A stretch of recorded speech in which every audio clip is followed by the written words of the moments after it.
open. You do not perceive this. This place is empty. And yet, it is important at the very least that we perform something very similar to upkeep. The fire has gone out, yet there is one more tale to tell in this land. As such, the sage was currently missing. Will instead leave a retroactive report. During this last week, many heated decisions were made, with many interesting results. The outcome of which will influence your victory or defeat. Beginning, the question was asked, what attributes will we be leveling up? The result, and a prevalent theme of this week's results, was a tie between Keep Them Even and Health, Please God. As a result of this, I've made a decision to perform something of a split. Only so many experience points were gained.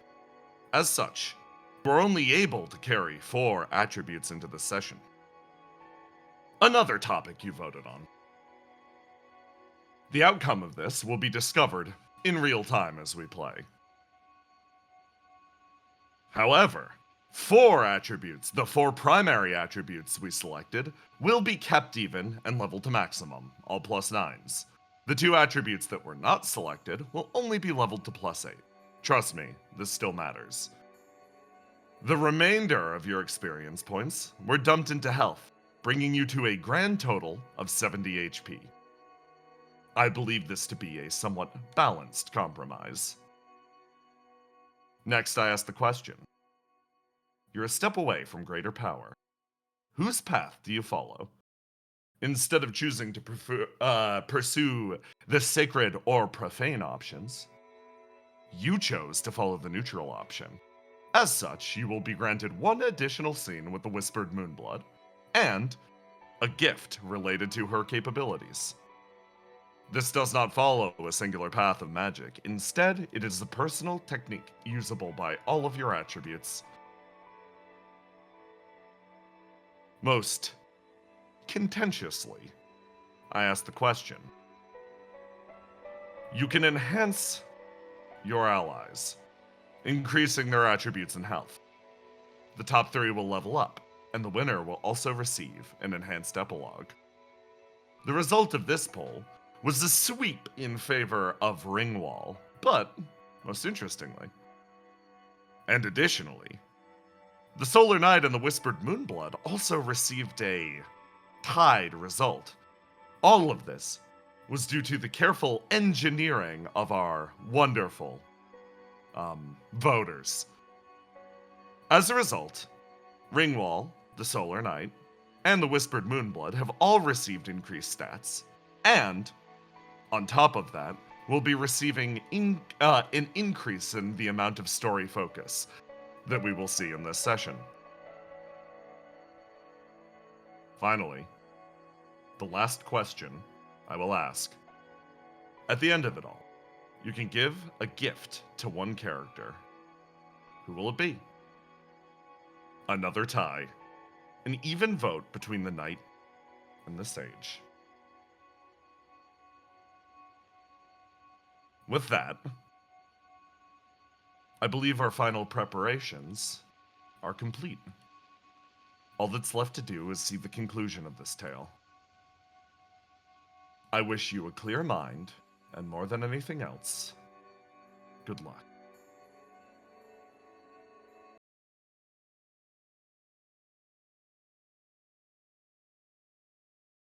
The dripping of water is the first thing that you hear.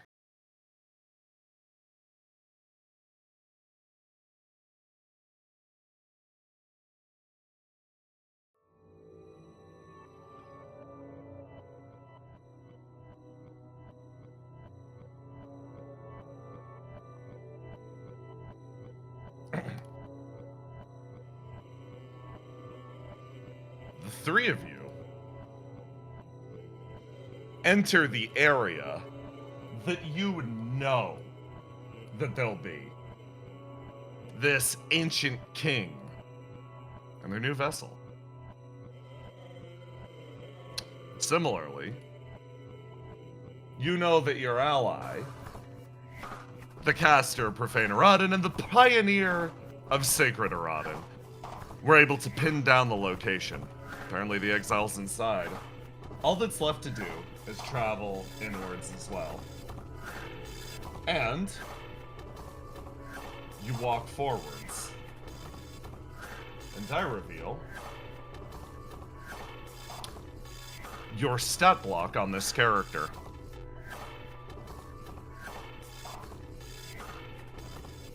You get yourself ready, sort of draw yourself up as like, okay.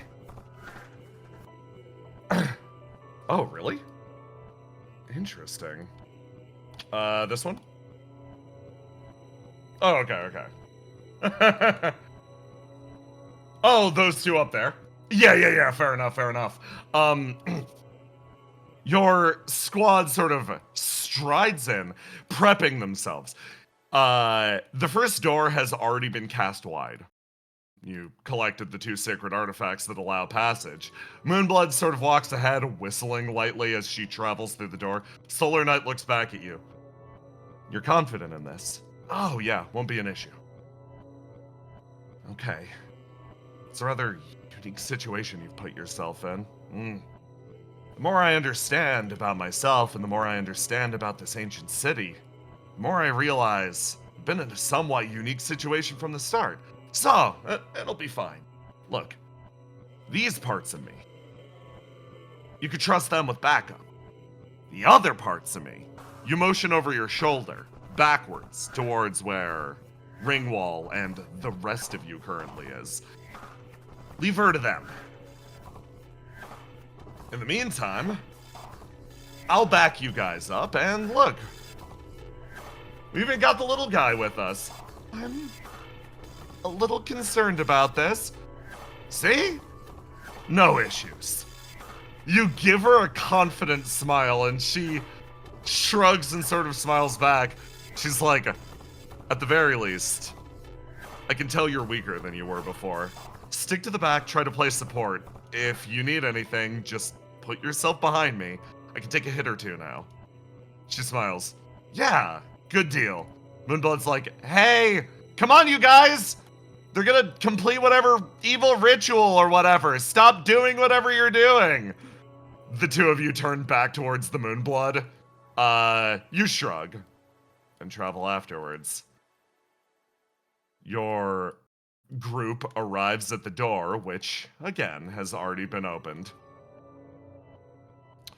So, we managed to follow them all the way back here. Seems like they got inside and they're waiting for us. I'm not exactly sure how we should approach, but were it me, I would simply charge in and start firing. You consider? I think maybe we should try to approach calmly and see if we could defuse the situation. Okay, but you're going first. You move towards the front. Bro, are you sure this is a good idea? No, you whisper. As you enter the ancient mausoleum.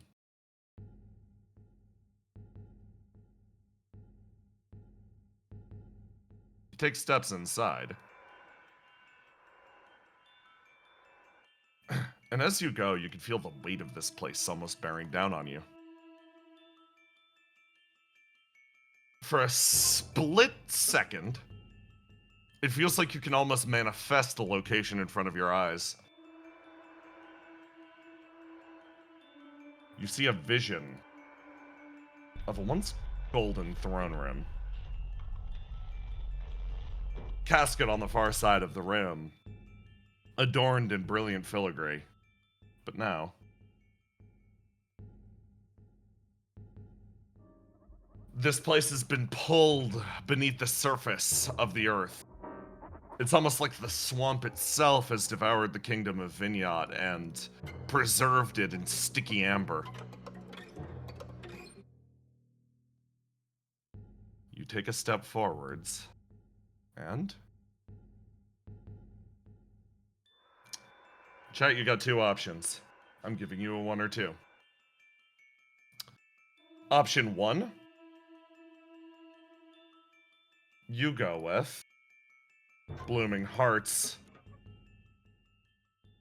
option, which is call out to the room, try to open dialogue, or option 2, prepare for counterattack.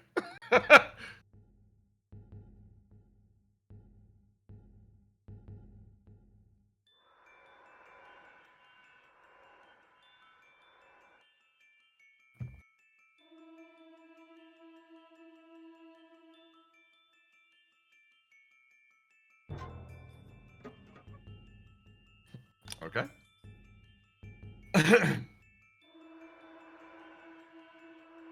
Your squad sort of waits around near the entrance of the door, waiting for you to take over, and you sort of move in.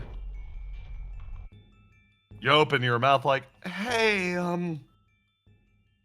Exile, I was hoping we could talk about this. And then Father to the Fateless takes over. And you raise your shield, almost expecting the attack incoming as something pulls itself free of the darkness, darts across the room, produces a knife, and juts it up towards your throat. You lift your shield, catching their blade, and slide it, forcing it out of the way. You brace your body and sort of force them to jump backwards. You step into the area and immediately square up like, okay, well, seems like I eventually learned. Third time's the charm, right? You spin your blade around and prep yourself for combat. But this isn't the only thing happening right now.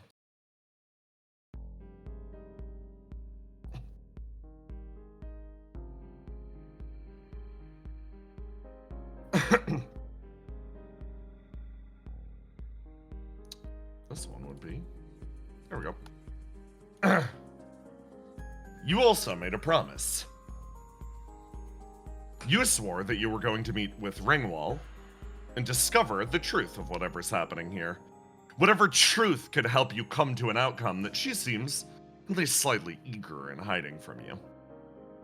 As such, you have set aside what you believe to be your 4 strongest attributes to face off against the Necromancer. And I roll to die as knight to show off these attributes. Oh, lovely. You walk forwards and almost get yourself ready. She looks over. She's like, are you prepared? Yeah, I am. Should be nice and good. Took a quick lesson from a dear friend. And think I'm ready to discover whatever it is you're hiding. If all of this is some sort of advanced ploy to keep me away from the front lines so that whatever evil guy here lives under the kingdom can come back and possess one of my friends, well played. You sit down next to her. She smiles. Do you think, earnestly, that that's something, now that you know me this well, that I would aim towards? Genuinely. No, absolutely not, but I've been told by the others that I'm a bad judge of character, so, you know, you shrug. All right. Well, if you're prepped to the best of your abilities, let's get started. She holds out a hand. And something changes. It is identical to the time that you sat down next to the Pioneer in the same manner. However, sensation is entirely different. The world clears away, and where there was once a village,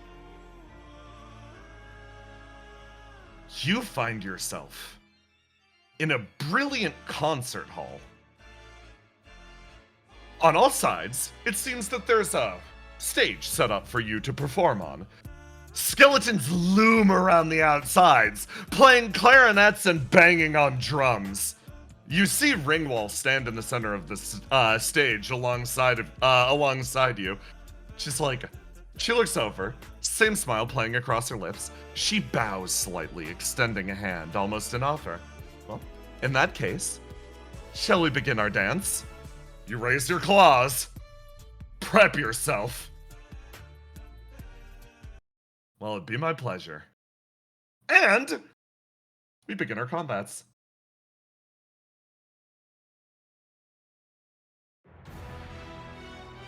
Back in the caverns.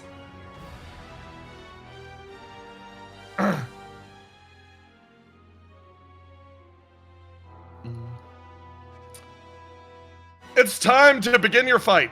So, the exile does not get the drop on you. Instead, you are going to roll versus them? Oh, right. You don't have these attributes on this character. There we go. Green, orange. There we go. Okay. Not a massively high roll. The exile does manage to go first, and will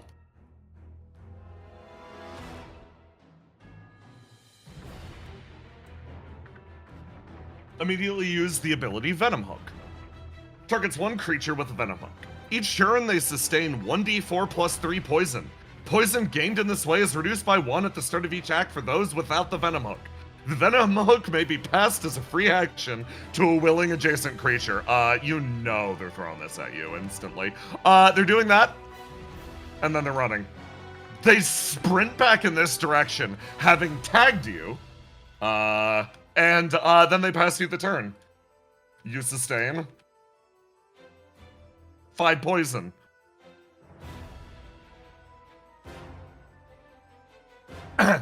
Immediately it starts to bubble and move through your body. Whatever this artifact is that is that's attached to you, you can't pull it free, at least at first. You sort of pat yourself down for a moment, and then exhale, set yourself, and well, it's Father of the Fateless's turn, so they're gonna focus on themselves and cast. Ooh, they got it. Okay, perfect. They're gonna focus on themselves and cast Undead Might. There we go. They get themselves ready, and then they're gonna pass the turn to. Let's go to the Pioneer. Pioneer's going to rush forwards and take the shot.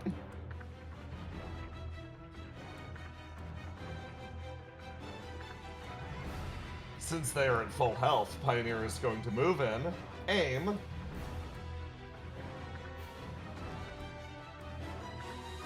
and attempt to use their Salt style. 1, 2, 3. Okay. This would clash, clash, clash. 1, 2, 3. Okay. Pioneer gets 2 successes. This is great.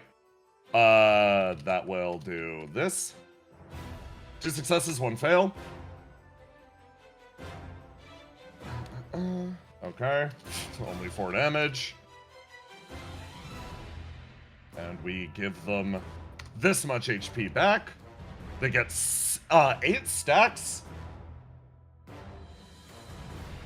of Sacred Erodin, and immediately becomes an issue. The Pioneer sort of sets his back to the wall and is going to pass it over to the Moonblood.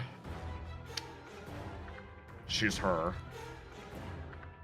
She's gonna sprint up next to you, pat you on the shoulder and go, "Hey, remember what I taught you?" And then take the Venom Hook.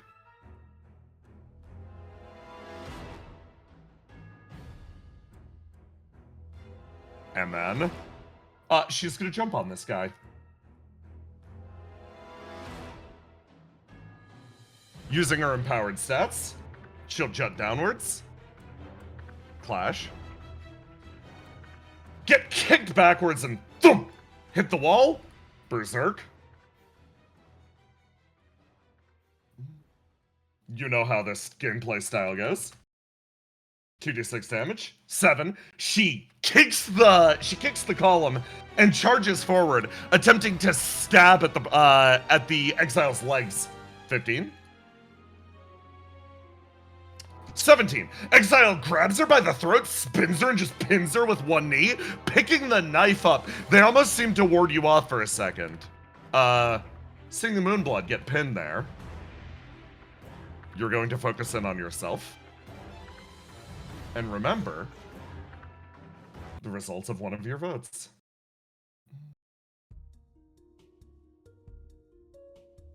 Earlier today,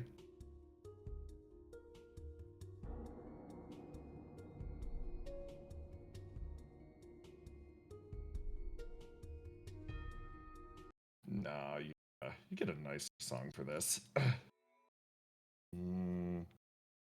Let's do this.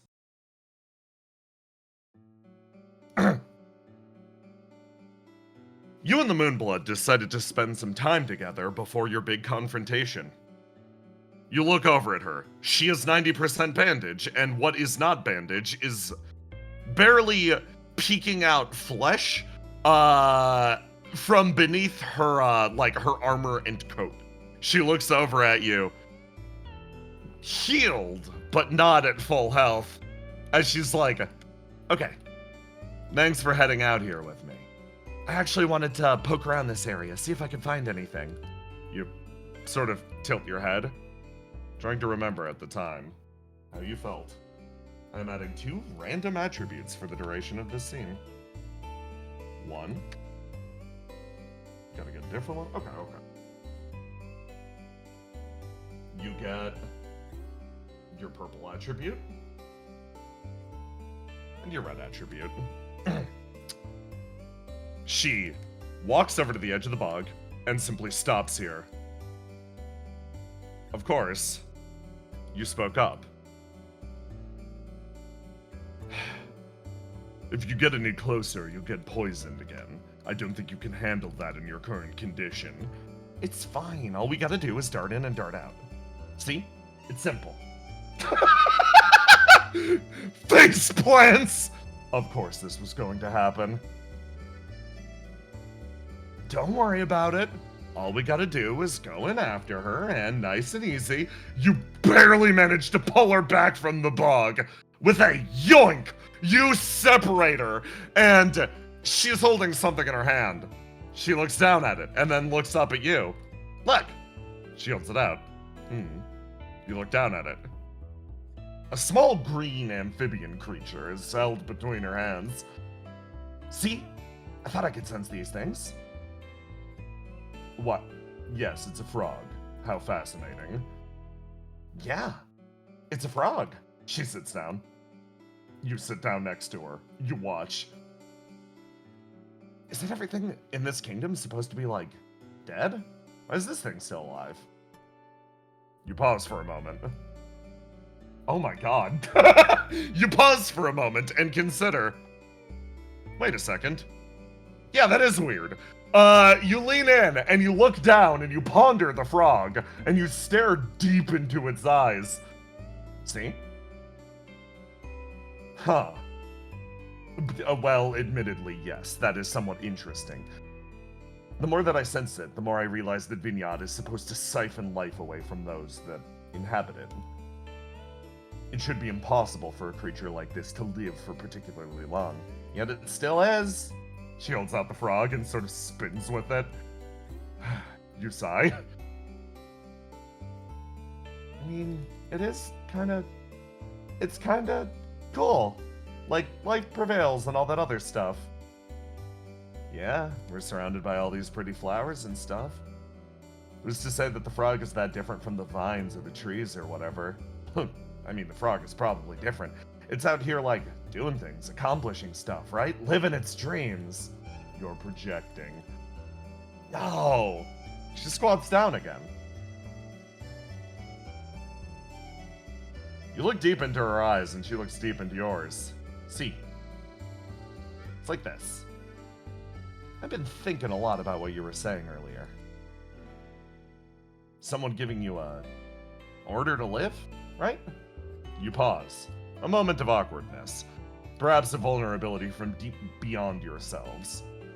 It was not something that you meant to say out loud. It just sort of slipped out in the moment. Yeah, I guess some part of me really wants to believe in something like that. Well, having somebody else tell you to live and living for their sake, that works like as a good intermediary thing, but that's no long-term solution, right? You are lecturing me on the long term right now. Mm-hmm. She nods. She holds the frog out to you and forces you to comprehend it. You stare deep into its empty eyes. It's like this. Living, when it comes down to it, that's your decision. That's something that you gotta make for yourself, right? Like, I'm trying to think of a way to put this, but it's more something I feel than anything else. It's like, while you're alive, you can be killed. But the only way you die is if you give up on living. Being killed and dying, those are entirely different things. She spins. I'm struggling to follow. Well, your will to live, that's the... If mortality is the idea that all life ends, immortality is the idea that we reject that, right? So the will to live is immortality in its own right. In many ways, this frog is immortal too. It's trying to live despite the fact that this entire world is just siphoning everything it has away. Look at it. Embrace the wisdom of the frog. She really rubs it in your face. You think. You look at this creature. Alright, fine.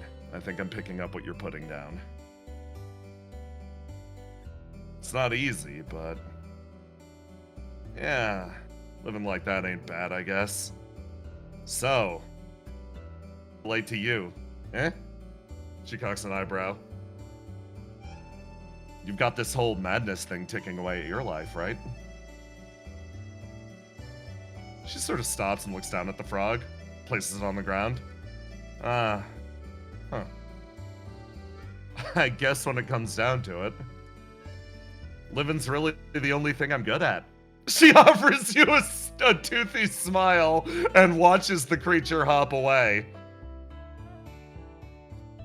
So, you decided to follow me out here instead of studying magic with anyone else. If you want to learn some tricks about living, I guess it's more like it's like a subconscious thing for me. But for me, the only way to live, the only way I've ever been able to live, is by viciously fighting through things. Sorry, I'm not going to be able to teach you anything about prolonging your life. I'm not going to be able to teach you to heal or even protect others. But maybe, if you focus on what I'm saying, I could give you a fraction of the strength that I have. She shrugs. It's all I've really got. Strength to protect myself.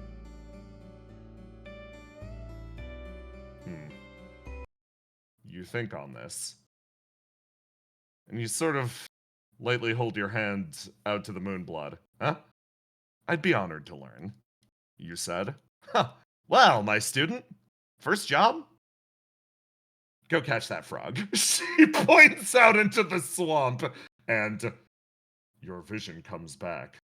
What you learned from the Moonblood. This technique. It is something that comes from deep within yourself.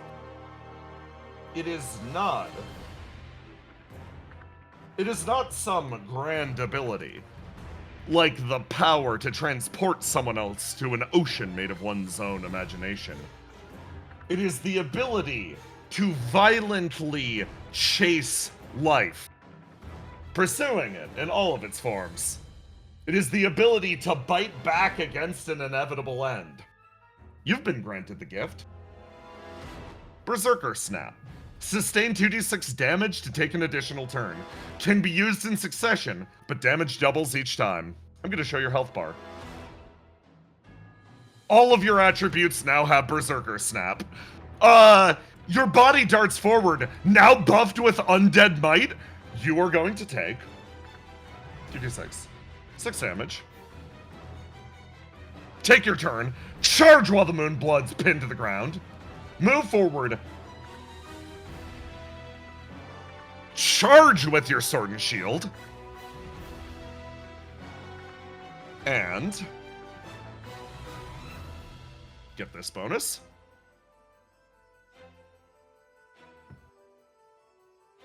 Two, three. You charge your shield forward, check the exile in the back, lift them up, flip them over and off of the Moonblood, and pin them to the ground in turn, bringing your shield down hard on their head. You are going to ignite and double the damage. No issues with that. Oh, right, I got a ping.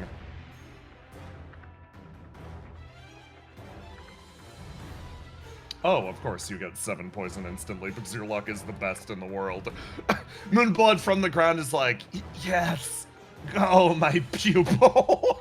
You look back over at her and flash her a light thumbs up as caster is going to close in. Begin to, well, cast. Fire the beam. You know how it is. Roll to do. +2. Okay, shot travels, fires, tries to hit the exile on the ground. It does, succeeds, will ignite to double the damage, dealing a massive hit. The exile is getting pummeled in real time, and finally, last but not least, here comes Sunspot.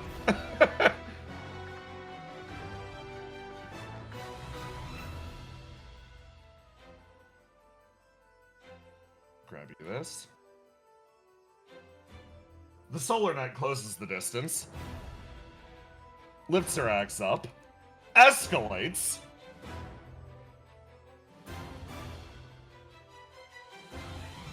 and oh boy, okay, hold on, let me calculate damage. So that will be an escalated clash. She's going to ignite off this. You guys are just getting the exile.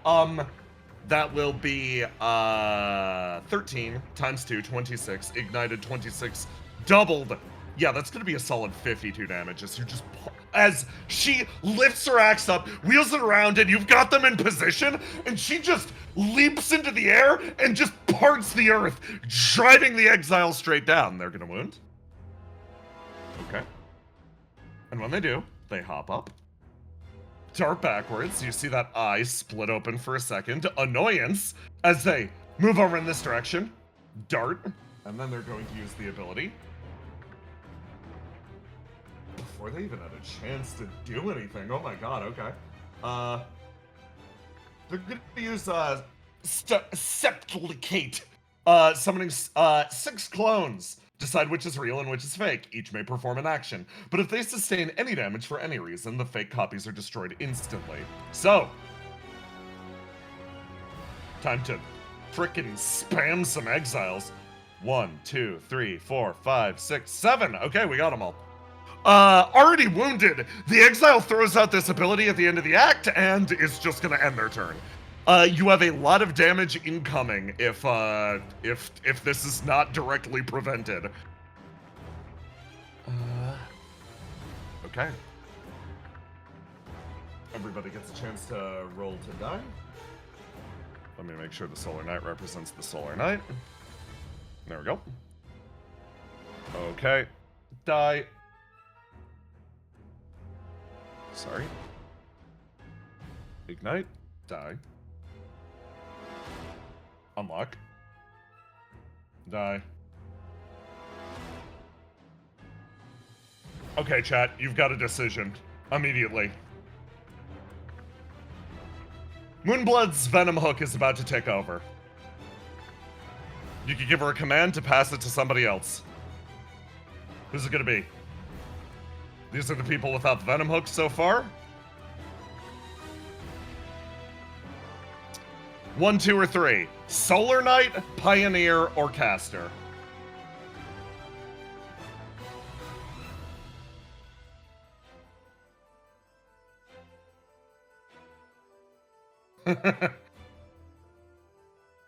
Seeing some 3s.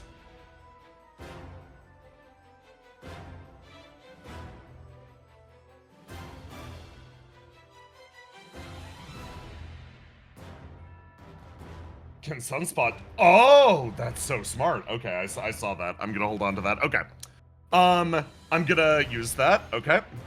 I pull back my 1, 2, and 3. You decide that the caster will go first.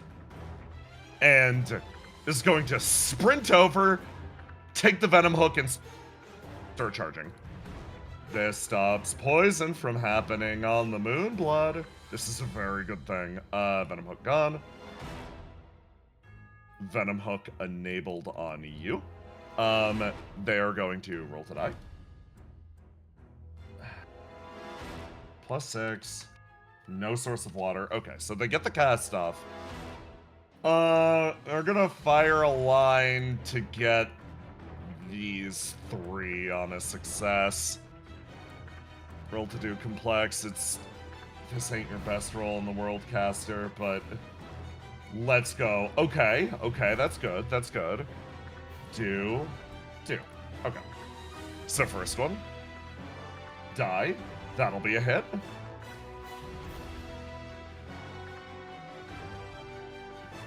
Lock in that. That'll be a hit. This one disappears. Roll to die. That'll be a hit. This one disappears. Back here. That will be a miss. This one evades. You don't get to know whether or not that one is the real one or not. 5 clones remain. Each of them gets an action. You watch as the caster fires a beam, pierces 2 of the clones. It's like, bro, I'm sorry, I couldn't get the last one. Then I saw a very clever idea of, can we use Sunspot to determine which ones are undead or not? To determine what the real one is. Yes, to some extent. You can... Sunspot will automatically tick up in the presence of an undead, and I will let you know that, well, you hit an undead a second ago. I should have given you your stacks. It's my bad. Go with 1. Sunspot does not glow in the presence of this one, so you're able to logically deduce this one's the fake, or that one is a fake, and then it ticks up due to the presence of the night. So, we are going to have her... She is going to move over here, swing her axe, and ignite to cut through both of them.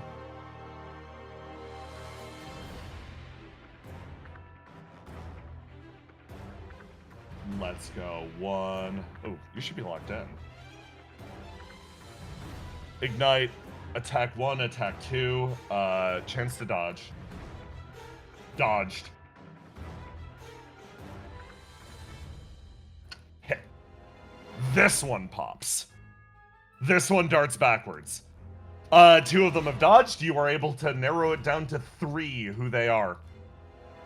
You get the turn. Okay, chat. Who you attacking? 1, 2, 3, or provide a clever suggestion on how to get more than one at once.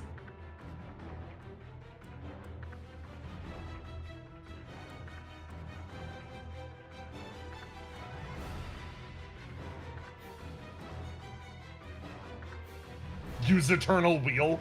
Rage and multi? Oh, okay.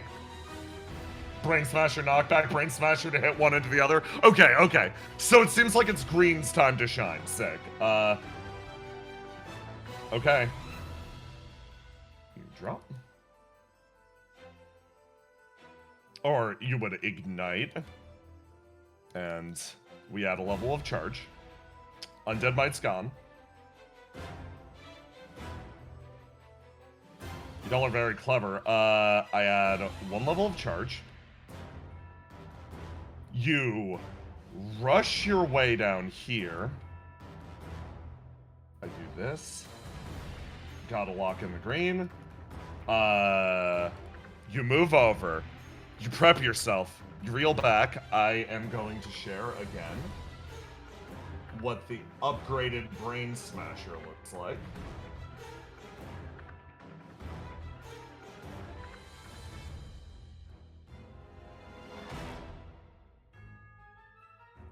You get a horrifying +8 to your rolls to do, but a -4 to your rolls to die. So, you are quite vulnerable in this state. Basically, if you're locked into this stat, we just embrace the fact that you're probably getting hit. And get yourself ready. You roll. Roll to do. We are going to ignite to Eternal Wheel. Let's say for each stack of charge when you next, or we already ignited and will Eternal Wheel. This is not an ignite attack. We just get our bonus +8. That's a 2. 14. They also roll very bad. Okay. You pick your hammer up. You swing forwards, and you are going to aim them at their friend right here, sending them flying backwards. They're going to fly into their pal and deal 1d6 extra damage. Immediately popping this one. And it makes you realize this guy didn't disappear. You're pretty sure you know who the real one is. So chat, I got another question. Each of these clones gets an additional action. You've got another attack because of your charge level off of Eternal Wheel. 1, 2, 3. Who are we aiming for? Are we going to reduce the number of clones? Or are we going to lay damage on the big guy? Bottom one into top one?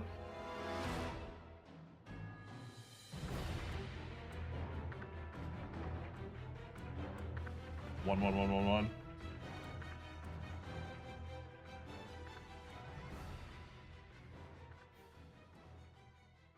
The Blinko. Okay, I'm seeing a lot of ones.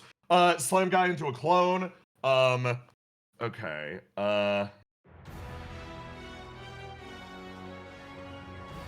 Berserk time on main boy. Okay.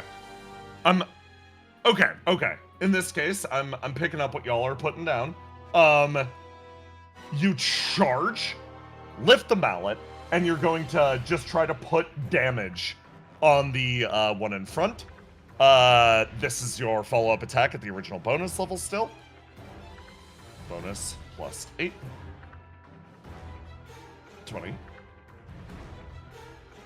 You bring the hammer down and you manage to dig it in, and when you do, you pass the threshold for... Okay. Yeah, that'll pass the threshold. You manage to activate Punch Drunk and activate the once per session stun. This body's stunned. It's just thrown to the ground. It will not act during this act. This is a very good thing for you. You brain it over the head and it's just sitting there dazed. And then, at the start of the next act, this one's going to use Interject. It is going to take its turn, move over here, aim at the... flipping the coin. Okay, that's unfortunate. It's aiming at the Whispered Moonblooded. It is going to throw a poison knife, trying to max out her stacks. We're gonna hit this with a roll to do. Of course, she cannot ever catch a break. Okay. And then we roll a poison knife. For stacks, let me read the poison rules again.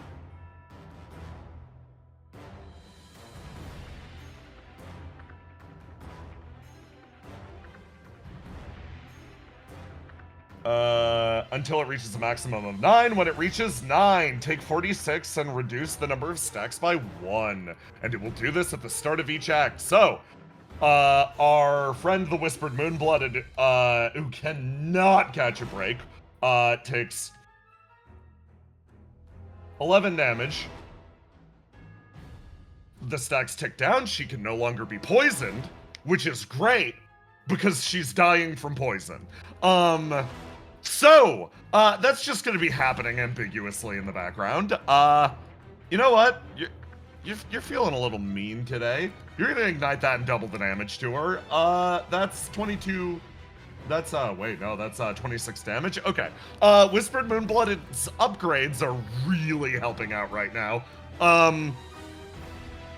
Okay, and then they're gonna pass the turn to this one down here, who is going to move over here, and is going to use the ability,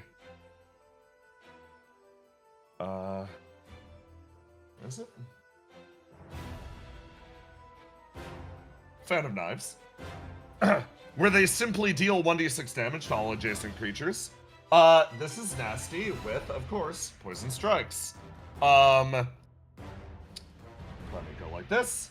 One of your 3 full attacks continue. Oh wait, no, this ain't fucking Poison Strikes. That's their guess attack. That'll happen later. Ignore that. They're gonna try to proc poison on everyone. Roll 1, 2, wow, 3. Pioneer. 15, Pioneer's hit. You? Yeah, I somehow think you're beating that too, even with your gigantic fucking penalty. Sorry. Let me do this correct. I've got to lock out your orange. You gotta roll higher than a 2, yeah, shock. And then you're going to ignite, regain that level of charge, unlock your orange, and then last but not least, 23 versus 12, yeah. Okay, so only Pioneer gets hit by Phantom Knives. That will be 1 damage. And then 2 poison. There we go. Okay, their turn is pretty much complete. They're gonna pass it over to... Yeah, they're feeling extra mean. They're gonna pass it to the Moonblood. Poison ticks. 10. Moonblood's approaching a wound. And poison ticks down to 7! So, start of Moonblood's turn. She is going to... she looks over at the caster. The caster's like, don't worry, I can do my best to heal you. We focused on this, remember? In fact, focus on the magics of the deep sea. You showed an ability, you showed a proficiency for it before. If you listen closely to the whispers, they will guide you, okay? She holds her hand out. I don't know about the whispers at the deep sea, but yeah, I got the whispers from on high. Okay, I can give it a shot. Just gonna roll to die and attempt to heal herself with the same magic that she learned alongside of you. That is a very good roll. Let me double check the healing rules.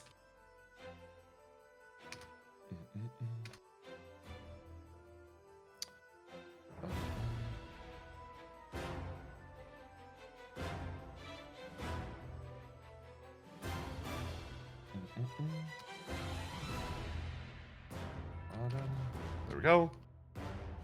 Fainaraden. Focus Steel. Oh, she had to roll a 20. Okay. This is a restores HP equal to swing ability. Okay, and she got her 20. So she'll just go. 11 HP back.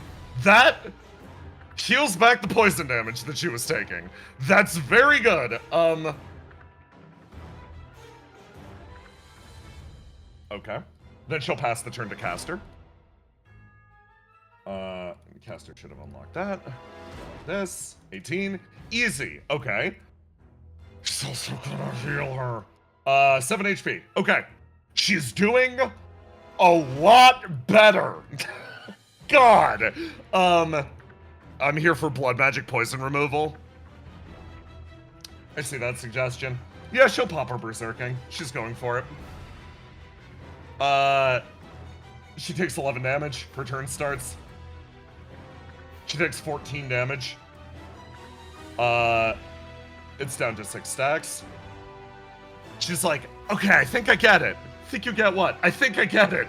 She tries to focus up. She'll ignite to push the roll. And is going to gain enough to heal.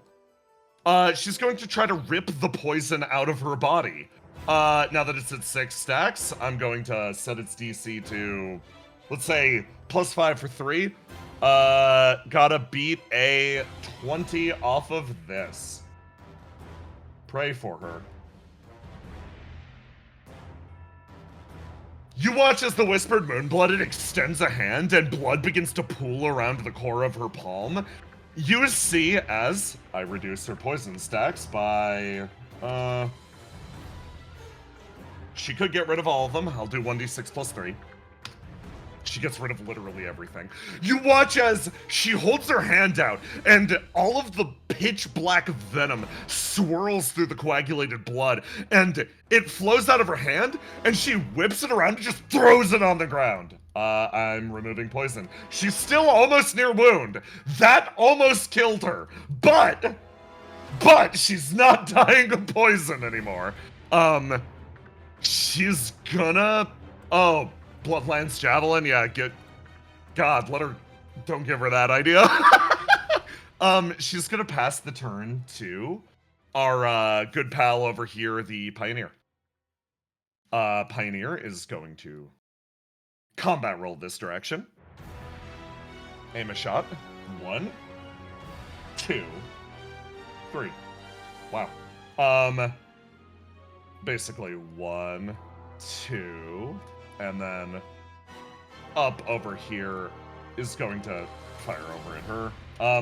Wait, no, he's just gonna focus on trying to clear out these guys. Okay, shot 1, 17 versus 8. Unlock this. 17 hits, gone.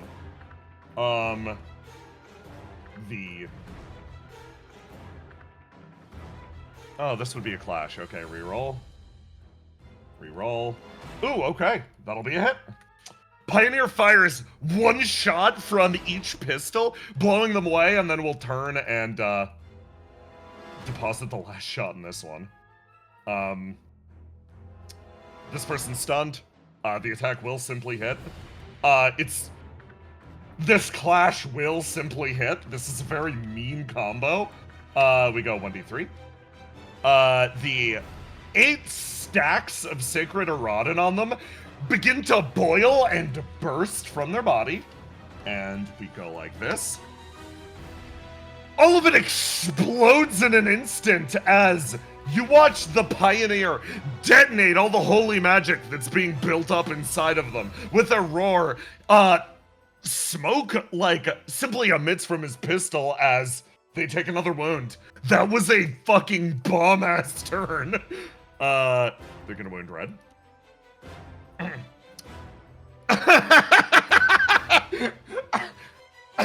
And, I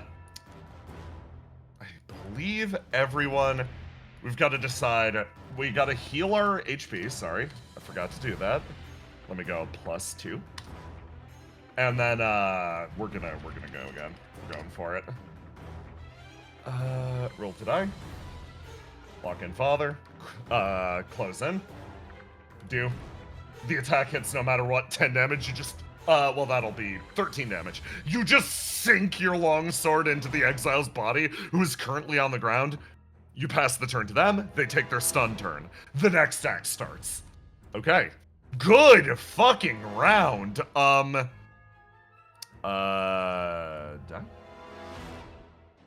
There we go. The blood's still up. Solar Knight. Exile's looking kind of rough. Okay. Pioneer takes Oh, I forgot to ping, sorry, I forgot to ping caster's, poison. Very important. Oh, God, okay. Pioneer starts up, looks over at Solar Knight. You take the venom thingy! And is going to, rush over. Take some shots. They rise to their feet. They're gonna lock in this. 1, 2, 3. 1, 2, 3. Okay. The Pioneer just, that's an escalation. 1, 2. Okay. The Pioneer, again, pulls out a pistol and just sinks 2 shots into the Exile's chest. That will build, they're going to again actually heal the Exile. 6 plus 12. They heal 26 HP as they stumble backwards, almost confused again, before they realize, oh, he's setting up that thing again. They're looking substantially healthier, though. And then the last shot, the Exile wins, and is going to wang a dagger directly back at Pioneer, building a stack of poison. And then is going to pass the turn to the Solar Knight. The Solar Knight is going to rush over, take the Venom Hook.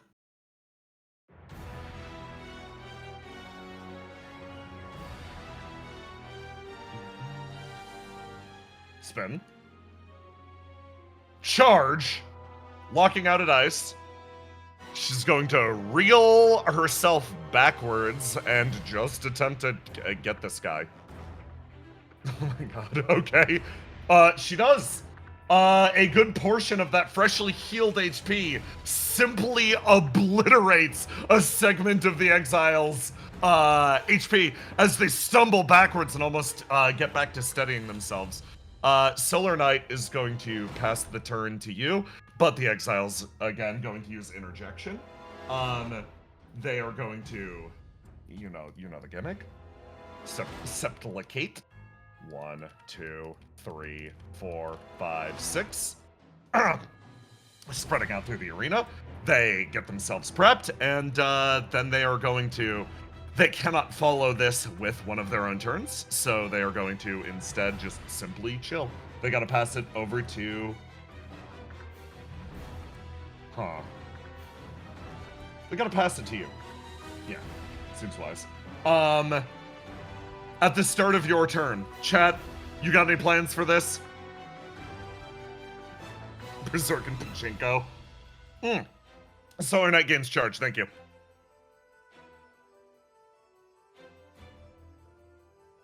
Here we go again, Plinko mode. Cat Plinko, okay.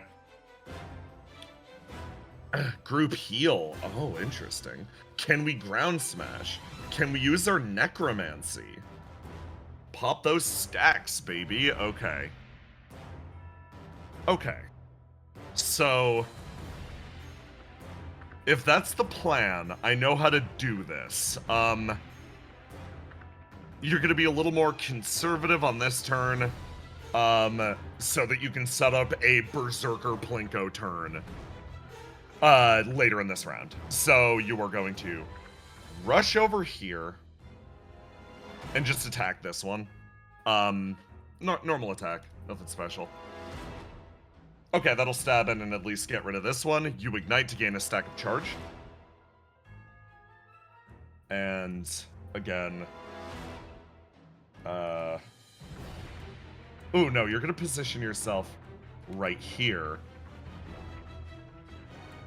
Let me heal your HP by 2.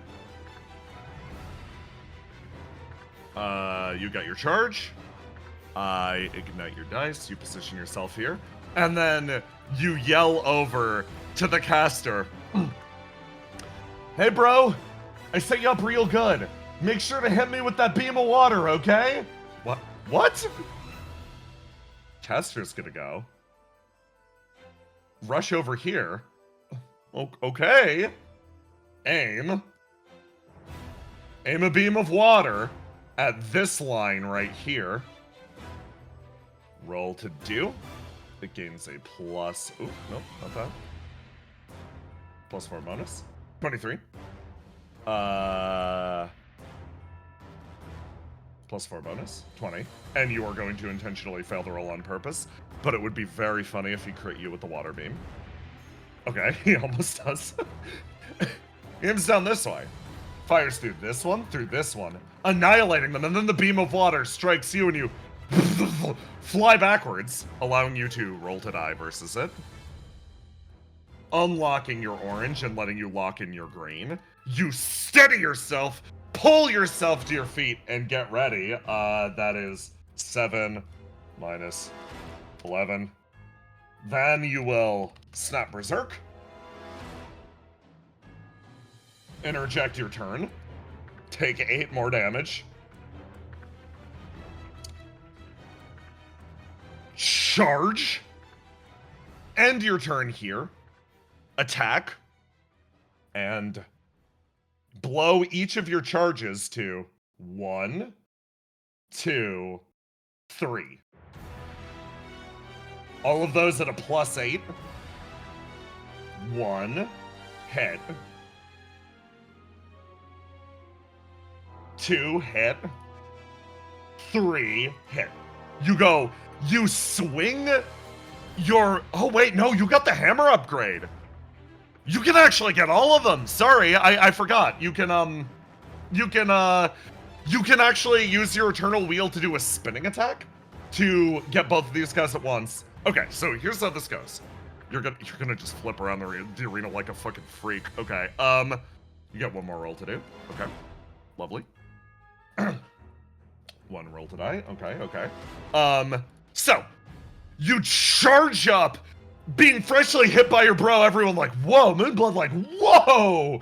You reach this area, spin a wheel, cracking this one with the hammer. They fly backwards and disappear. You hit this one, they fly backwards and disappear. You then sink your hammer into the ground, flip end over end, and bring it down on this one. They flash and disappear. And then you boom, boom, boom, into this position. Raise your hammer up high and bring it down on this one's head with a thunk. As you bop them real good. They go flying. You're gonna send them in this direction. Boom. They fly over and hit the area next to the, you're gonna hit the Pioneer. I'm gonna be real. You both take 5 damage as he's like, ah! And they similarly take the additional 5 as their brains are smashed. They're afflicted with the dazed effect. And taking advantage of this.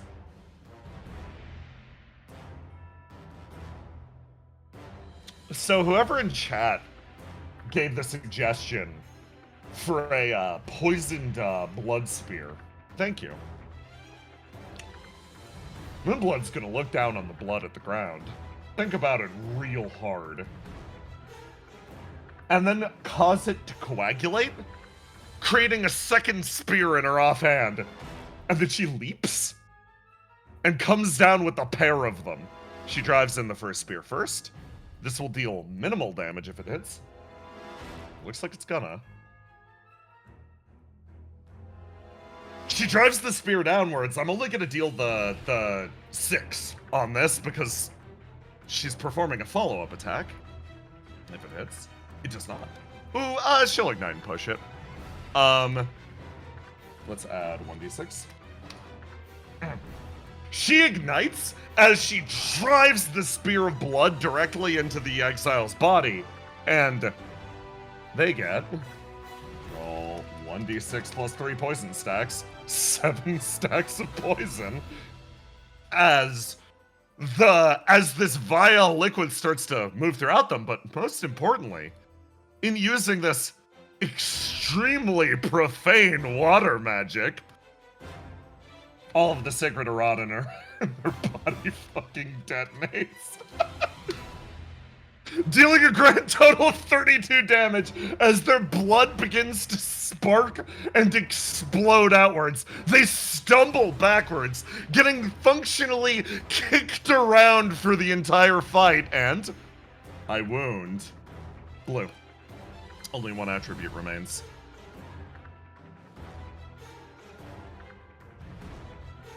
You turn as the exile picks themselves up, and they're set up at the point that you could easily all simultaneously jump them, but you're locked into green at this point. And they actually stop. They're like, wait.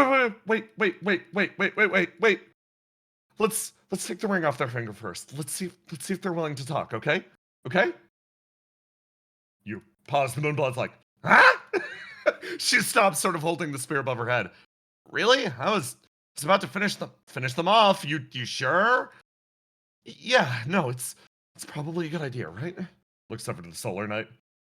The Solar Knight looks over to the figure in front of you, and then slowly sheathes her axe. I have nothing against the attempt, but if it goes bad like it always goes bad, you notice the glow that is building up around the axe. Make sure you're not nearby me, okay? Right, okay. You move your way over, and you sort of place your hand on theirs and slowly remove the ring.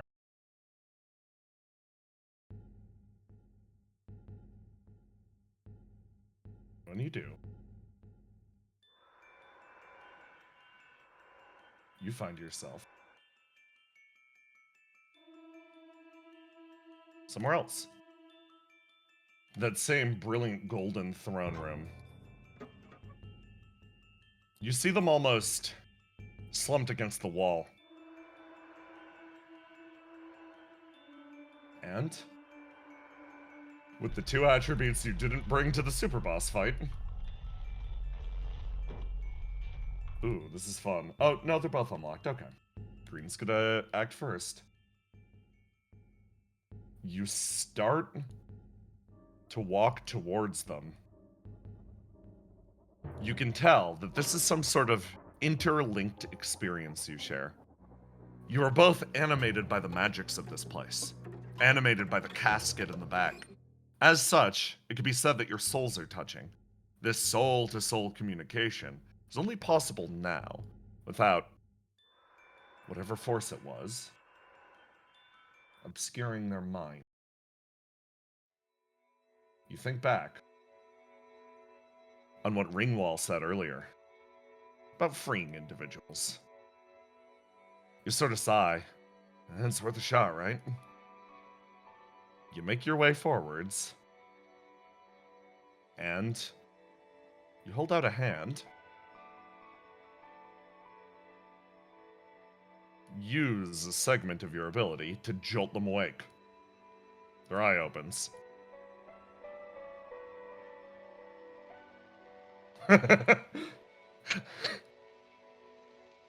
And you stand before them and are given an option. Again, chat, you're killing it tonight. Option 1.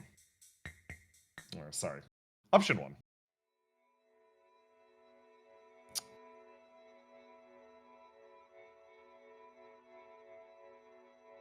Very gently explain the situation. Coax them out of their unconscious confusion, and do your best to communicate to them that you mean no harm. In this case, Blooming Heart will take the lead. Or, of course, the alternative.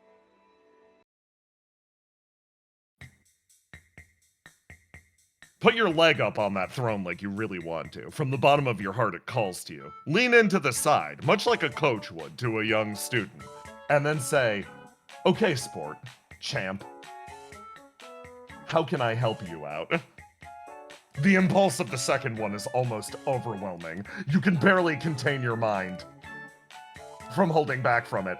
Blooming Heart is desperately wishing that this is not the result. Your impulse control fails today, and you turn and you walk. Place your leg up on the throne and assume the most coachly posture you possibly can. You set yourself there and sort of like lean over like, okay, well, I understand that things have been rough and probably very confusing leading up to this point, but it was a good match. You did your best out there, and I'm down to let bygones be bygones. So, How can I help you out? Situation doesn't look too good for you. What's going on, sport? You try your best to daddily communicate with them. And hey, chat. I finally get to reveal the true nature of this conflict. I unwound their other attributes, and the exile feels a temptation to speak. Now, here's how this goes. There are 3 attributes that the exile currently has access to. A red option, using the attribute day by day.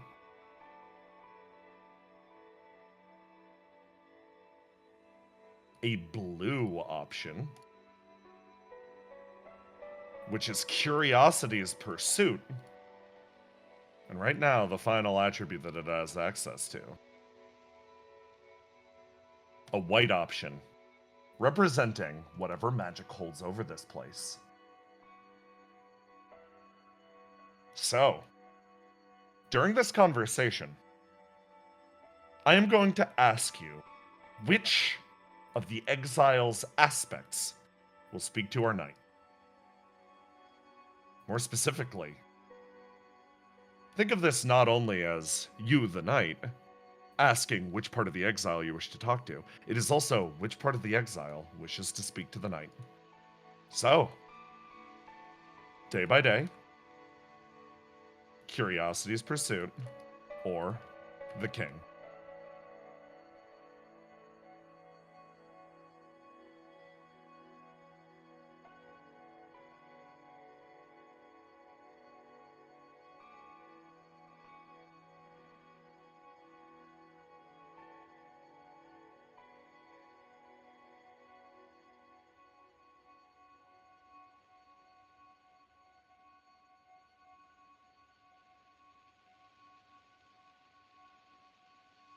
Okay. I'm going to leave this display over here because this mechanic will be used another time or two. From this position, the exile speaks. Help. What could I use? Help.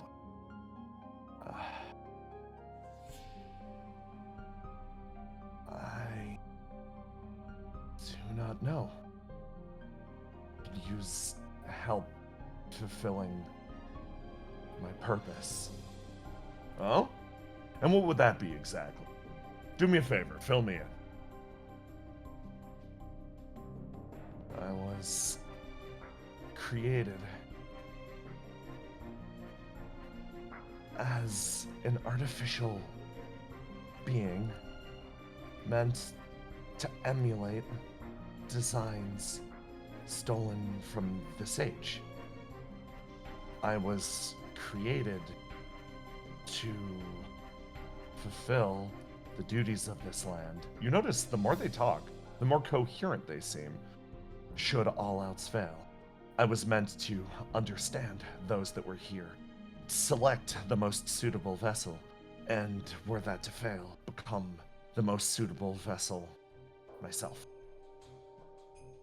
Help would involve completion of that purpose. Will you help me? They ask, genuinely.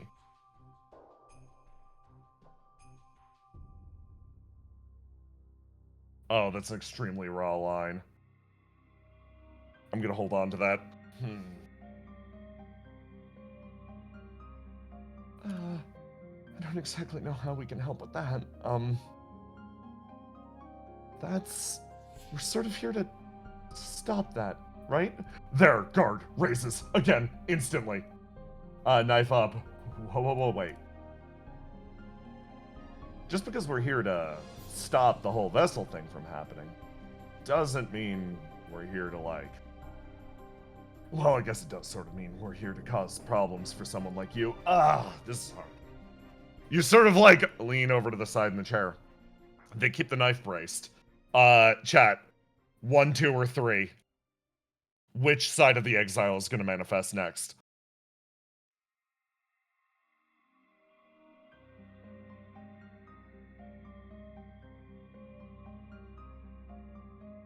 One. Okay. Ooh. Y'all are smart. Okay. Okay. Perspective shifts. You're going to help me.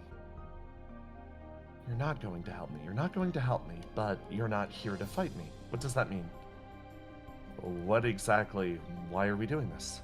You said you were here to help, but you won't help with my purpose, so how can you help me? Really, truly? There's lots of things that I can help. Well, where to start? First of all, okay, chat, another decision. Over on the right side of the screen, Dad really wants to say, I can help by breaking you free of this twisted system.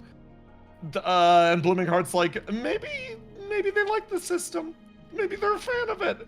Maybe we should be a little gentler about this. Option 1 or 2. I love it, because it's literally, I would never have expected these two to be the guys that you're sending in.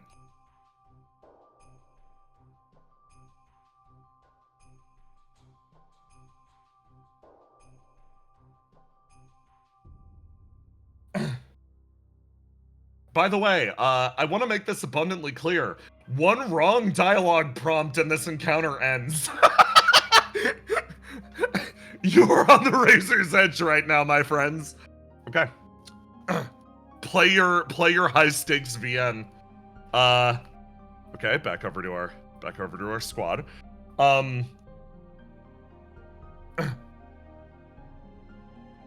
Well, it's not necessarily about the ritual or whatever's happening here in Vignot. It's, I want to help people, which means I want to help you. Because you're people, and you deserve help too. This idea seems to have, at the very least, interested them. And they put the knife away to calm down. All right. Okay. In that case, they think. I need assistance with... They sort of tap the side of their head. With what exactly? With, pats the side of their head. Oh! Oh, you're confused. I get it. Yeah. Oh, we were for a while. I was for a while, too. Yeah, that makes perfect sense. But... is that necessarily a bad thing? I'm getting a lot in the confusion. They shake their head. Something is wrong. Incomplete. Missing. Well... how about this? Somebody actually did me a great deal of help on the way there. They sort of coaxed out a lot of my inner aspects and provided me a framework to grow through. Now, you see this here? You see the me of right here in this moment. This is it's almost like a scaffolding to help me get myself back on my feet. I don't know if I'm gonna be relevant for the night's whole long existence, but at least in the intermediate, it's a massively useful thing. You want us to help you out there too? Could run you through the same questions she did for us. The exile stares straight ahead, and again, decision between the two sides of the night. Orange wants to grant the exile their yellow stat. Green desperately does not. So, we shooting for yellow stat? Y/N.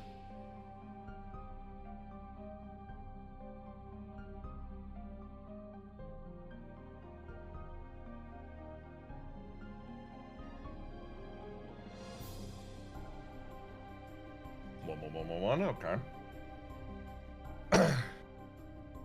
They nod. You nod. Okay. In this case, I guess I should do my best possible impression. Contained deep within inside yourself, there is a aspect of you that has yet to blossom to the surface. The name of this is very important. You should cogitate on it deeply because it will inform your entire success or failure. Are you following me so far? The exile nods. Okay. In that case, I will provide 2 minutes of consideration to decide what this attribute's name is. And then there will be a vote on which attribute is the one we want to go with. That cool with you? You lean over the side of the throne. The exile nods repeatedly. Excellent. Well, you heard him, everyone. Chat, you have 2 minutes.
Okay, I think that's pretty good. Okay, in that case.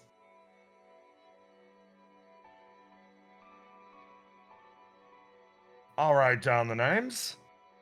And you guys get to choose. You know the deal by this point?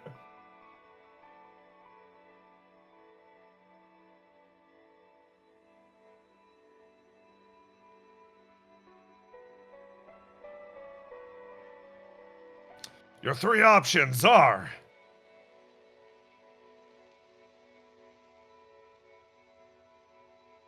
Survivor of Vignette, See the Dawn, and Journey to Me.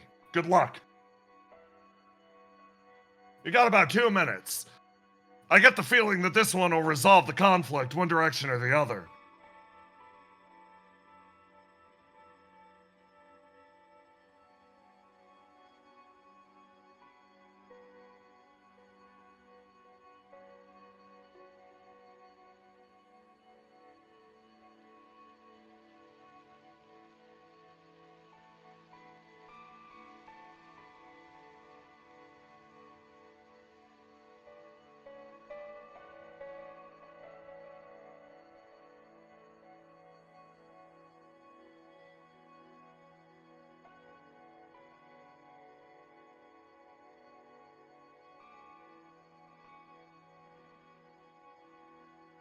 This is a hard one. Kind of struggling with it.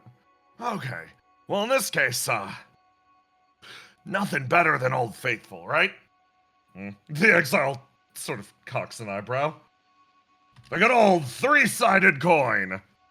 You sit in the throne, brace the coin against your palm, and give it a flip. Your name is Journey to Me. Congrats. You pat them on the shoulder as they pause. Almost think about this. Is it Is it okay? Is what we just did all right? Is it okay?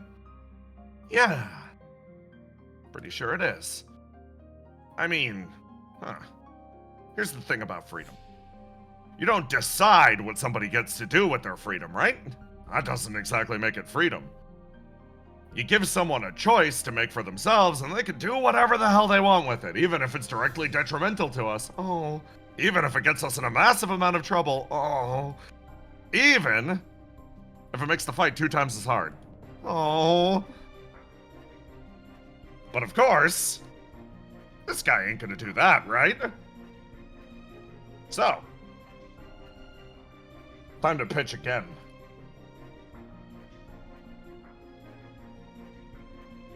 We're here for one purpose. Pretty simple one. We want to break the chains on this whole kingdom. Free the whole mess of souls you've got cooking around back there. Now, if you're an artificial person, that means you probably don't have that much experience outside of this kingdom, right? So, why don't you go take it? That journey to go find yourself. Chat? 1, 2, or 3. Which do you respond with?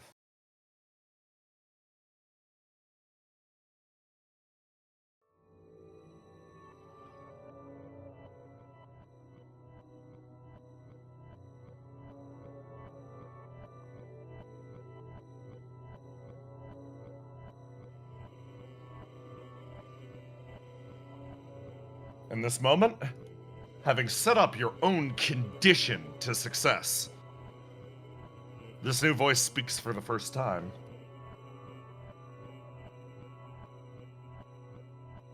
I think I'd like that. In the air, in the cavern, cleared.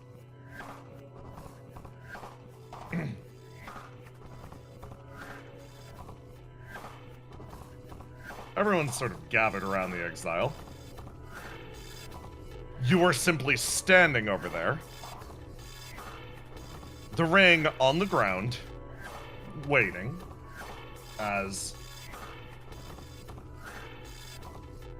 something changes on the outside of the gate.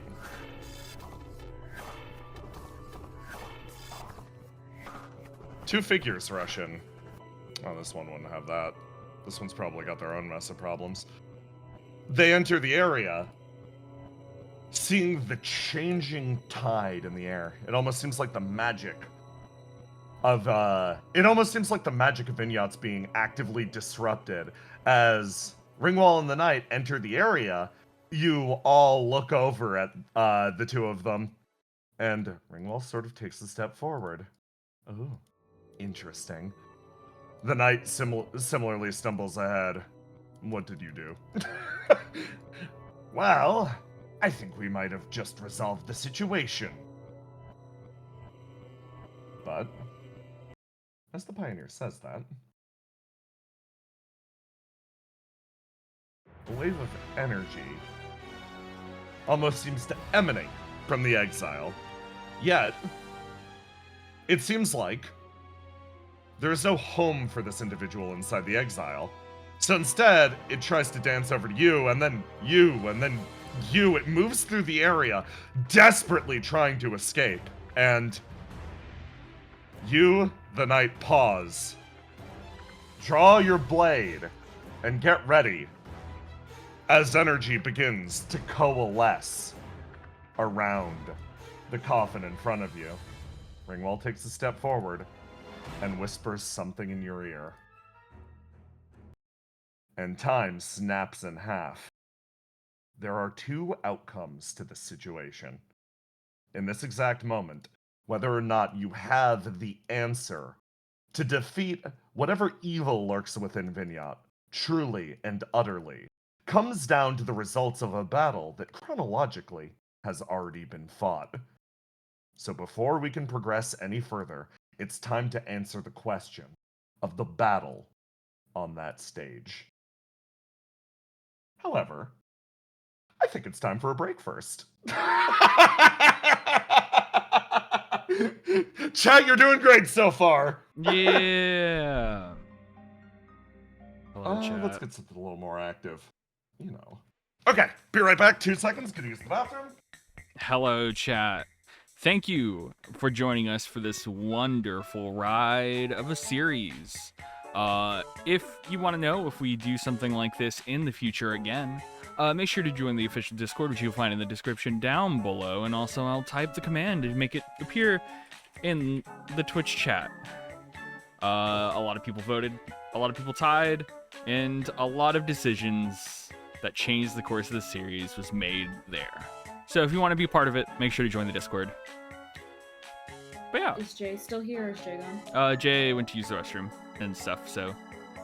Mm-hmm. Okay, then Aloha, you look at this thing that I'm working on. Yeah, I see it. It looks good. Okay, but we'll look at it again because I've done more. You've done more? Mm-hmm. Sorry for the fucking chair creaking. It got way worse today for some reason. It's cool. Yo! It's the good stuff. Good stuff. Good stuff. All around, so we don't settle for anything else. I mean, like, look, chat. Like, you can go for all, right? But at the end of the day, all or nothing is a thing for a reason. Oh wait, all or all. Okay, never mind. The person already decided that. Hi, Roma. Roma and Bryn are here. Yes. I'm excited. Fucking skeletons. It's time. It's finally time. It's finally time. I win. Yeah. I'm back. My suggestions help. Everyone's things help. Hey, they were like a constant effort in cameraman, right? Thank you. I love the fucking idea that like Ringwall's like, okay, now it's time to do the thing, whispering in the knight's ear. But if you lost the fight, she's just whispering in your ear, skill issue, get on. Yeah.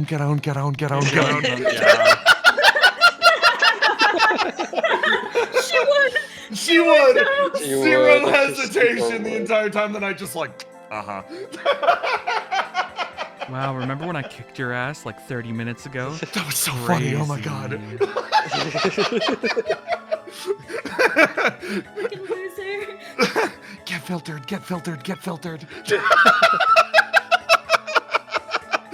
My favorite thing is she's whispering it to Beast of God that would be just there frowning the entire time like, I fucking hate you. Oh my god, I hope everyone's having a great time. I've already seen some fucking incredible fan art. Y'all are great. Oh, nice. Okay. I'm just double checking my shit really quick. Aloha. Do you want to take a break? Use the bathroom? Yeah, I'll grab some water and stuff. Be right back. Yeah, do that stuff. Yeah. Jay, look in chat. Where? Yo! Oh my god, that's so fucking lovely. Okay, wait, Yeah, hold right. on, but like, look at it now. I'm really. This one's coming out really good. Popping off. Yo! Holy shit. Rama's cooking This one was something. sick. Oh, I put that in love the background this and I was so like, much. okay, yeah, this is baller as hell. This is amazing. This is cool as shit. Yeah, you guys, oh man. Okay. When you guys Oh, see this man. one. The trout population, the effects. The effects. Oh, right, I was gonna grab a character and actually futz with them a little bit. This image might be going up on my Sorted. Patreon at the end of the session. Yeah. Yeah. Good stuff.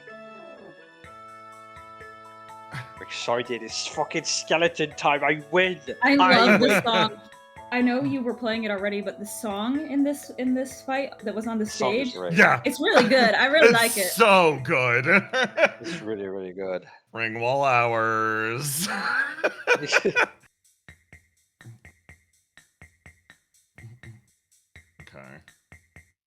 I thought you were talking about the goofy ass song that the audience is hearing right now.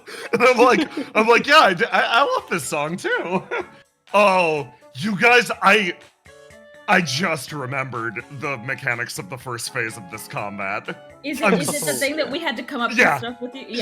I'm so excited. You guys are in for something truly special. It's gonna be great. Oh my god. I fucking love the duo of green and orange. It's Yeah. amazing. It's literally the meekest guy ever and not the meekest guy ever. Your father.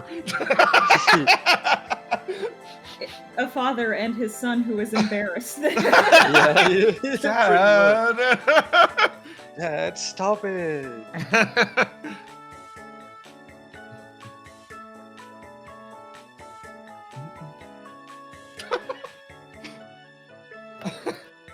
I love Father to the Fateless. Welcome back. I love Father to the Fateless because the Knight's non-binary and uses they them pronouns, but like Father to the Fateless is just like, I bring a certain dadly energy to the table. A certain non-binary yet dadly energy to the proceedings. And I'm like, I'm happy for you. Yeah. I'm back. Welcome back. Yeah. Oh, in that case, let's keep going. Let's keep going. Good. Oh, I Good luck. gotta get fired up for this next part. Okay. So, okay, we're just going straight into it. The lights come up. The stage is set. She stands in front of you and waits.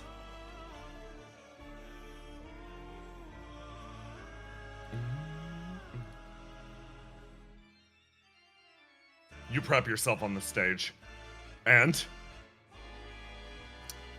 I redo your stats. So,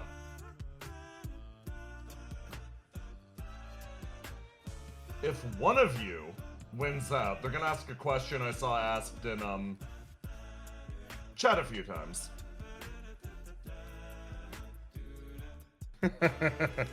Yep. Okay. So, yeah, of course, Yellow the Knuckle Claw wielders, went out. So, you get yourself ready, and, before going into this, I had to ask myself the question, would Ringwall allow you to pre-buff? And the answer was, yeah, probably, to be honest. So, I'm gonna give you Undead Might for a turn. Your muscles swell and you're locked in. Properly set, and she just patiently waits for you to take the first move.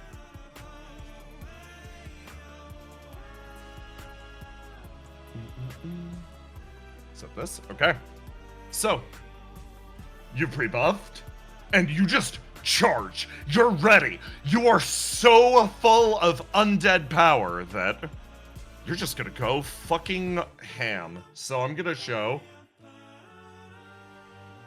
how nasty the knight can be, particularly with the knuckle claws.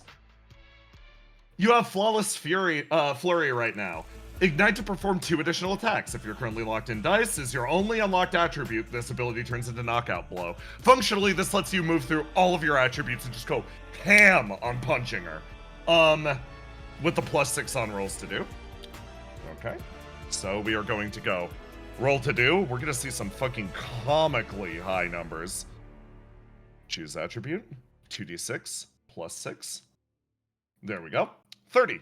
Okay, you close them. Oh, that's very funny. Ringwall's just gonna push it. Yep. Defender wins. You charge forward with your full undead might, and Ringwall just raises one hand, deflects it out of the way, and immediately triggers. Actually, no, you're gonna ignite too. You can't risk losing this punch. Something snaps in your mind and you're like, oh, I'm just gonna get her right off the bat. But you feel her raise one hand, and she just guides your attack away with the tip of one finger. And you're like, oh fuck, oh shit, oh fuck, actually. And you feel She's going to trigger Inter within the earth. On a miss, counterattack, stunning the target until the end of the act. If you go in on her like this, and she manages to successfully deflect you, she is going to grab you by the face, trip you, and send you flying into the pavement. Your flurry is about to be deflected, so your punch flies straight towards her face, and then you stop, pivot, and ignite to twist away and throw a blow at the side of her head. This will prevent your flurry, but you'll actually manage to connect and deal some real damage. That will be 14 plus 1, 15 plus 3, 18 plus 6, 24. You hit her in the side of the head for 24 damage, and the attack actually connects, and she lets out a ooh noise as, for some reason, you get a feeling that your life just flashed in front of your eyes. She gets herself ready. She's like, is it my go? You think. Chat? Do you berserk and press? Hold on, I've got to show her health. This is about to be very important.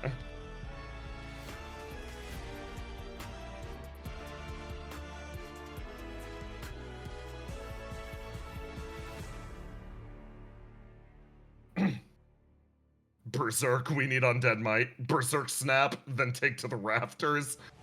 Okay. Let me get your 1, 2s, and 3s. Okay. So, chat, we're gonna take this fight very methodically. Victory or defeat will come cooperatively through here. 1, berserk. 2, do not.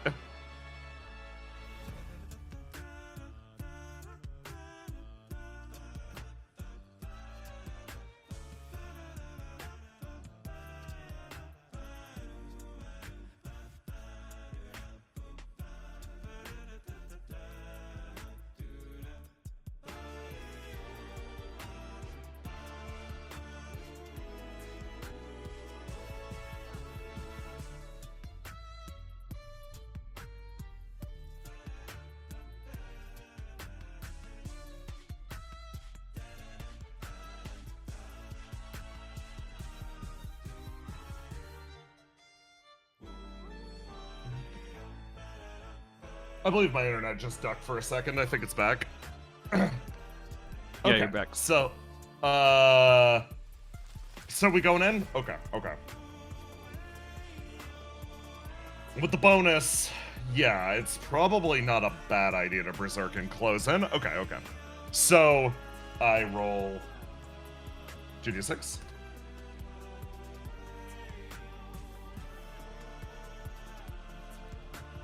And you try to, you are going to simply... Okay, so you're colorless because of the ignite. Yellow's gone for now. Oh. Beast of God's about to be very smart. Pull back.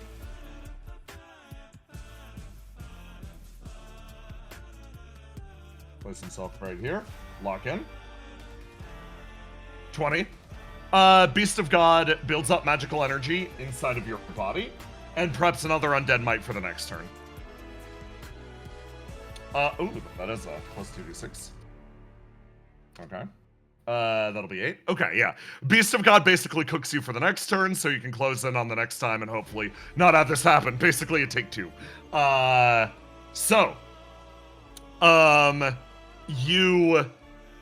You back off. You watch as power begins to flare around you. You're not triggering your undead might quite yet.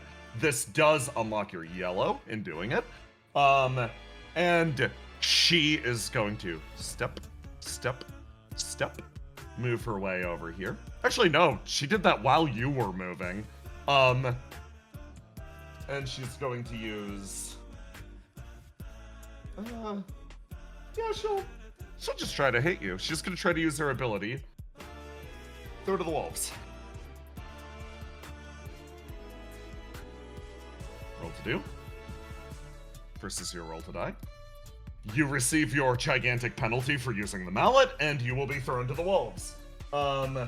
She throws you 3d6 faces.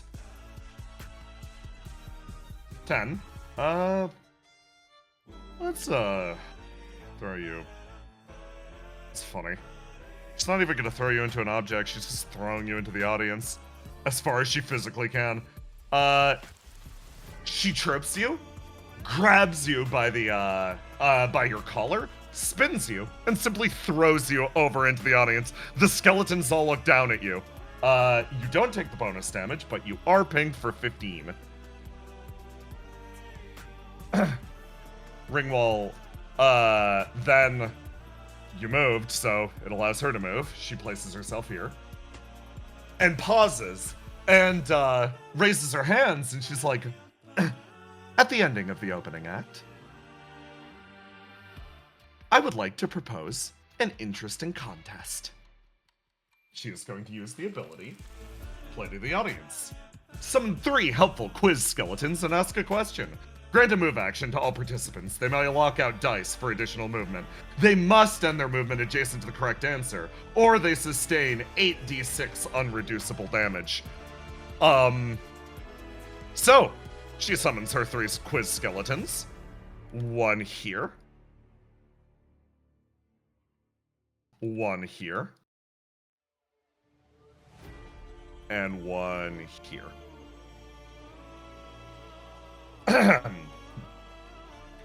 Please pay close attention to the upcoming question, as it could determine the difference between victory or death.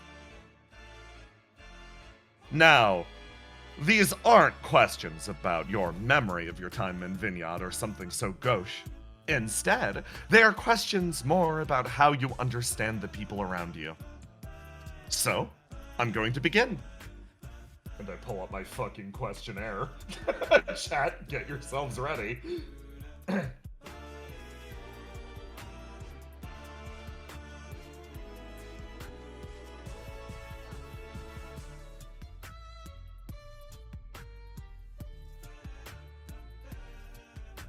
Oh, that's funny.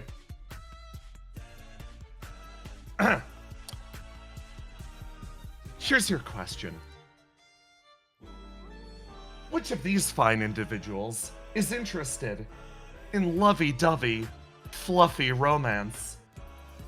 Option 1, Ringwall. Option 2, the Moonblood. Option 3, the caster of profane erotin.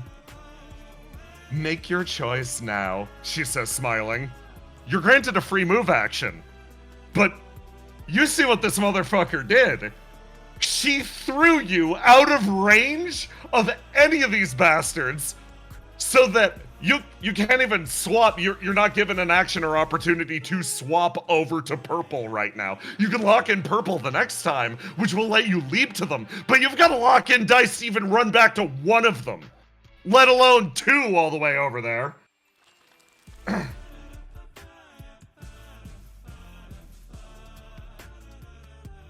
Ignite and move, yep. 3, 3, 3, 3, 3, 3, 3, okay. You go, this is important. You've got 6 space move. 7 squares away, she's so annoying. Yeah, you gotta ignite 1 dice in order to make it over to 3 like you guys want. So you're gonna sprint and lock out a dice. What are we locking out? Are we locking out, I'll roll to die for you? Are we locking out red, blue, yellow, or purple?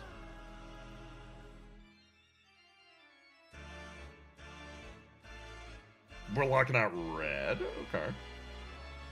Right, red, okay. So we'll ignite red. You charge your way over and place yourself next to the skeleton, sliding into home base, and she's like, very interesting. All right. Well, if that's your decision, then she claps her hands, and the skeleton next to you and you are both simultaneously blasted with 8d6 lightning damage. You take 30 damage as your body shudders and shakes, and you hit the ground.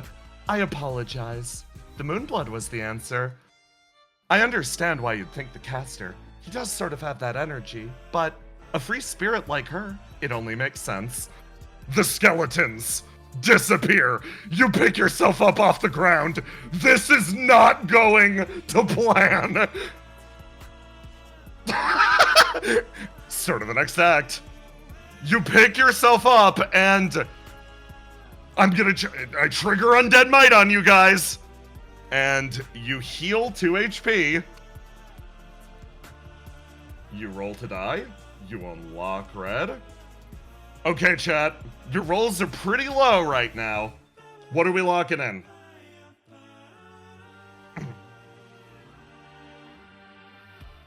Blue, yellow, or purple. They're all pretty low. Drinker Estus? Okay, okay.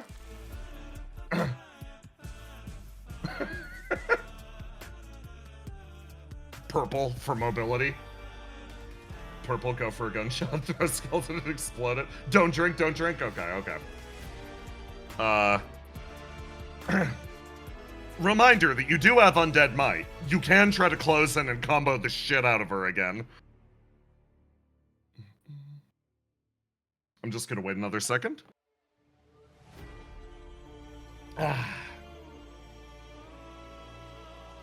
It is pure H2O, yeah, it will heal a wound. Okay.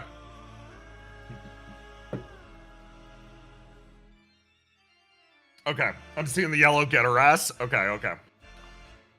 You get yourselves ready. Beast of God comes back and is like, this is a fucking disgrace. Lore, like, speaks up, is like, it's fine. It's fine. We'll be able to pull it off.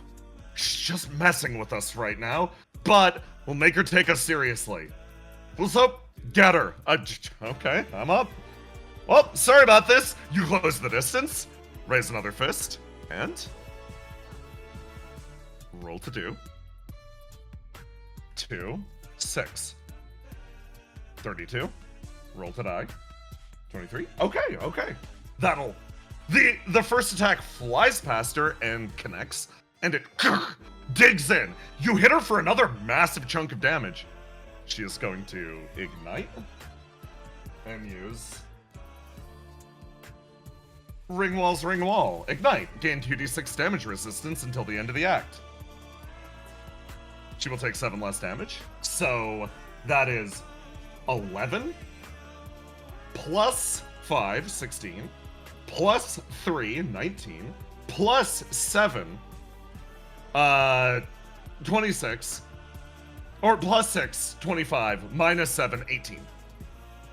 She takes 18 damage as the first attack connects. You ignite, and you go for your combo. Next attack follows through. Roll to do complex. We are going to roll this, because it's still Knuckle Claws.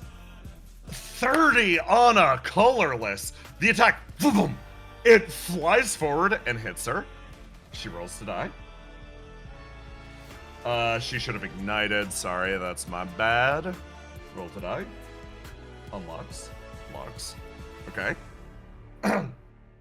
The attack hits her, and you can tell, no, these punches are really getting through. You lock in off of this. Sorry. I add to the damage. You're gonna lock in your, yeah, let's go blue. We're aiming for as much damage as possible. You follow up with the Knuckle Claws for another attack. We go for a roll to do. That is a crit. Okay. She is going to ignite again to reduce the damage. That is 7 less damage, so she's taking 14 less damage from all sources. Sorry, I gotta add 2d6. And then an additional 6. Okay, that's a metric shit zillion damage. 10, 19, 23, 29, 29 doubled. Jesus. Mine it with the damage reduction. She's still up. Okay. Barely. But she's keeping herself together, and you notice that she's now taking 14 less damage from all sources, but you ignite. And you close. Roll to do complex. 2d6. Bonus 6. Boom! Another attack coming straight at her. She rolls to die. Unlocks this. Locks this in. The attack does connect. You manage to hit her in the chest, and she takes her first wound. She almost stumbles backwards, a little shocked. Oh, very impressive. And I'm going to use...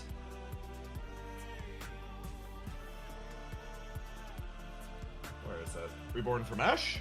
Whenever you're wounded, choose one of the following. Regain all your HP. This doesn't heal wounds. Or choose a creature. They're stunned on their next turn. That would be their following turn, so it wouldn't even count this one. She's gonna get all her health back, I think. You close the distance, and you try to punch yet again. This time, locking in a red. Makes sense. Roll to do complex. The Undead Might combo is very juicy. Okay, roll to die. She's going to ignite.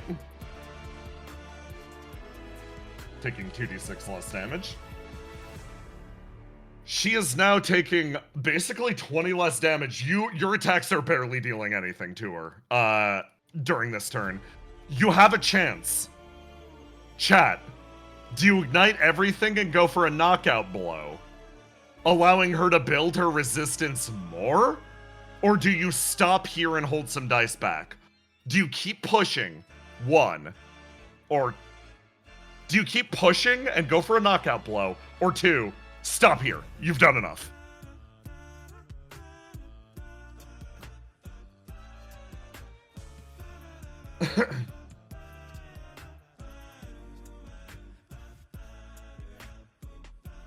Knockout blow does indeed have damage penetration.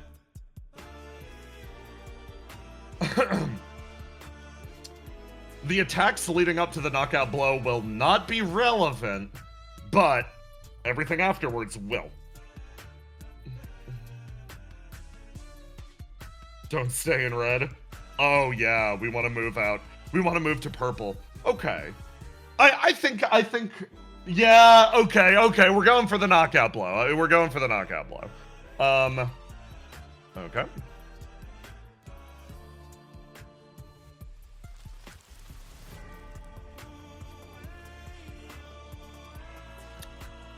Okay.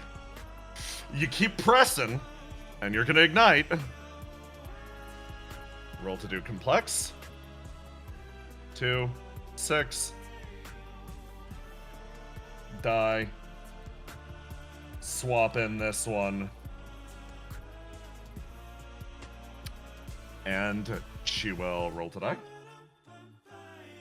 Unlock this. Lock in this. Oh, you're asking what dice she's locking in? Hey, you ever see a character that even as you wound dice, they don't lose access to them? I gesture at Dear Sweet Ringwall in front of us. Yeah, sorry, she's not gonna get any easier to fight over the course of this. She has 1 wound. She dies when her wounds are maxed out. That's simple.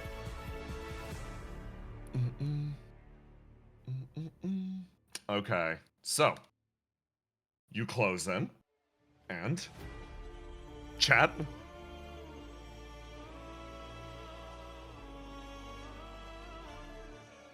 You pause.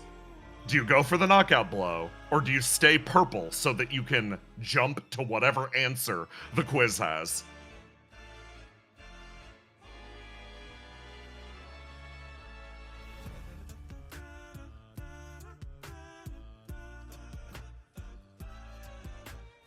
Sorry. Option 1, knock her out. Option 2, jump. I should rephrase. Let me clear this in chat. 1, stay oh god, I gotta get my shit straight. Okay. Fuck. Christ. Give me a sec, chat. Let's clear chat out. I want to make sure you're all making the right decision.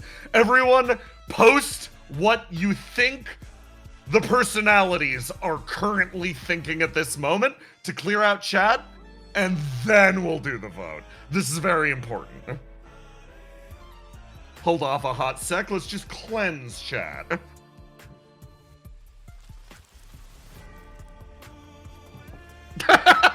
Ow, fair enough. Yeah, hit us with some good old September creatures. Let's purify the place. Okay. Definitively. Option 1, stay purple. Option 2, knockout blow.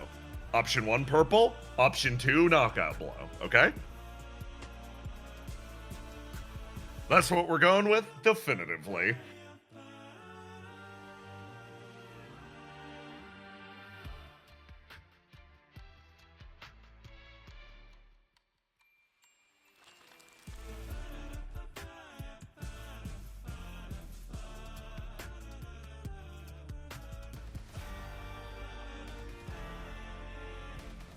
Okay. You guys are doing the pro gamer move. You stop, you hold purple. And purple is actually gonna be very smart about this too. And immediately pop Snap Berserking. Lose 5 HP. Roll to die. And spend their turn. They just want to free everything up. And then they're gonna stay locked into purple. Run away? Here's the problem. Here's the problem with running away. You move... Oh, right, you can... Oh, yeah, you can jump anywhere on the map. Yeah, you'll just hop back. Land here. Ooh, right. Wait. I just remembered something. Oh my god! Yeah, roll to die versus the target's roll to die. You're gonna try to Reaper mark, Ringwall. It doesn't work, but it was worth a shot. Yeah, you jump over here, and when you do, you feel someone, a light presence, just resting on your back as you leap. You hop sideways, and it's just like, oh, we're going over here now. Won't that make it hard to get back to the stage when it's my turn? You land, you turn, you stare at her. It's her go. She claps her hands again, and she's going to whirl around and attempt to get ya. Oh! But however, Wandering Stray's brilliant play of unlocking all your dice actually makes it so she goes to try to throw you to the wolves again, and you just duck under it, leap backwards, and manage to get distance from her. She's like, I see. This isn't going to be as easy as I thought it was going to be. Oh well. Let's play to the audience. Good job, guys. You managed to avoid getting wounded this turn.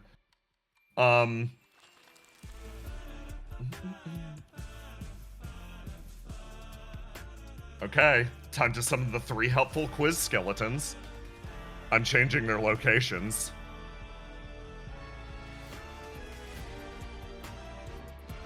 Three is over there. Is up here. 2 is over here. Okay. So, I'm going to read the question. I get to roll 6. 5. You're getting all the Mimi questions.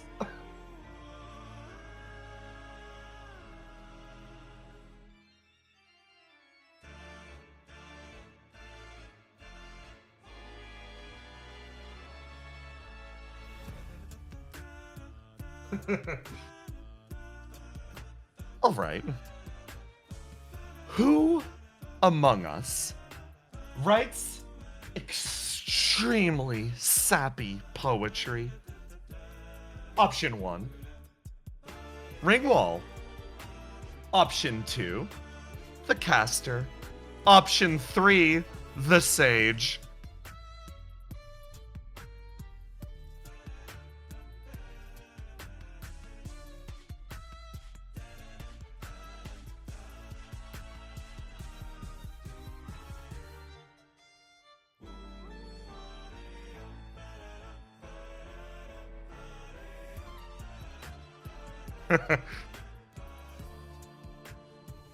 You're granted your move action. You turn, you stare at her, and you jump. You leap without a second thought and land down next to the skeleton. Well. Let's see whether you're right or not. She raises her hands.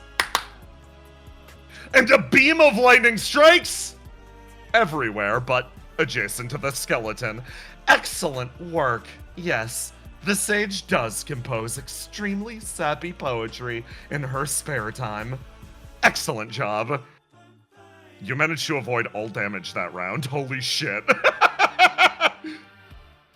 Start of the next act. I heal you your 2 HP.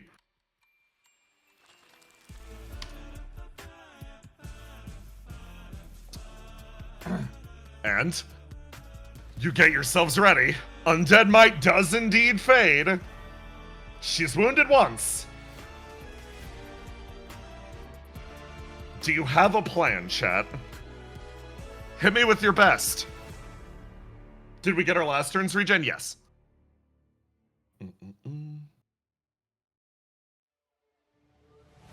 Those are your attributes. That's what you're working with. Tell me what you get. Shoot. Corpse bomb. Corpse explosion. Cast magic heal. Shoot. Scoot and boot. Jump and charge a hammer. Ooh, okay. Start shooting, maintain distance. Oh, that's smart. Okay. Heal and wait for her to get to us. Can we find a way to prevent the quiz? Leaping strike with hammer. Okay, that's not a bad idea. Okay. So the way that we're gonna play this is you're gonna keep distance and start ignite charging your hammer. Which is probably gonna be your next plan to go absolutely ham and blow her up. So you're gonna maintain distance. You're allowed to move wherever you want on the map. So Wandering Stray, God, you're gonna be so clutch for this shit, can simply choose wherever they want to jump on the map. They're going to choose to jump into the rafters, which is still within range, while firing the gun. They dart up here, take the shot, 7. The attack misses, however, she is unable to perform her counterattack, so you simply land here. You're going to ignite, charge your hammer by 1. Or, no, I'm gonna do this in a more efficient order for you. You are going to jump, ignite, shoot, miss, lock in a dice that isn't your purple. Now you've got a good lore dice. Okay, that's better. Now it's her go. She was able to move this many spaces when you moved. She's going to move, and then lock out to move back over here, and then she's simply going to wait. She's going to lock. Let's go yellow and blue. And then she's going to roll the die to prep an action. And she's just gonna chill here. If you beat a 20... Actually, I'm gonna let you roll your little insight check right now. If you beat this 20, you can figure out what she's going to do. 22. You get the feeling that Ringwall, once she sets up the next quiz, is going to try to trip you if you need to run past her.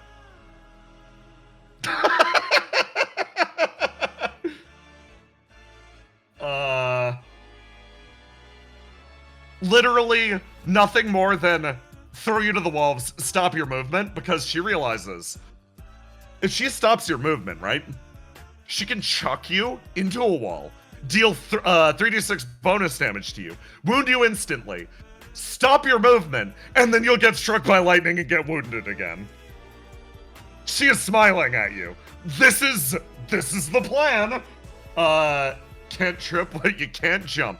We got a problem. We are locked into that stat right now. So chat, I gotta ask a question. Are we willing to... Okay, you've got 2 options. You're locked into lore. Lore has a healing spell.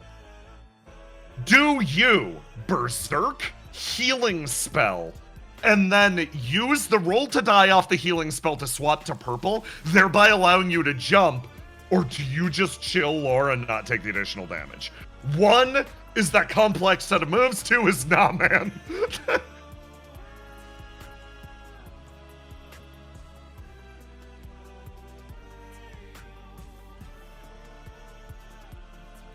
Okay. You won't be able to ignite off of this because you need blue to cast your healing magic to begin with. So you won't be able to charge off of this, but that's fine. Okay, it seems like you're going with the 1. Nice. You set yourself up in the rafters, and you're gonna use your roll to die. You unlock your purple from that. And are going to immediately...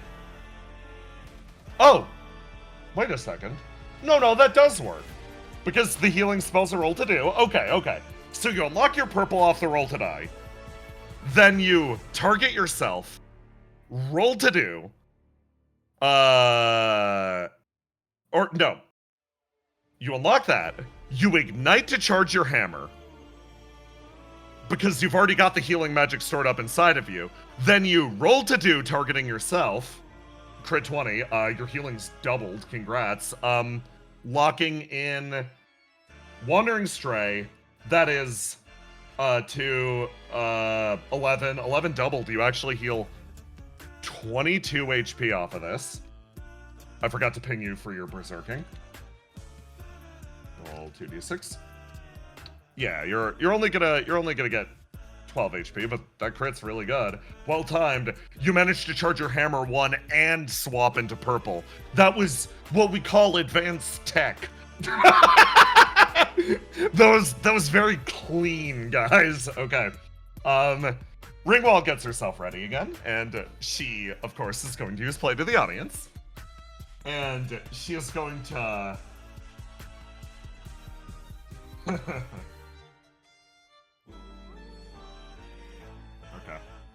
Roll 1d5. 1!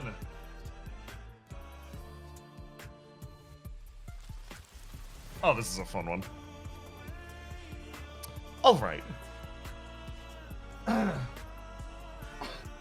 This is a very simple question. Which of these characters should you not talk to before they've had their morning coffee? Option 1. Hold on. Throw it down. I'll just spawn the skeletons first and then go through them for convenience's sake.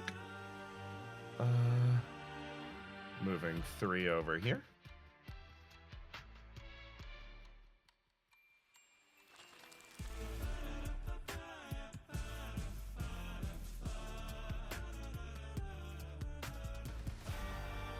Option 1, the Pioneer.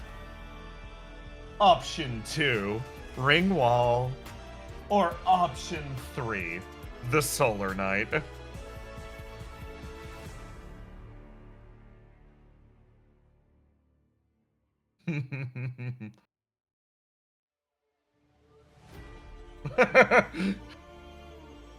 I saw the response of what the hell is coffee, and I wanna register that caused Lore to have a reaction in my head of, coffee? Don't you know coffee? It's one of the primary exports of the sulfuric lamina.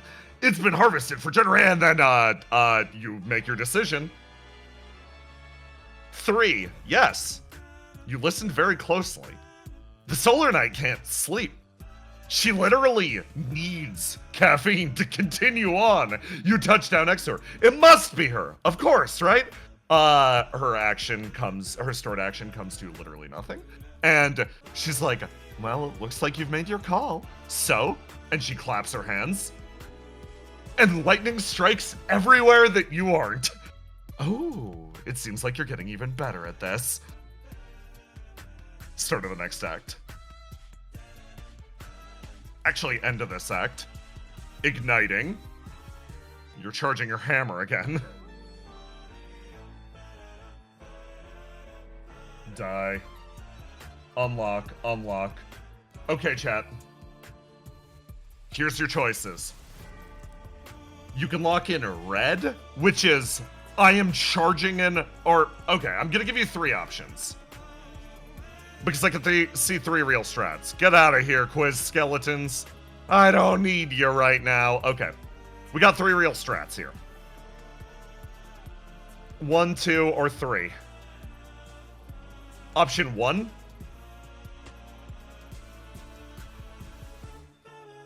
We charge we lock in red, and we start charging our magic to get an undead might out, and spend this turn basically prepping.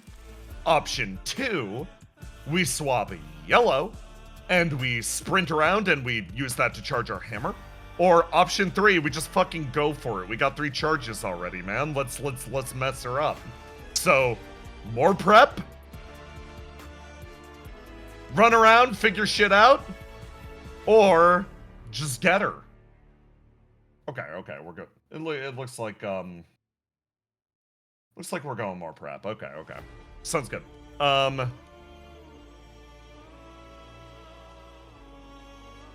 You lock in red. You run your ass over here. Actually, no, you're not moving. Because if you move, she moves. So she's exactly where you want her to be. Roll to die. 24. You build up the Profane Erodin. Or you build up the Profane Fulguris. You've got an Undead Might in the bank. You're gonna chill on this a sec. Yeah, that's all you're doing. She then will move over. Hop. Walk. Lock out a dice. Walk. And then she's just gonna stroll up to you and try to get you again. This is a clash. You get a +8 on this. I forgot to factor in her bonuses. She has a +4.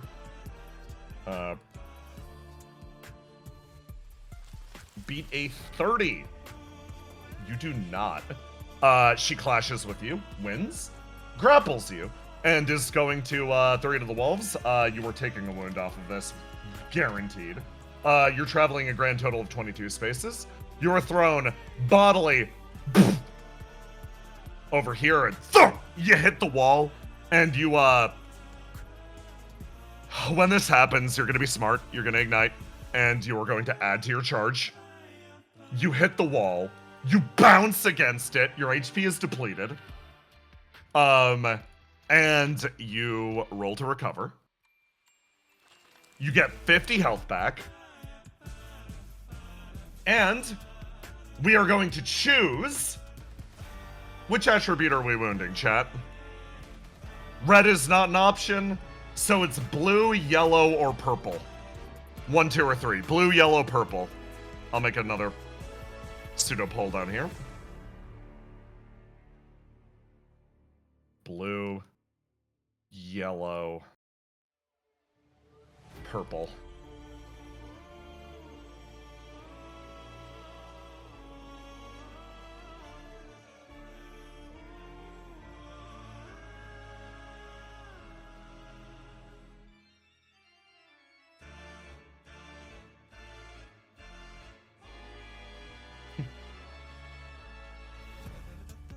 A lot of 1s, a lot of 2s. It seems like everyone wants to keep Stray. I'm seeing mostly 2s. Okay, so we're gonna drop 2.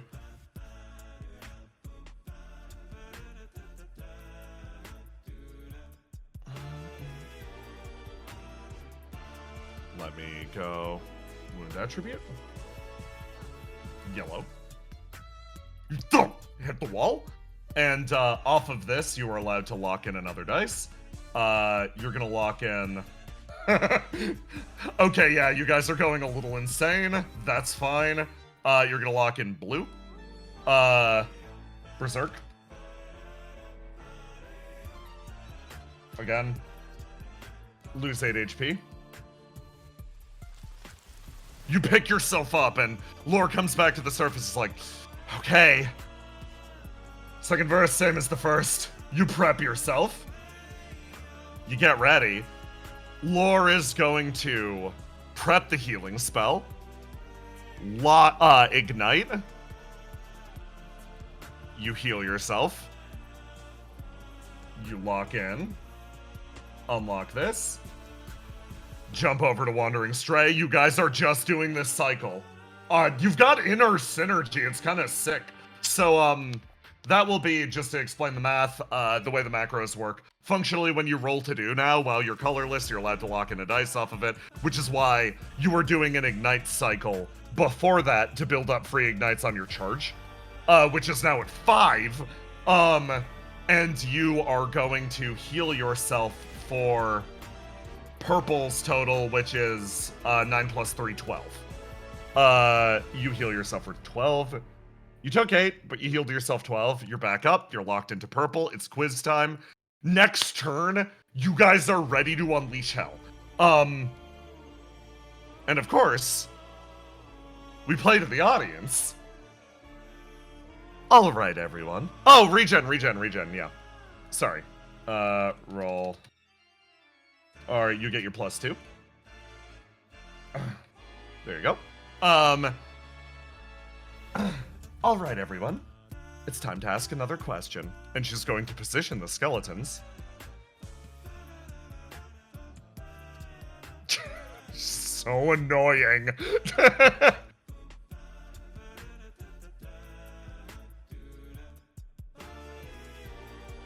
2, 3.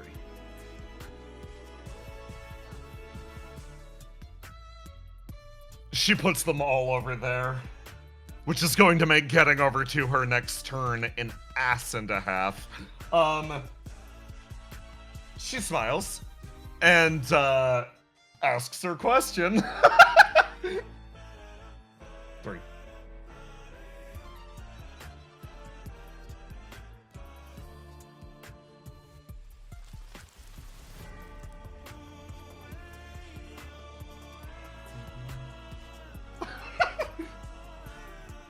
Which of these characters is secretly a horse girl? Option 1, the knight. Option 2, the caster. Or option 3, Ringwall.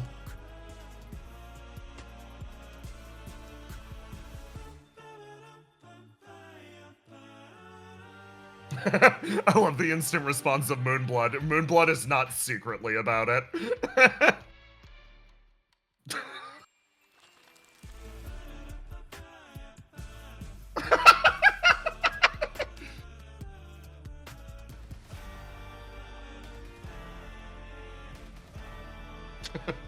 What's a horse?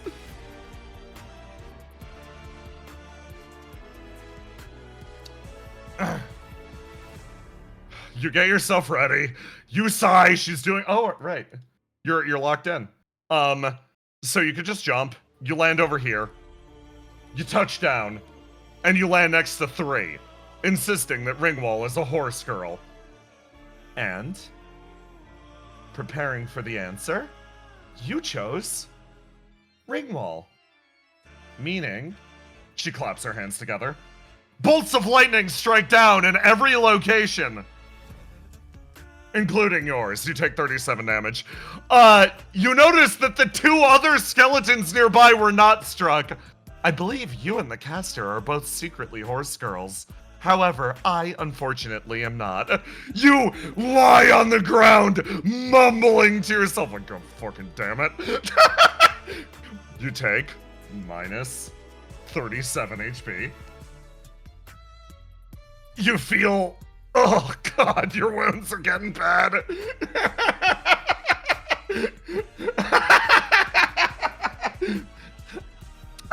Okay, chat. Is it time to drink the pure H2O, heal a wound, and get a recovery roll? Sippy, sippy, sippy. I'm seeing a lot of sippy.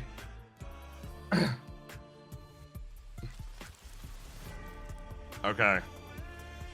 I'm gonna heal a wound.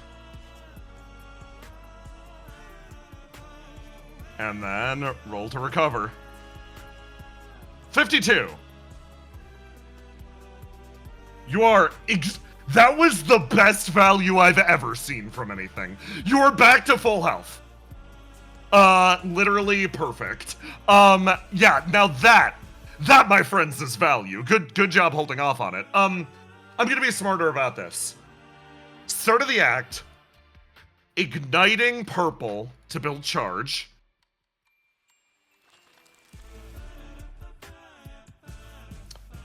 Then you do your roll to recover.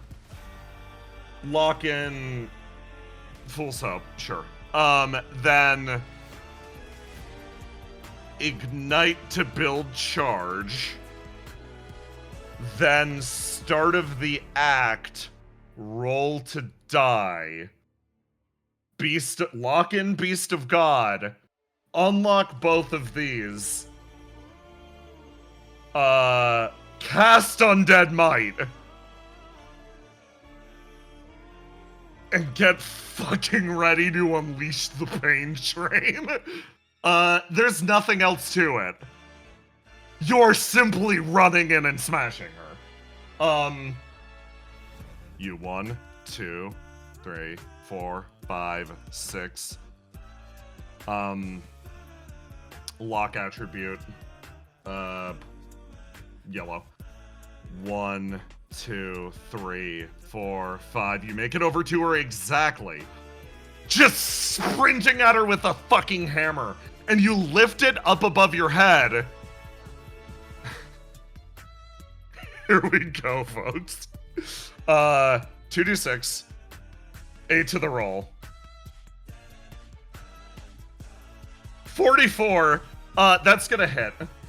Oh, that's a clash? Oh my god, that's even better. Holy shit! So, first attack back, I'm still gonna give it to you. Chat.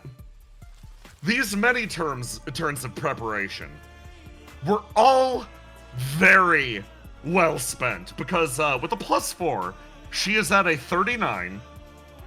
Oh, she can still beat you. Yeah, she's going for it. She'll ignite. Okay, hold on. +4 to her rolls to do. 39. She's at 42 versus your 44. You swing the hammer down on her head and she lets out a little and you feel like she's going to kill you in this moment. But instead, you lock in your leg and swing harder than before, slamming the full force of your body into her, forcing her backwards. You perform your first attack, and then you are going to do the same thing again. I ignite her dice. Roll to do. Oh, right. Sorry, that doesn't have all your bonuses. Let me. There you go. You hit her again, and you force her another step backwards. She rolls to die. Unlock. She'll lock in this. And then you hit her again. You are spinning, by the way, I'd like to register. Roll to do. Choose amount of d6. 2. Bonus. 6. Oh, that should be an 8. Sorry. That's 2 more. You slam into her and drive her backwards yet again. You continue to spin. You've easily hit the stun threshold. You wound her. And she is going to immediately restore all of her HP. And as you force her backwards, don't worry, I've still got your attack stored. Hold on, we're gonna go. Boom! She slams into the wall, and you actually force her back. All of her HP is back. You're going to hit her again. 2. Bonus 6. Even on a crit fail, I believe you should be fine. She's going to ignite and start to build her damage resistance.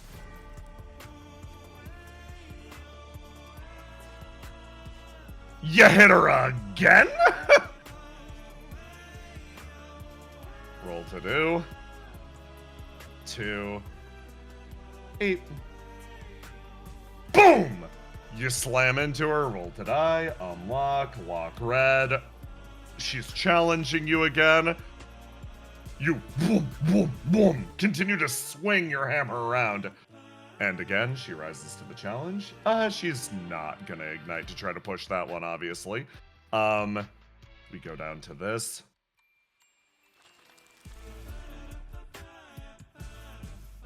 Two, 6. She will challenge this. Oh yeah. You lose this one. And igniting at this point, God, I guess you could ignite to push it. Yeah, you'll both ignite to push it. She is 2 ahead of you. So this is your roll.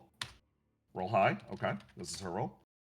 Okay, you managed to turn what was going to be a failure into a success as you push past and still manage to connect the hit.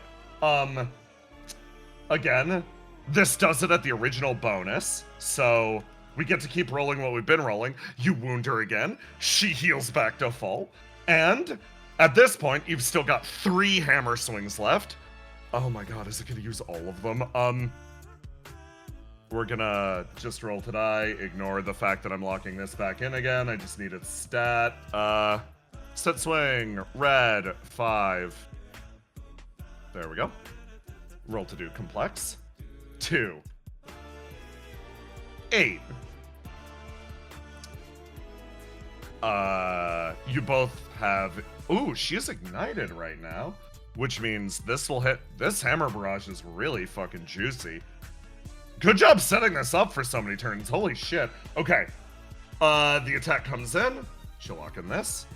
You lock in this. The attack comes in. She will ignite. You will do your thing. You know the story. 8. Okay.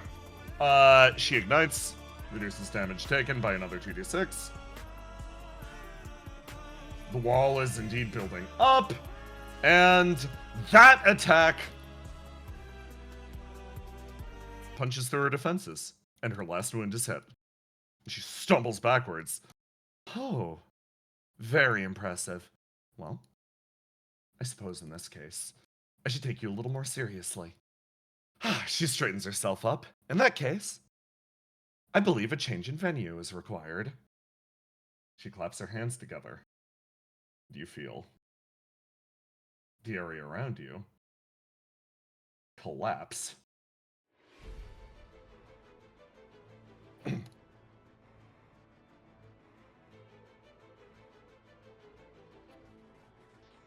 It feels like everything's changed. She readies herself, heals all of her wounds, and moves on to phase 2. You then swing your hammer around and hit her again.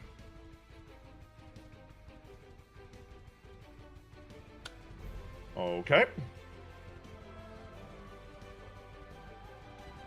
Unlock. Unlock. You wheel your hammer around and she flies backwards, rolls across the ground, and hey guys, I think she's passed over the stun barrier for this turn. So you've stunned her during this act. She doesn't get an action at all. Phase 2, you don't even get to, well, you don't even get to see what it does yet. Your body is fucking exhausted after that. You still have undead might though, and she's stunned. You feel it in the back of your mind. Someone. Hold on. This would have been like... Okay. Gotta think about how to do that. You just finished that action. Oh, man. Okay, we're gonna lock blue instead of our, red to walk... or yellow to walk over. You feel a yellow spark up in the back of your mind. Guys, let me go for it. You realize this situation, this position, it is perfect for the knockout blow combo. She's got hella damage resistance from everything she built up, but right now, every attack will simply connect while she's stunned. Chat, do you go for it? Do you press? Do you press what appears to be an advantage? You don't know what this is yet, but...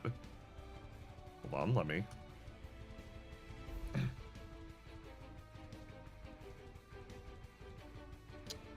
go. Option 1. Attack her now. While she's down, before she even gets a chance. Jump her and try to push the phase as fast as possible. Or option 2. Wait. Wait for her to do whatever she's gonna do.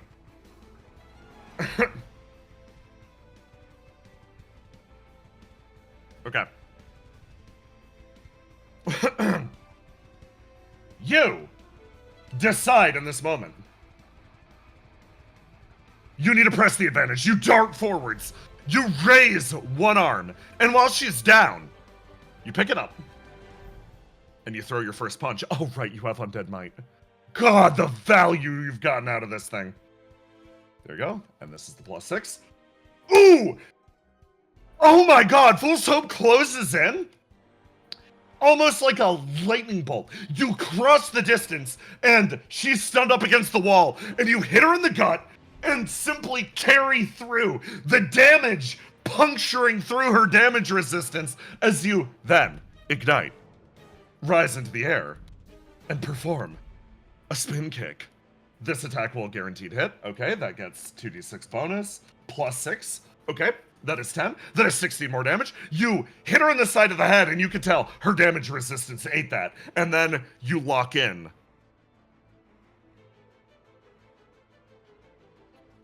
Wandering Stray. And you prep yourself for the knockout blow. You reel your arm backwards. And again, I post what knockout blow is. Knuckle. Ignite to perform an attack with a 1d6 bonus to the attack and damage roll for each of your locked attributes that you performed an attack with this turn. Damage from this attack cannot be prevented or reduced and knocks the target back a number of spaces equal to the damage dealt. Now, one of your dice was locked out to walk, so you will only be getting a 2d6 bonus on this, but still pretty good, because you've already got another thing rolling. You close in, and you hit her as hard as you can. 14, hold on, damage piercing, so 14, 17, 21, 24, 25, 31. You hit her for 31 damage as she flies backwards and hits this wall and instantly takes a wound. And she can't activate her ability from stun. So she needs to roll to recover naturally. That's fun. Functionally, you halved her health next round. Nice. Her body flies backwards. You ignite. You get yourself ready. You're gonna be smart. You're going to berserk. You're going to lose 11 HP. You're going to sit here like a polite little knight and roll to die to unlock fucking everything. You get all of your attributes back as she readies herself, and start of the next act. You've actually managed to wound her once on this phase already. Very nice job. So, start of this act. We roll to die. We heal our 2 HP. And chat. God, hit me with the plan. You don't know what she does in this phase yet. What are you doing?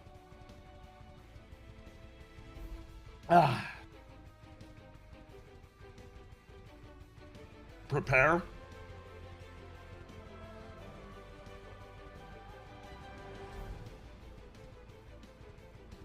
Prep. Shoot, scoot, and boot. Pray to the audience.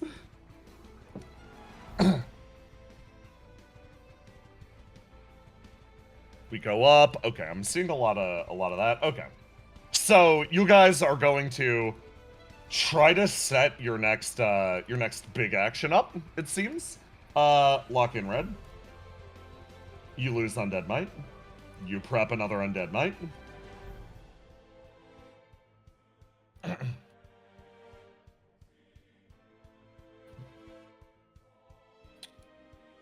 Roll to die. Okay. You'll be able to lock it in. You get yourself ready. So chat, I can see 2 diverting futures in front of us. We going the Undead Might or the Knuckle Claws route? Are we going Hammer or Knuckle Claws, I should say? Option 1, Hammer. Option 2, are we gonna try to Knuckle Claws combo her? red or yellow?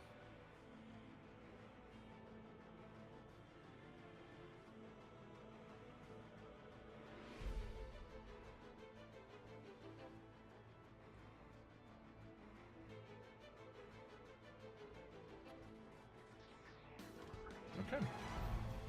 Oh, it's close. Okay.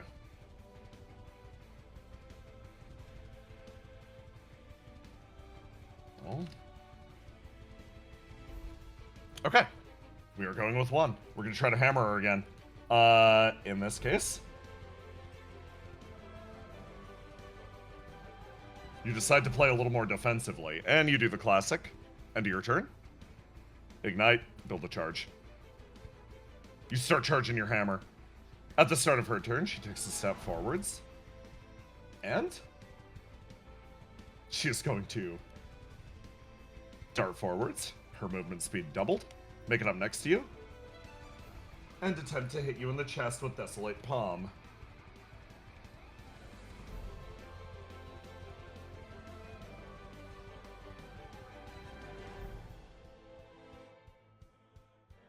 You lock in Laura and actually manage to defend with the shield. You lock it in place, barely deflecting her attack away. You can tell Desolate Palm would fuck up everything you have planned. You would just simply start to decay. Okay. You lock in your shield and you get ready. You're gonna Berserk again. You're gonna take your extra turn. You are going to do the Berserker caster combo. You are going to do this. Unlock this. Ignite.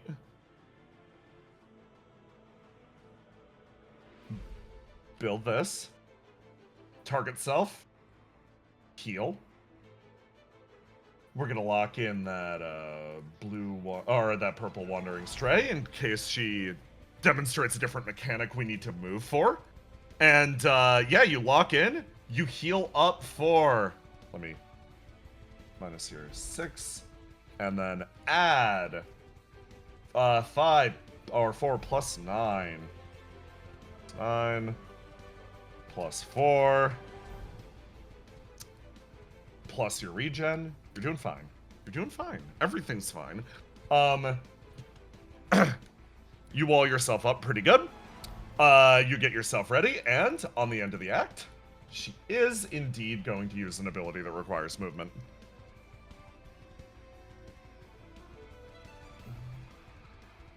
Dread Barrage. Mark 3 areas with large destroyer skeletons. One right here. Choose vertical or horizontal. Fire 5 square beams that trisect the map in whatever direction you select, using the skeletons as their anchor point. Any creature within this area sustains 1d6 unreducible damage, yourself included. So, she's not going to tell you whether the skeletons are firing vertical or horizontal. And I need you to choose where you are jumping to. The jump ability is very good in this case. Put one there, one there. So, if you're curious, yes, these beams do in fact stack. So, if you're here, that's 24d6 damage if she, say, fires vertical. Or if she fires horizontal, she might catch you with an 8d6. Chad, are we gonna... I'm gonna give you some options of where we're jumping to.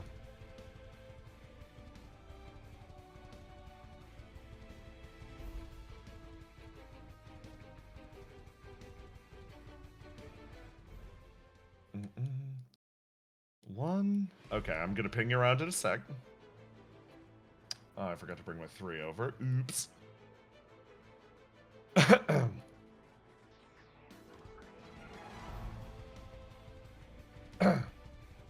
Okay. Chat, are we jumping all the fucking way over there? Are we jumping here, counting on her doing a vertical beam, or jumping all the way over here to get some distance? A horizontal beam will catch you on the 3.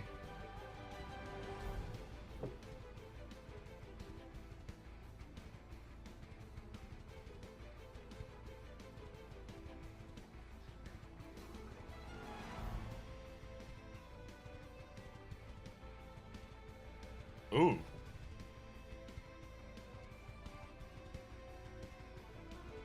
One? Okay.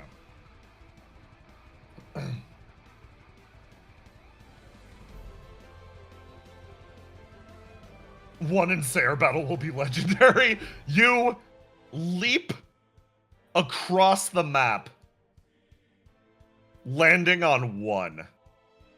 You touch down here, and watch as all the skeletons fire a horizontal beam that will actually clip her. Oh, right, you moved. Just gonna move down here. Exactly to the opposite side of the map, making sure that none of the attacks hit her. It seems like they passed through the other skeletons harmlessly. Don't worry. You touch down on the head of this statue. Get yourself ready, and then aim with your gun. I've got to see. Is she still in range? She is. Okay. She's still in shooting range from where you are. So, chat at the start of next act. We roll to die, and we'll be sticking with the plan. End of this act, you're gonna ignite, lock out, you know the deal. 3 stacks. Roll to die. That will unlock blue. Lock in Beast of God. You lose your undead might. Beast of God is going to continue adding to the Profane Erodin. Or Profane Fulguris. Die, unlock. You've got an undead might in the bank now. Let's ignite. Charge. You stay up here. And, wait. That's simple. Okay, her go. You know she moves when you move. So, she is going to... Hey, Ringwall. Genuinely, do you have an answer for this? That's hysterical. Okay.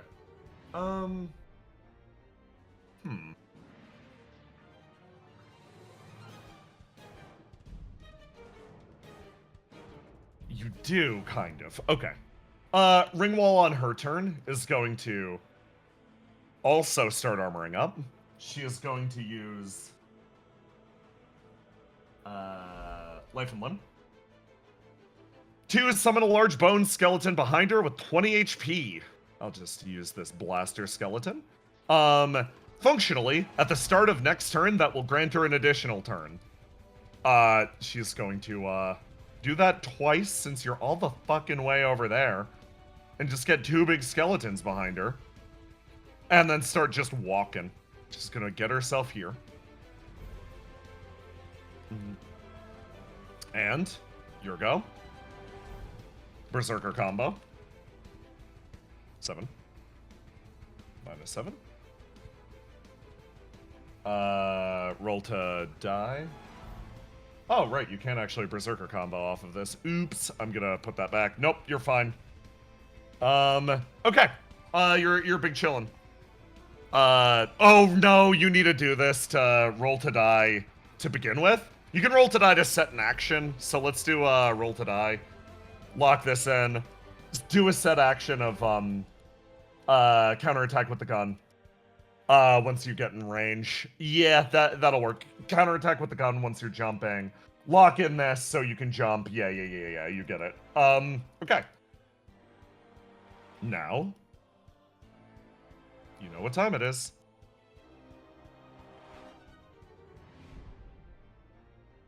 She is going to summon a skeleton directly on top of you. It does not matter which direction it fires. If you are standing in your current location, it will still hit you. Then a skeleton here. And a skeleton here. Okay. None of the other skeletons despawn. Where are we jumping, folks?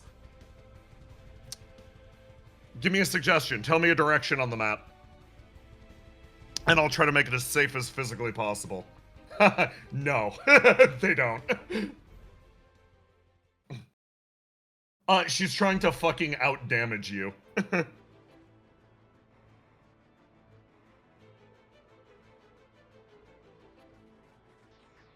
All the way down. Jump in the middle column. Audience. True north of the map. Okay, okay. Audience. Okay. So I'm seeing some suggestions.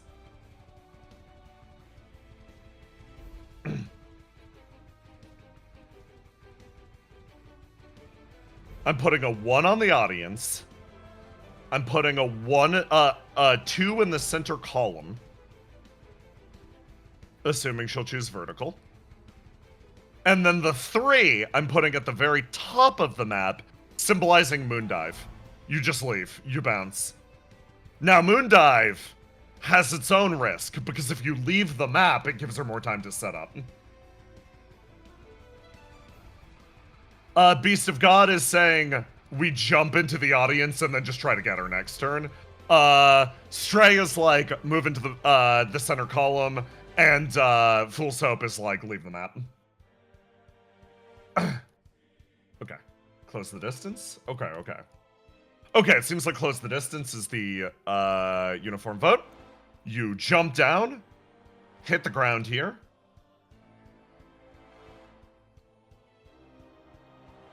Run through the audience. You get to take your shot before this happens. Roll to do. You fire at her. It does not hit. That's fine. You touch down in the audience. Land here. Ignite. We're going in ham with the hammer again. Okay. So it really will come down to one major thing. The skeletons fire. This area is just completely clear. Very, very well done. You land right here. They fire vertical beams, and you manage to avoid them. Beams of searing light fly past you in every direction, and she's fine. You scramble your way across the ground. Start of the next act, 2 HP. You're gonna close in towards her, but... All right, that would have been your roll for last act. So, yeah, you lock in blue. Get yourself ready. And then, she does her roll to die. Damn! You beat her roll to die by literally 1 and get to take the initiative here. You look at the 2 skeletons behind her and realize something as you run up on her. This would have been fucking terrible if she'd been given a chance to, act first. Your success by 1 stopped her from doing what you're about to do to her to you. You've spent all this time prepping. You raise your shield, and you are going to stab forwards. Just a normal attack. She will roll to die. She blocks it, and then you immediately ignite. I'm happy that this phase doesn't have the ability that stuns you when you miss. You lock in this. Or, no, you would have done it in the opposite order. You would have ignited, dropped, rolled to do, and then off the roll to do, locked in red, and then gone on your next turn, raise the hammer, 2d6 damage, 5, you've closed in, you trigger Undead Might, and you are just going for it again.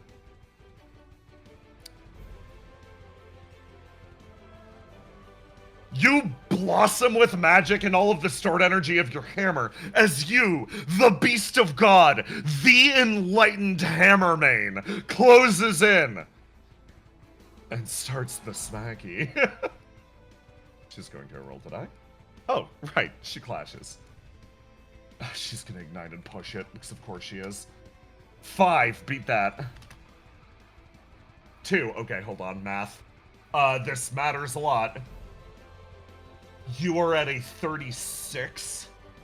She is at a 37. Your first attack is deflected, and one of those large bone skeletons actually pushes past you and chomps on real fucking hard. That's going to be. You take a giant chunk of your health, and then you perform your next attack. Because the hammer momentum continues. But with any luck, she might be able to do that again and kill you while you're killing her. Okay. She's gonna lock in this. You are going to move forwards. 2. Bonus. 6. Or 8. Sorry. 8. You overarm. You bring it down on her. The attack hits. She takes damage. And again, is you continue your momentum. 5. Roll to do. You go 2. 8.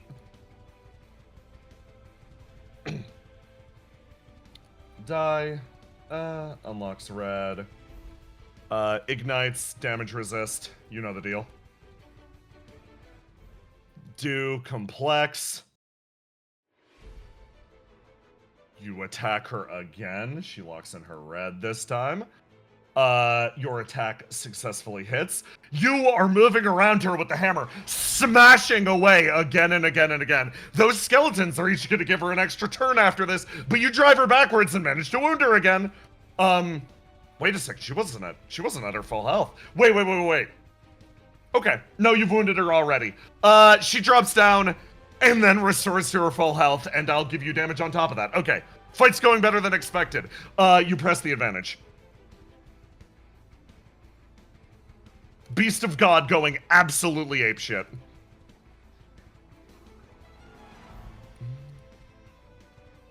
She clashes. And does not succeed. You'll hit her again. She's getting low. Roll to do complex. 2. 8. You hit her again. She clashes. You continue to push her backwards. And as you do, you wound her again. She restores to her full health and gets ready. You push forward with your next attack.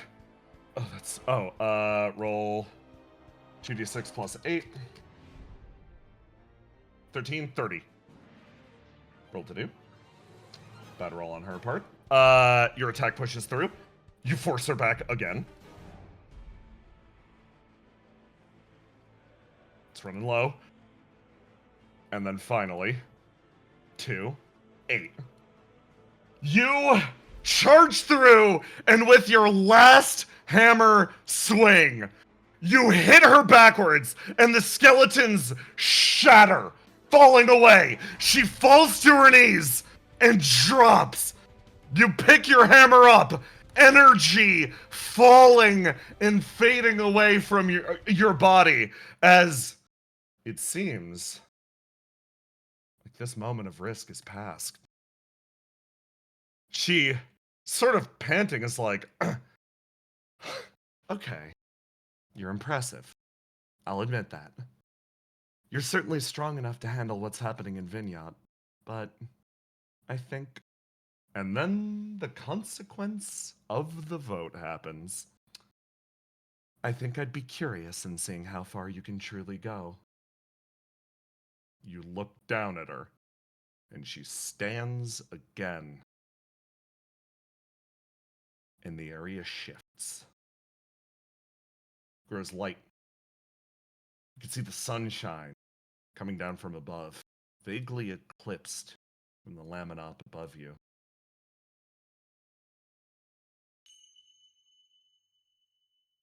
It's calm. Shockingly calm. The water around you almost seems to respond to you. Your body being reinvigorated in real time. I double your healing. You get a +4. She looks around at the area, almost wistfully. A long time ago, I found myself to a place that I really shouldn't have gone. With the demonic invasion, I was able to stumble upon a wondrous, wondrous city built around a cocoon of whirling flesh. She stares across that ocean. When I came back, the way that I saw this world and the people in it changed. My understanding for what was and was not life had permanently shifted. There is an unfortunate truth behind all things, dear knight. That a person, no matter how powerful, no matter how determined, and no matter how idealistic, no matter how much you struggle, how much you run, we are all powerless before death. In that moment, it does not matter what you did in life. It does not matter what you were capable of. We are at the mercy of whatever being sits upon the wheel and works the great cycle. You notice that tears are welling up in her empty eyes. My goal became something very simple. The rest of the world might fight for its freedom. The rest of the world might fight to change itself for power, for glory. But I would fight, at the very least, to free everyone from this form of control that none can stand before. She takes a step backwards, calmly sets herself, and you notice her posture change.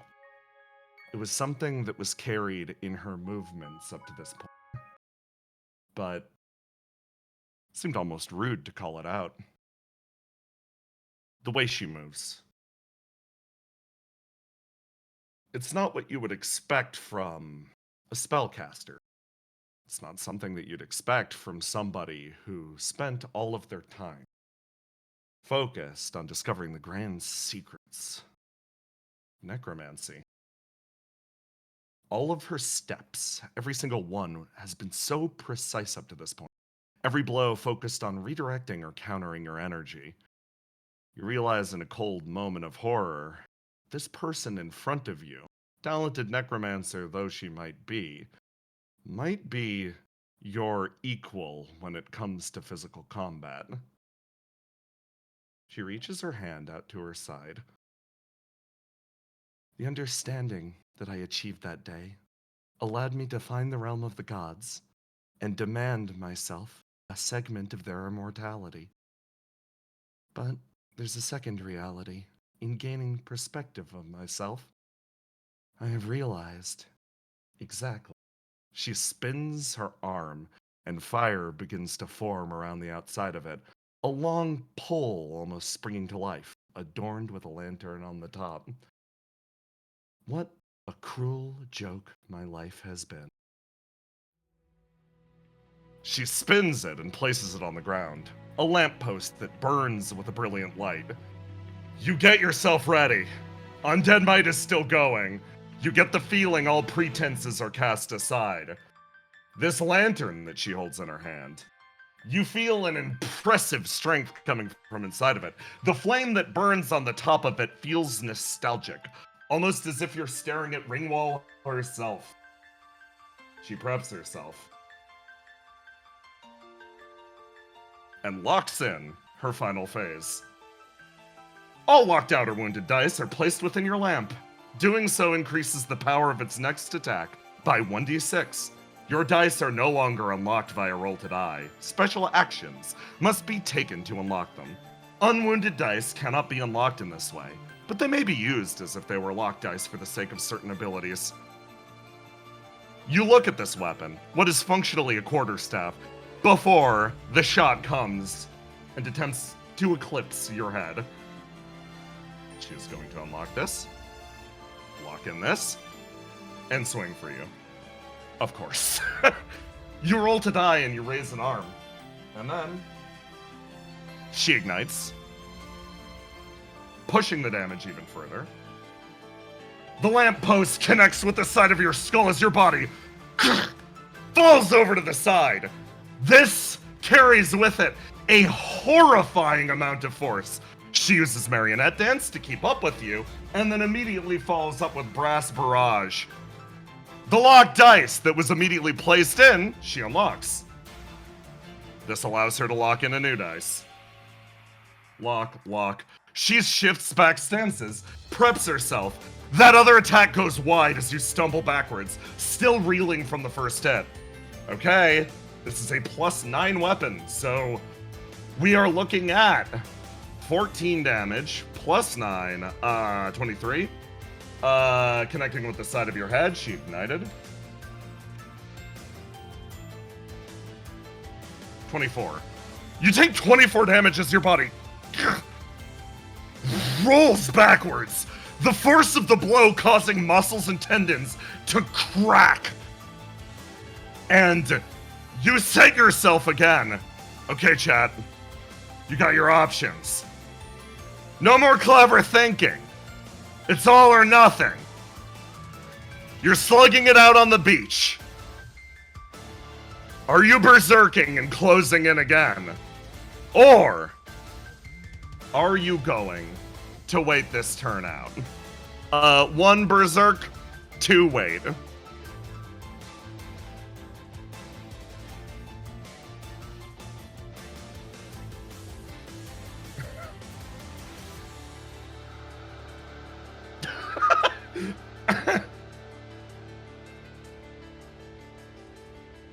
Okay. Seems like the consensus is to rush in. I've already pinged you for your healing this turn. 2d6. 11 damage. You feel the Moonblood's technique almost flow through your body as your body rages forwards and you charge her. She prepares and waits for you with her staff. This will be a clash. You've got Undead Might. +9 for a grand total of 37.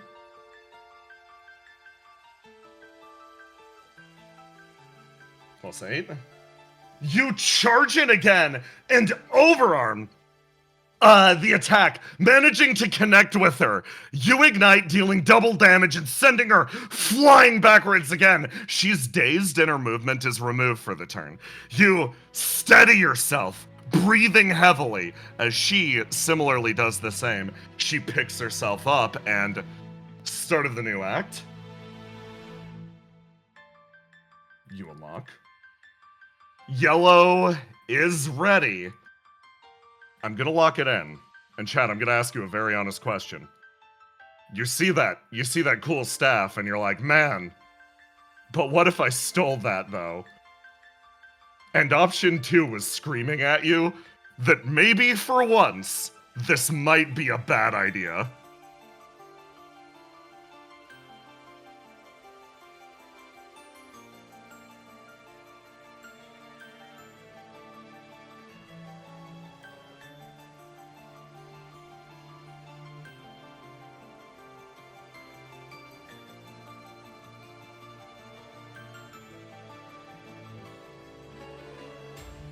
I'm seeing we've seen a lot of 2s.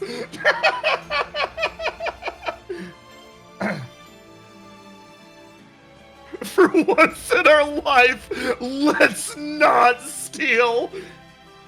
Okay, chat. It's time for the coin. To steal or not to steal. Fools up? Never once has your intuition led you awry.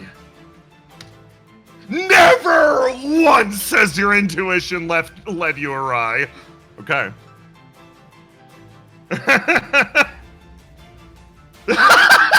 Not once! You heal your 4 HP, and you charge in. For the steal, your Undead Might fades. And you rush at her and you leap. You get the Knuckle Claws bonus. That's a good fucking roll. She's going to roll to die. She's going to ignite to reduce the damage taken.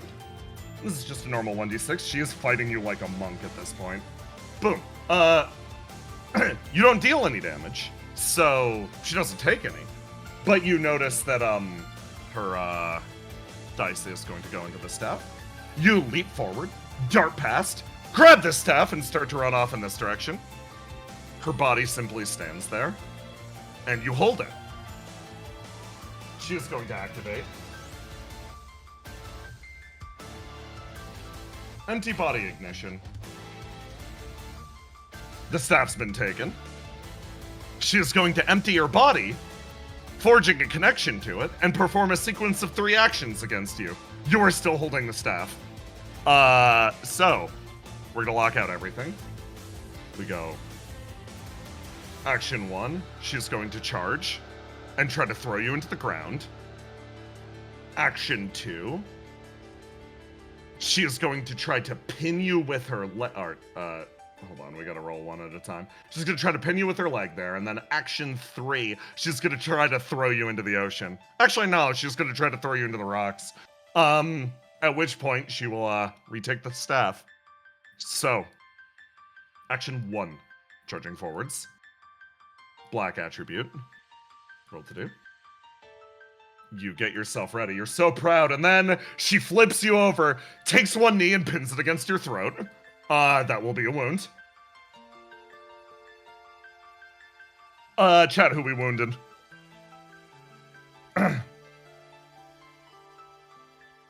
Oh, ignite? Okay, we could try to ignite. So, igniting won't make it miss, but we could try to take less damage. She is only hitting you with her bare hands for 15 damage. No, igniting won't help here is the problem. I guess you don't lose anything by igniting. You could make it even.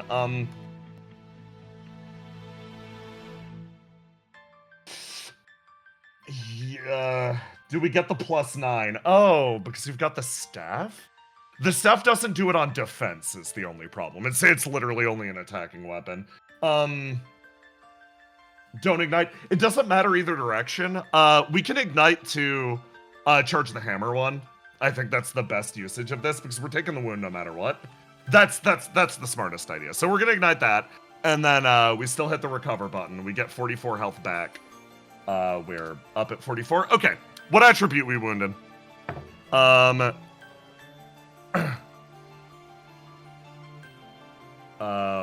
me go.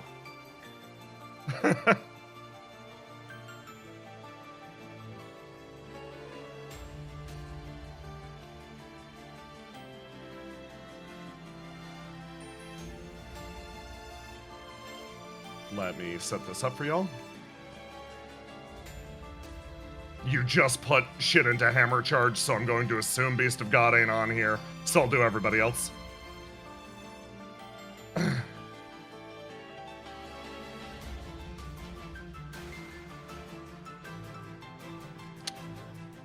What option?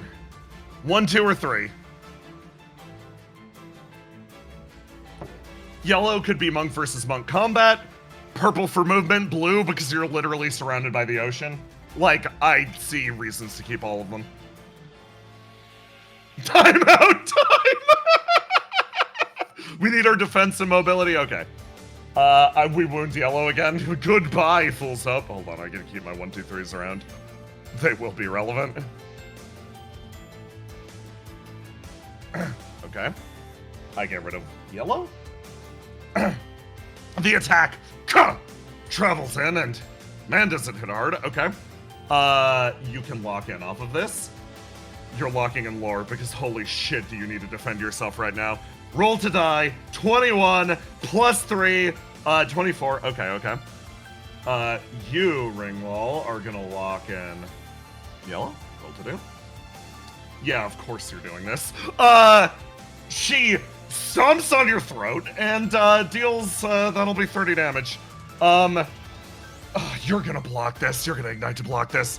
You need to stop as much of this as physically possible. You slide the shield upwards and barely manage to stop the attack from crushing your windpipe. That's gonna be 6 plus 6 plus 6. Yeah, you're getting rid of everything. You're just gonna take the next hit. It's fine. Because you can roll to die off of that.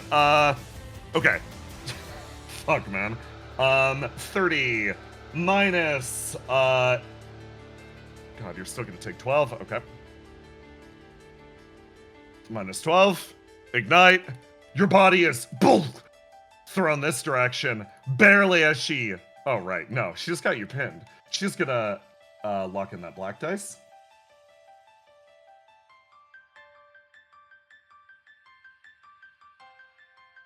Where it is, or that, blue dice. And then throw you. Bloop.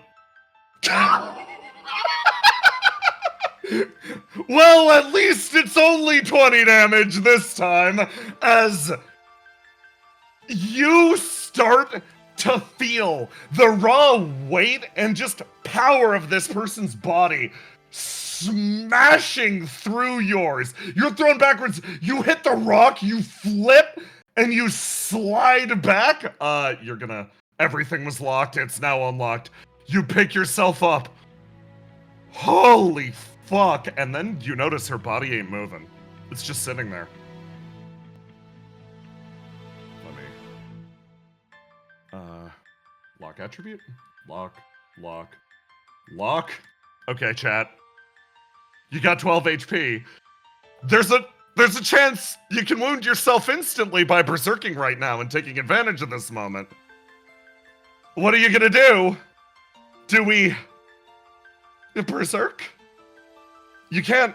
You're not locked into anything, so you gotta perform an attack to lock something in. So option 1, berserk and hit her. Option 2, I'm seeing jump into the water. Option 2, we roll to die, lock something in, set an action, and like climb into the water and ambush her or something. I don't fucking know, man. Or option 3, start doing our charge combos again. Start charging our hammer.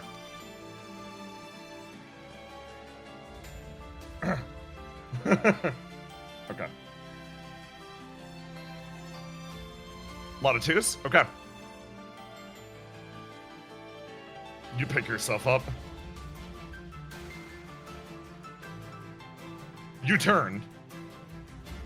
And almost leaving her body there, you jump into the water and you start to swim. You'll roll to die. Locking in lore. Because goals to ignite or heal yourself, it's fucking something. But you disappear into the water, and you prep an action. And as you start swimming... Yes, I do have a stage transition for this. You swim into the ocean. And in doing so, it's almost as if the night sets in.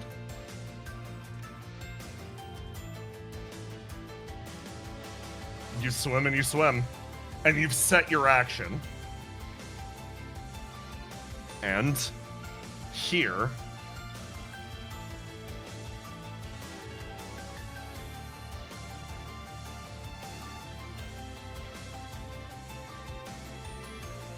something happens as the lantern itself begins to spark.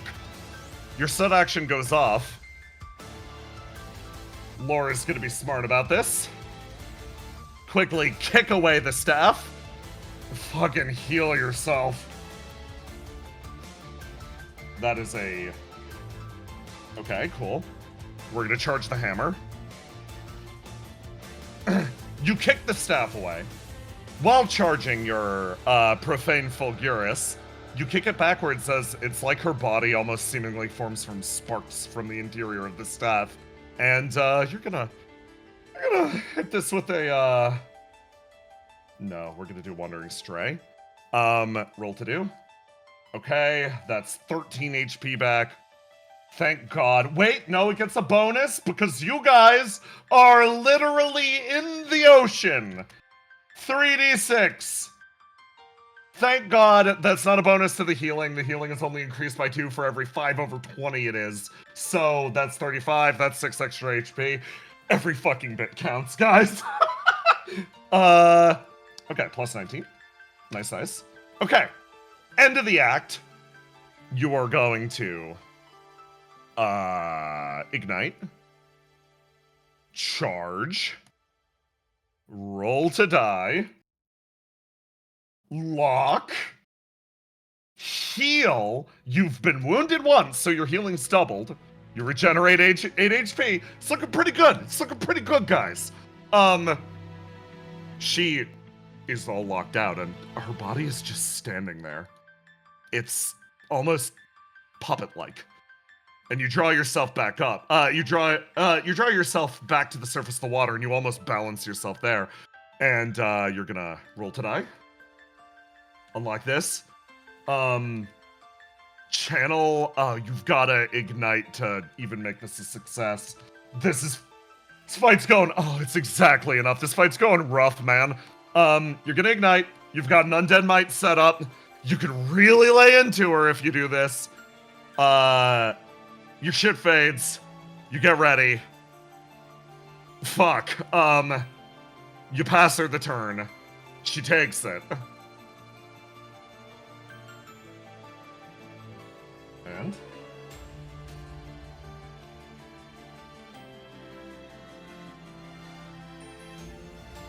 Oh, God. This is awful. Okay. Flame of Destruction. Requires all, lock dice. Unlock all. Perform a sequence of 1 World Ender, 1 Dread Barrage, and 1 play to the audience, granting your target an action for each. Not a move! A full action. So, you can just hit her. So, in order, we're gonna do World Ender. She's gonna unlock all her shit. 1, 2, 3, 4. The fire moves from her staff back to her body. It's a guess attack. Grant the target an action of which direction you'll strike from. Describe your attack. Okay, so I'm gonna describe 1, 2, or 3. She sets her staff against her back again, getting more into the fight than before.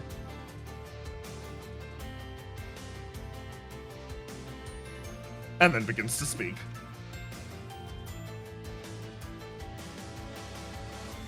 Normally, I wouldn't have someone fight this hard for it. But in this case, I'm afraid allowing you to succeed here would be functionally compromising my ideals. As such, do your best to survive this next onslaught. Okay?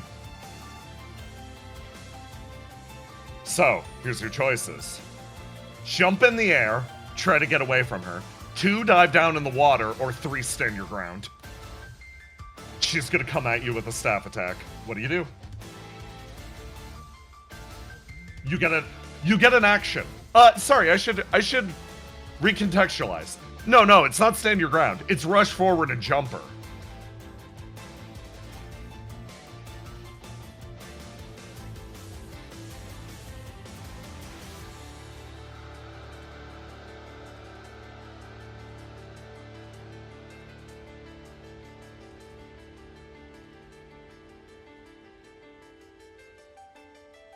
Okay. I'm seeing 3 mostly. You charge forwards, you close the distance, and... Oh, right, you get a chance to lock into something. You manage to lock in Wandering Stray as you move up to her, and you close in. And using your rifle actually doesn't have a disadvantage anymore due to its level up. You cross the distance and actually check her with the butt of your rifle as... Yeah, she'll lock in off of that. You connect with her gut as she swings her staff down, dividing the sea, and you almost pitch backwards, and then divides the heavens above you. Good guess. Next. Dread Barrage. All around you.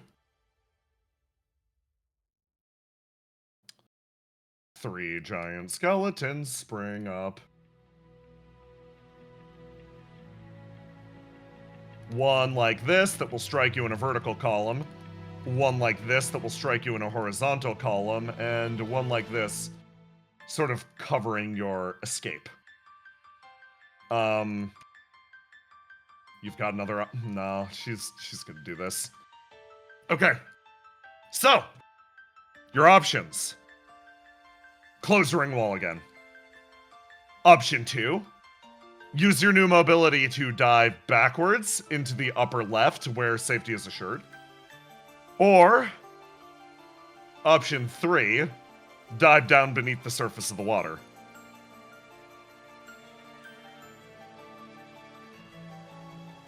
One, 2, or 3. 2's over here.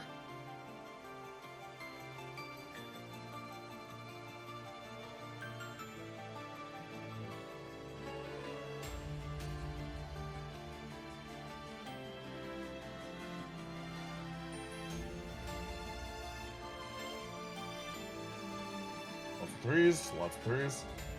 Moonfire dive possible. No, it is, but I'm not gonna fuck you with Moonfire dive right now. Lots of 3s, okay. So, you use your diving ability to dive directly under the surface of the water. You move your way beneath as the 3 skeletal beings all prep themselves in fire. She will... Indeed. They were getting prepped that if you ran in on her, she would get blasted. She gets blasted for 32 damage as one of the skeletal beams fires straight upwards. You swim beneath the surface of the water. You cannot fire your gun from this position. And then she will, of course, ask Undead Trivia time.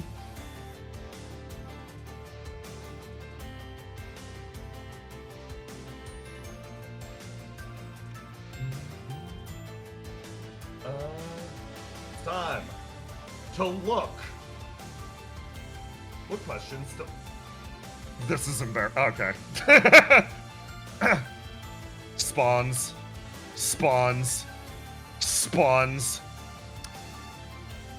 And, if you can hear me, here is probably your last question. Which of these characters has worn a maid outfit before? Grab it.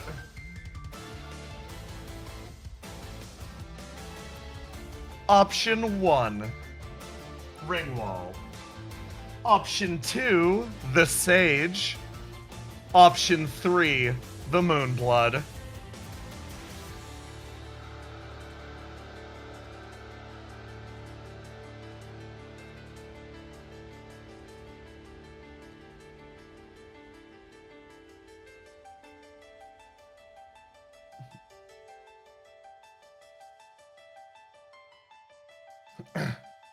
She sets up this condition.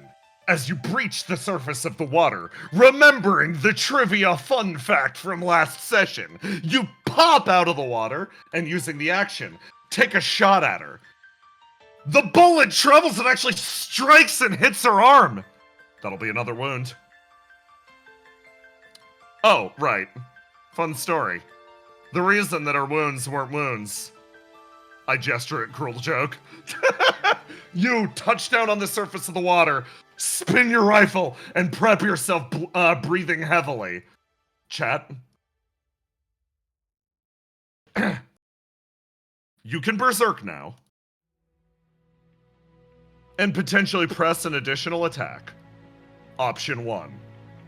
You can, instead, simply ignite to charge and keep building those hammer stacks. Or you can, yeah, those are gonna be your options. We berserking or not? Or are we igniting to hammer charge?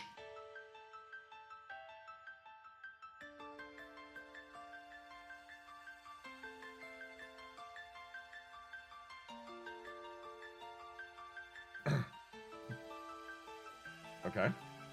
Oh, berserk to heal? That's not a bad idea. Problem is we're locked into purple.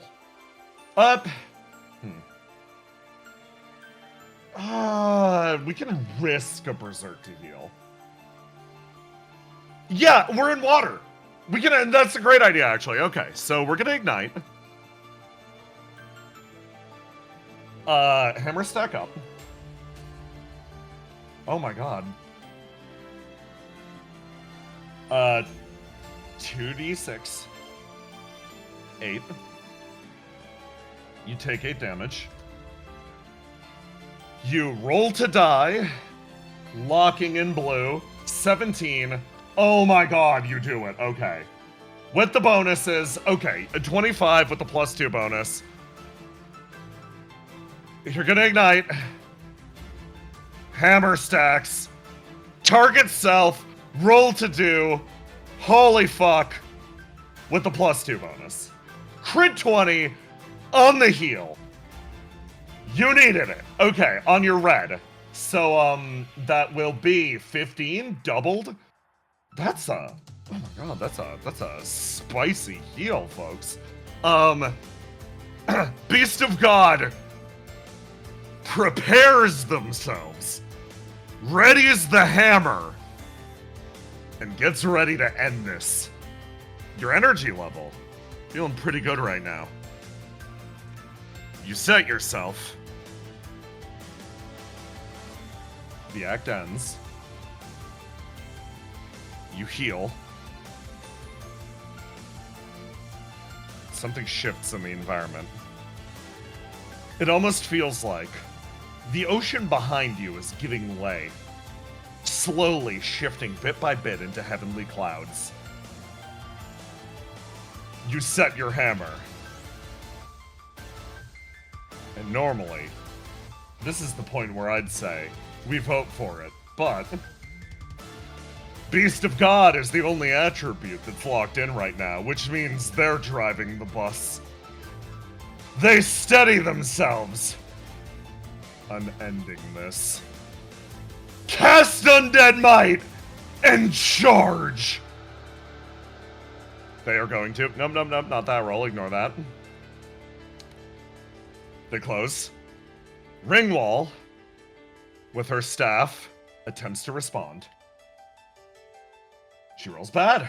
As the first attack travels past and you clash in terms of ability right now in this moment. But the spell that she taught you is enough to make your attack travel past. You dart and perform your follow-up. You lift the hammer again. She is going to ignite to reduce damage, placing one in her staff.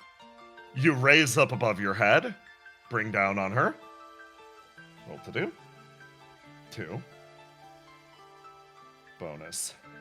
8. Ringwall picks up her staff.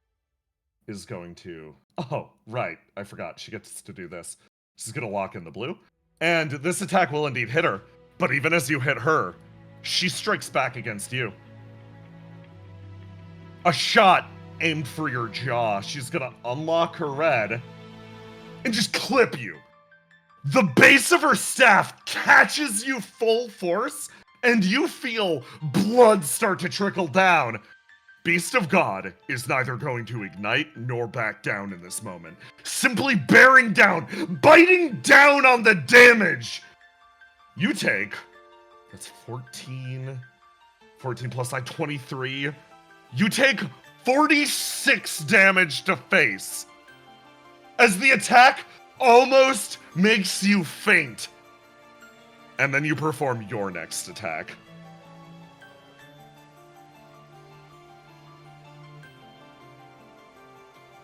The very heavens shake as you sweep your hammer again. Another brutal motion as the clouds behind you begin to part. She is going to ignite, take the attack, get wounded, heal herself. And then, oh, of course, she gets to roll to recover off of that fucking monster. You raise your staff, you raise your hammer again. You go for it. You swing it. She takes the attack.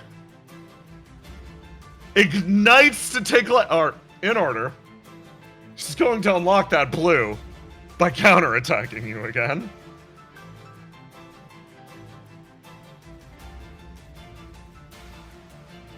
Oh. Let me go. Roll to do complex. Boom! Every shot from Ringwall is utterly devastating. You know now, with the entire undead might of Vignot behind you, your mask cracks. Your helmet starts to give way.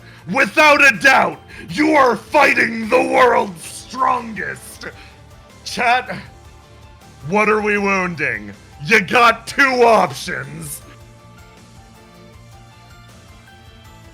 Beast of God will not back down. So, who gets the who's gonna give up their last hem on? 1 or 2?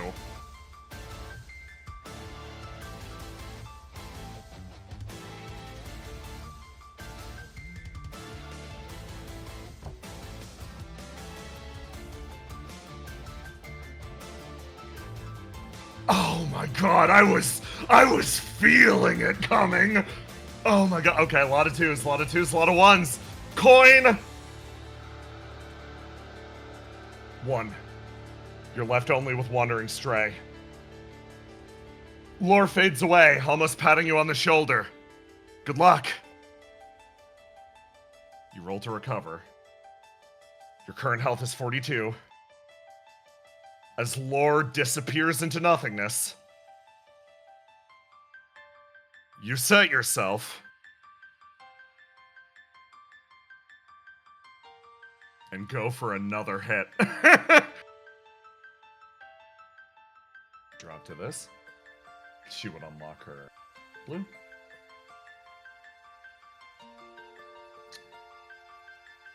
Go for that.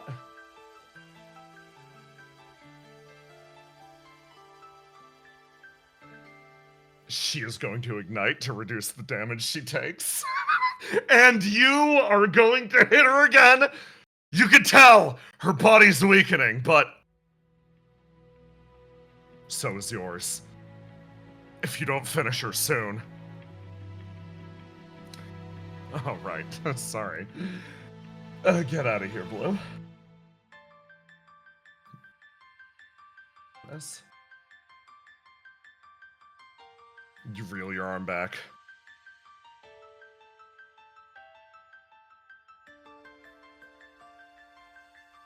Another attack that travels towards Ringwall. She takes it.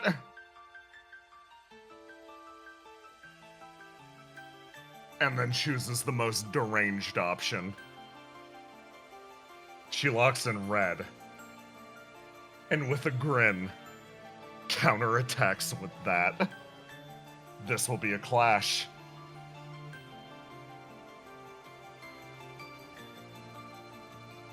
You take a step backwards, stumbling. She picks up her staff. You level your hammer. The skeletons are going nuts on the tambourine behind you. You ready yourself. You exhale. Perhaps you think for a moment. This might have been the reason you came back. Your arm travels with a lightning crack. And in that moment, your speed surpasses hers. You lock in and ignite, dealing, oh my god, enough damage to cause Ringwall's mask to crack. She rolls backwards across the ground. Beast of God ignites this attribute, and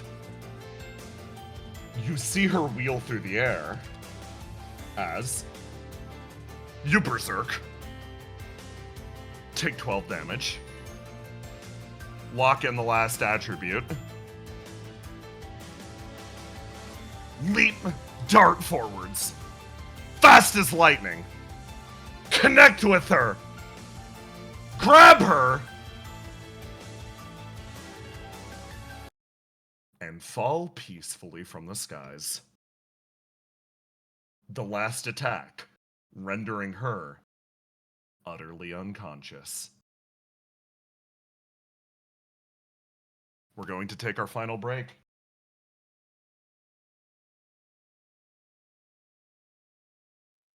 Wow. Wowie. Wowee! I like that. Gaming! There's a lot of 20s. That was a lot of 20s, you guys. Good job, bro. That was nuts, man. I'm gonna use the bathroom. I'll be right back. Yeah, go do your stuff. Bum, Holy bum, shit! bum, Full fucking boss fight. Hot damn. Yeah, truest ending unlocked. Yeah, that fight was so cool. Got It the was true, very fucking cool. got the true ending. We won. Yeah, I think. It seemed like it. I believe so. But who am I to say? I'm just a guy.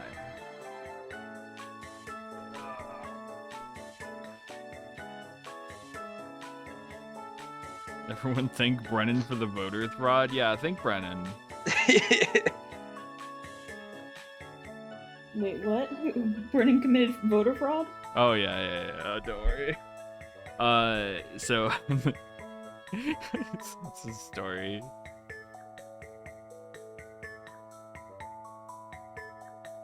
I did it for you, yeah. Everything Jibo does is for the people. Just know that. Thanks for the camera work, Aloha. Yeah.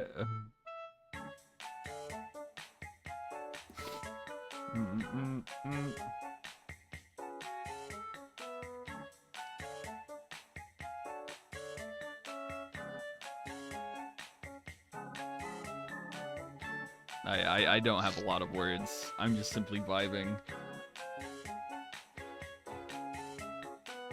Sir Pain and story satisfaction. Yeah. God, I love all those mechanics. The quiz one is hilarious. It's so funny. Dude, we were sitting in call thinking of questions for like Yeah. 45 minutes, and they were all very silly. Very stupid. You guys didn't even see all of them. Yeah, there's Yeah. a few left. They're very funny. Jay, I'll be look in the reckoning for GM chat. Oh, let me see.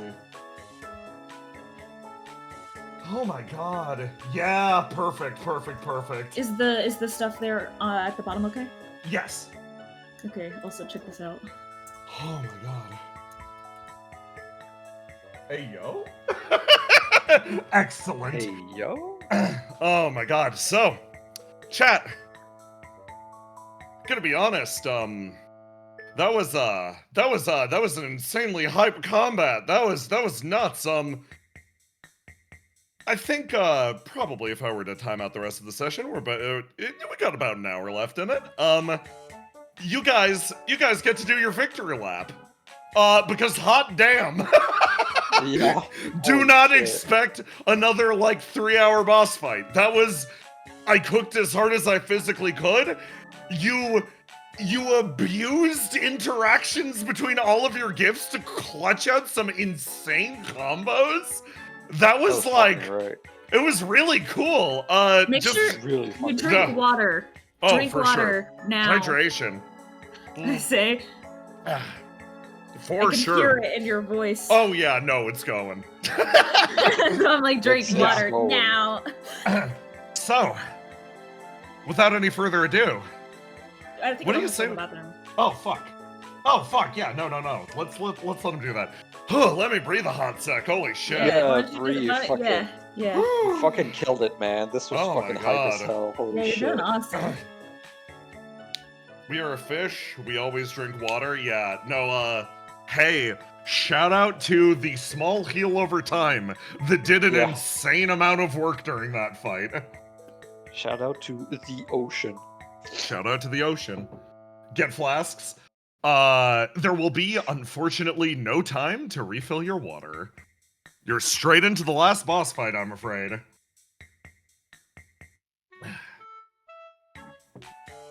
Beat the orphan of cause off to moon presence. Oh Yeah. boy. The ocean healing literally carried the entire damn game, yeah. How about It's heal? not- Yeah. It's not a moon shard, is it? It's a deep world meteor glass. It's so Deep a World meteor Meteor shard. Glass, yeah. That's the opposite of the moon, guys. Yeah, deep world. Is the Crystal World. Ocean mommy proud of us? Yeah. Do you want her to be proud of you? Oh you my want god. that? Love that shard. We have 2 extra stats anyways, we're good. We'll never know what happens if we die. Shout out to our sponsor. Water.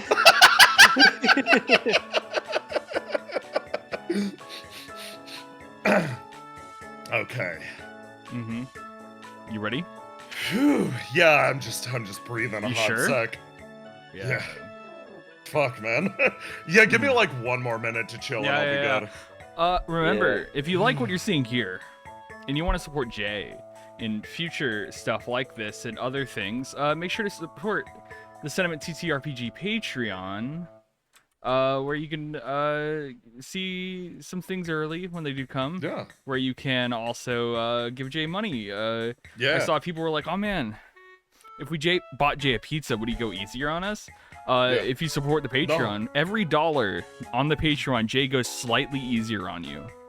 Actually, I think it's the opposite. I think with every money you give Jay, he goes harder. And you want that. And as much as you want him to go easy, wouldn't it be unsatisfying if you just got what you wanted without any effort? Oh, I think actually the best stories is when you struggle as much as possible. Now, what you do is in your brain separate what Roma said and separate what I said, and whatever appeals to you is true. So just give us money. And Damn, he's got it. to the Patreon. You really do got it figured out. Okay. I think I'm good. In that case, let's do the finale, folks.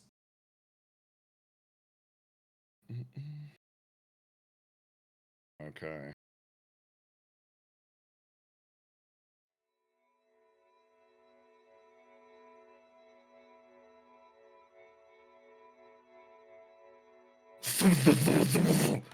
You come back too, as Ringwall's just sitting there.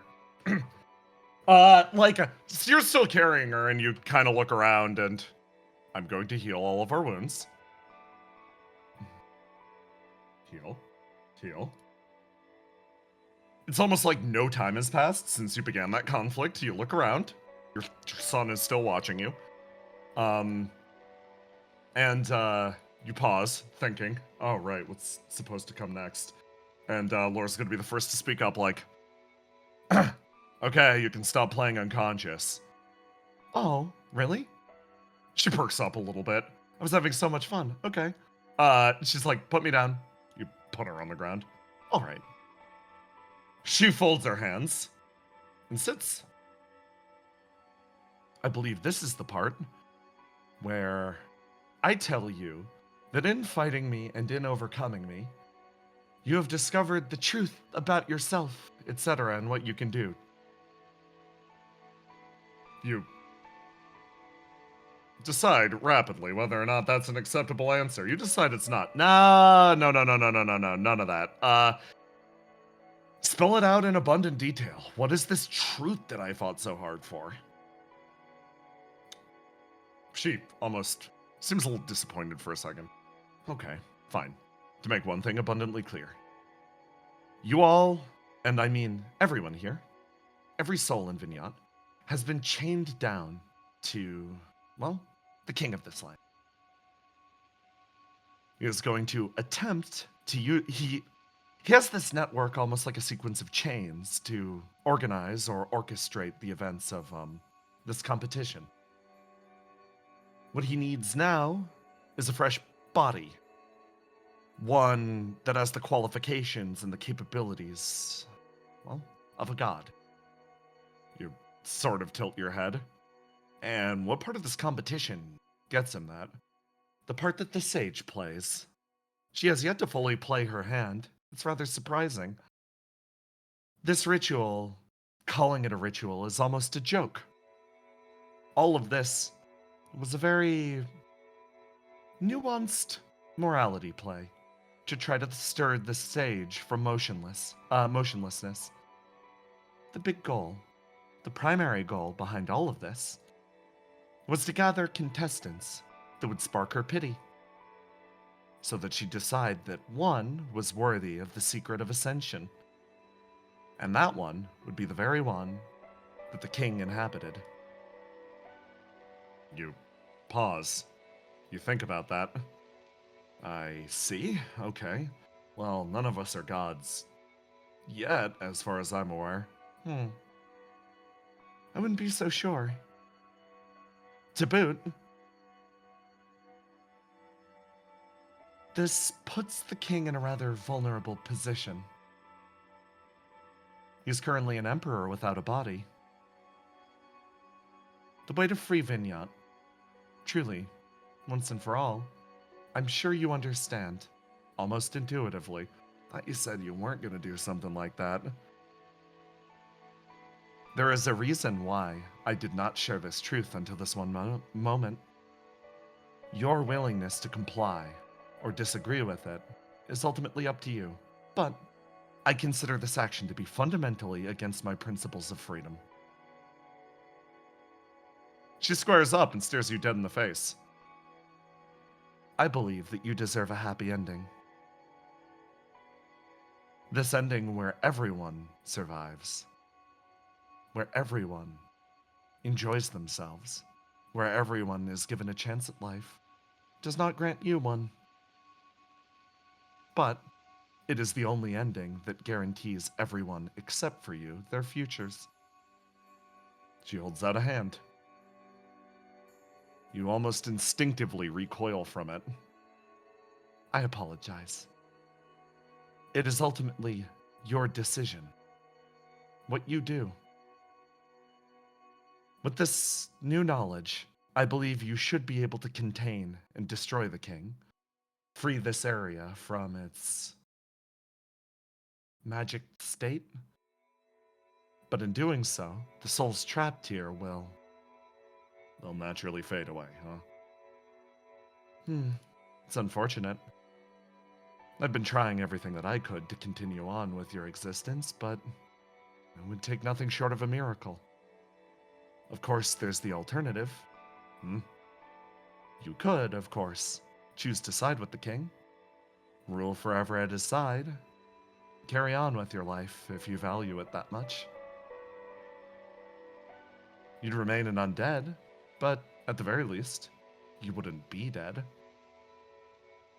Got any preference between the two? Preference is immaterial. It is your decision that matters.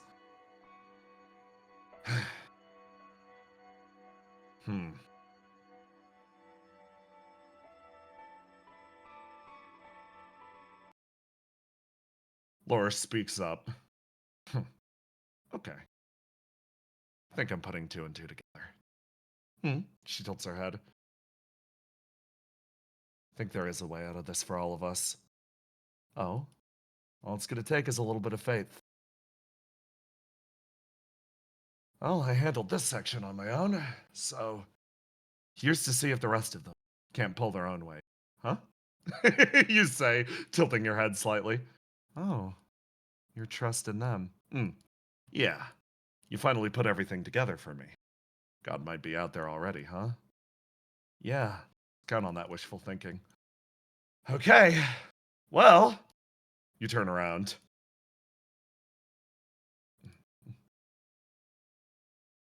I think at this point, you owe me some assistance. Huh? She, sort of runs up alongside you. Yep, we're gonna go back those guys up and, see what lies on the other side of all this. She pauses and lets out a little laugh. Okay, sure, fine. I'll lend you my strength. Back to the present.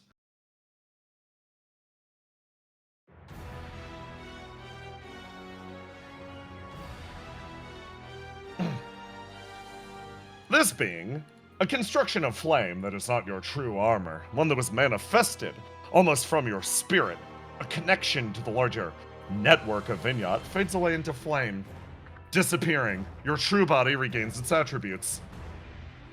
I am going to lock in the stats that you fought Ringwall with. Yep, they're good. Okay.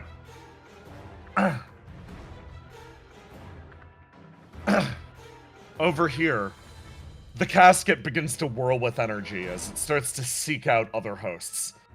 You get the feeling it's going to take the exile again, and you put them behind you. Their life just began. And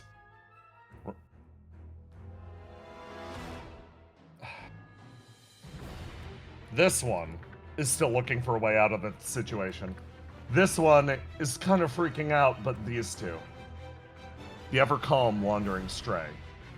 And the determined beast of God. They walk over towards the casket. All right. Now this is the part where I leave it to you all. Don't hold anything back. Okay? Turn and look. There's a moment of shock across the faces of your gathered companions. Then they look over at Ringwall. What did she tell you? You focus everything. That undead might you've been drawing from again and again and again. You now have become something almost inseparable from this land. You yourself have become Vineyard. It should be easy. Containing whatever malevolent force that it's here, confining it to a body, your own, making it vulnerable, once and for all. Beast of God holds their hand out, and the energy within the casket almost seems to slip inside of you. Your body starts to change. Grows long, vicious, borderline unrecognizable. The presence of this place trapped inside of you as well. Ringwall takes a step forward. Everything all right in there? Yes. It's going fine. You barely manage to whisper out. Your form dances. All of the souls of this place coagulated inside of you at once. A nerve center that can be struck or excised. Your companions get themselves ready. Bro? I'm counting on you. Bro? You say, looking over to the caster. Moonblood scratches the back of her head. Damn it. Okay. Fine. But you better come back from this, okay? Solar Knight looks back and forth between all of you, squares up. All right. If this is the only path you've got, sure. She readies herself. She lowers the axe. She lets it charge again. And we prep ourselves for the final round of combat. Chat. 1, 2, or 3. Which character are we playing? 1, Ringwall. 2, Solar Knight. 3, Moonblood.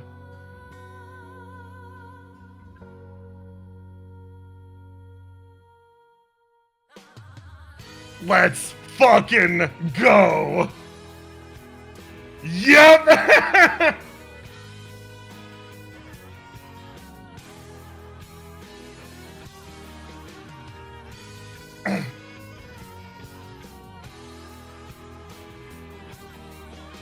Okay. Enjoy your new PC, as you say bye to the old one. Starting the act, Solar Knight is going to get to go first. Oh, that's utterly heartbreaking. Okay. She's going to prep herself. She rushes forward, lifting Sunspot aloft. No hesitation on this one. And we swing.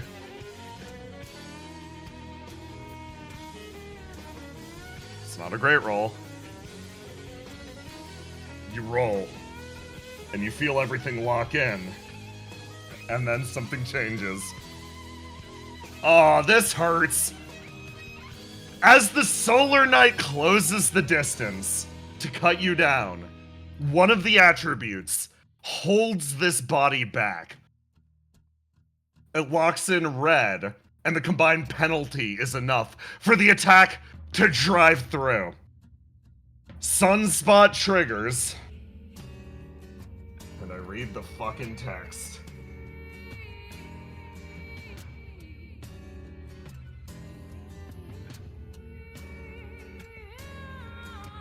Uh-huh.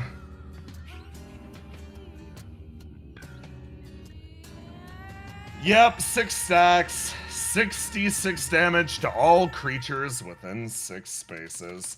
So, the attack travels past as this creature, a representation of Vinyat, tries to defend itself for a split second as this presence within your mind tries to stop you, but your attack travels through, striking the target. It moves in, and with a detonation, the red stat is cleaved from the body once and for all. I remove Endless Rage, and I wound red. You take a step backwards as you feel that presence, whatever left the body, almost swirl and dance around you. Red then moves over to the Solar Knight, joining with her character sheet.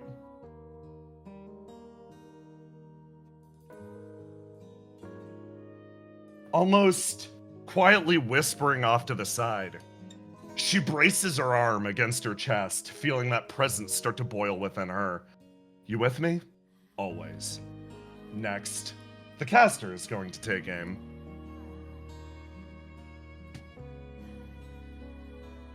That'll be a 20.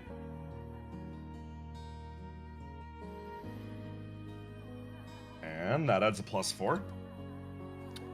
Attack strikes past and almost drives itself into the creature. Picks an arm up and manages to defend itself. The hole burned square through it with Sunspot, burning away at it. But the attack is still... Oh, that's unfortunate. Another penalty. The attack manages to hit. The figure doubling over. Almost this energy dripping away from its body. You take a step backwards, passing the turn. You've seen what she's capable of. She moves in rapidly. And it's going to strike with the base of that lamppost. An attack straight to the chest of this being. It was over the second the Ringwall joined the fight, but at the same time, another attribute disentangles itself from this being. She pulls herself backwards. This time, father to the fateless, joining with her character sheet. Oh. You feel a light smile play itself across her face. Oh, I've got a hanger on. Well, I suppose this will only last until we find you an adequate home. She smiles. Ringwall now has 5 attributes. She takes a step away. Gonna pass the turn to the Exile. Exile's gonna dart past. Perform an attack. Slice. Dart past. Touchdown. And simply disappear. The yellow stat that you've given them. Giving them perhaps an interest in stealing just the same. This is stated. Rather than anything else. They look back. This one was of no small interest to me. As such, I will be taking them. Thank you. I add the green stat to the Exiles page. Blooming Heart is like, I guess this is fine.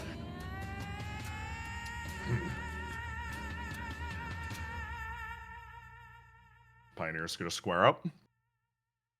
Gonna take a shot. I wound 2 more attributes.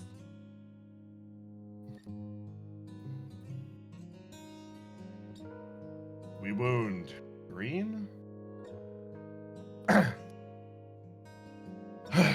The Pioneer sort of steps forward. It's a damn shame, but call this a sign of trust.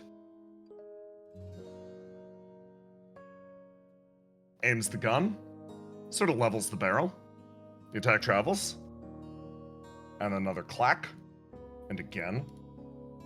Then another clack. And again. Thump, thump, thump. 3 bullets hit the figure. They're not enough. Moonblood preps herself and is like, okay. Almost on the verge of unconsciousness herself. It's like, I can respect it, but... She jumps. Self-sacrifice route sucks, huh? She closes the distance, jabbing her spear downwards and rolling away, of course.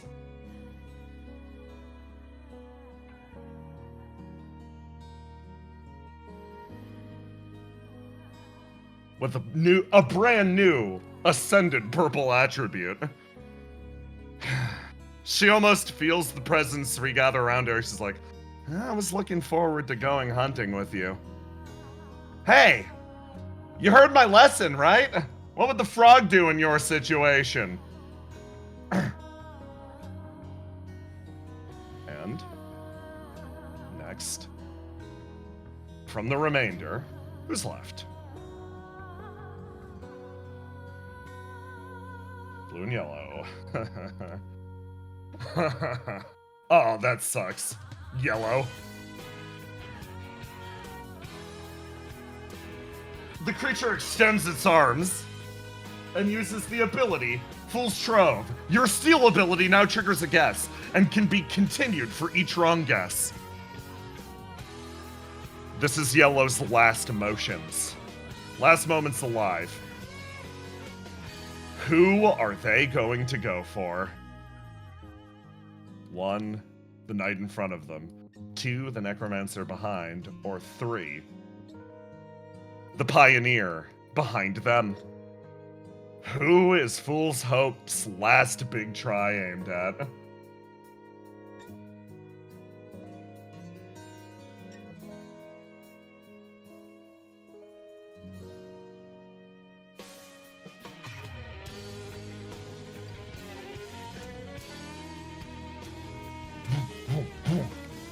The figure darts forward, moving at a pace that you could never expect from a creature so massive.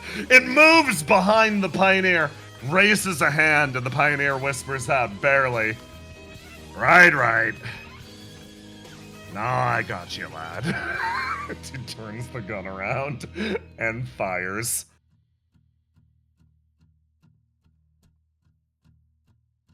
A simple shot, but it pushes them over. Finally.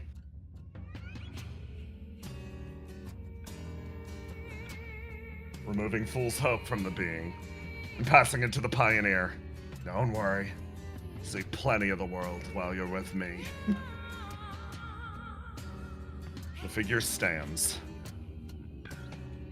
as the only 2 attributes remaining are the one that you were forced to carry. The one that from the very beginning has been your guide. Whatever else is inside this. I unlock white. And you almost feel.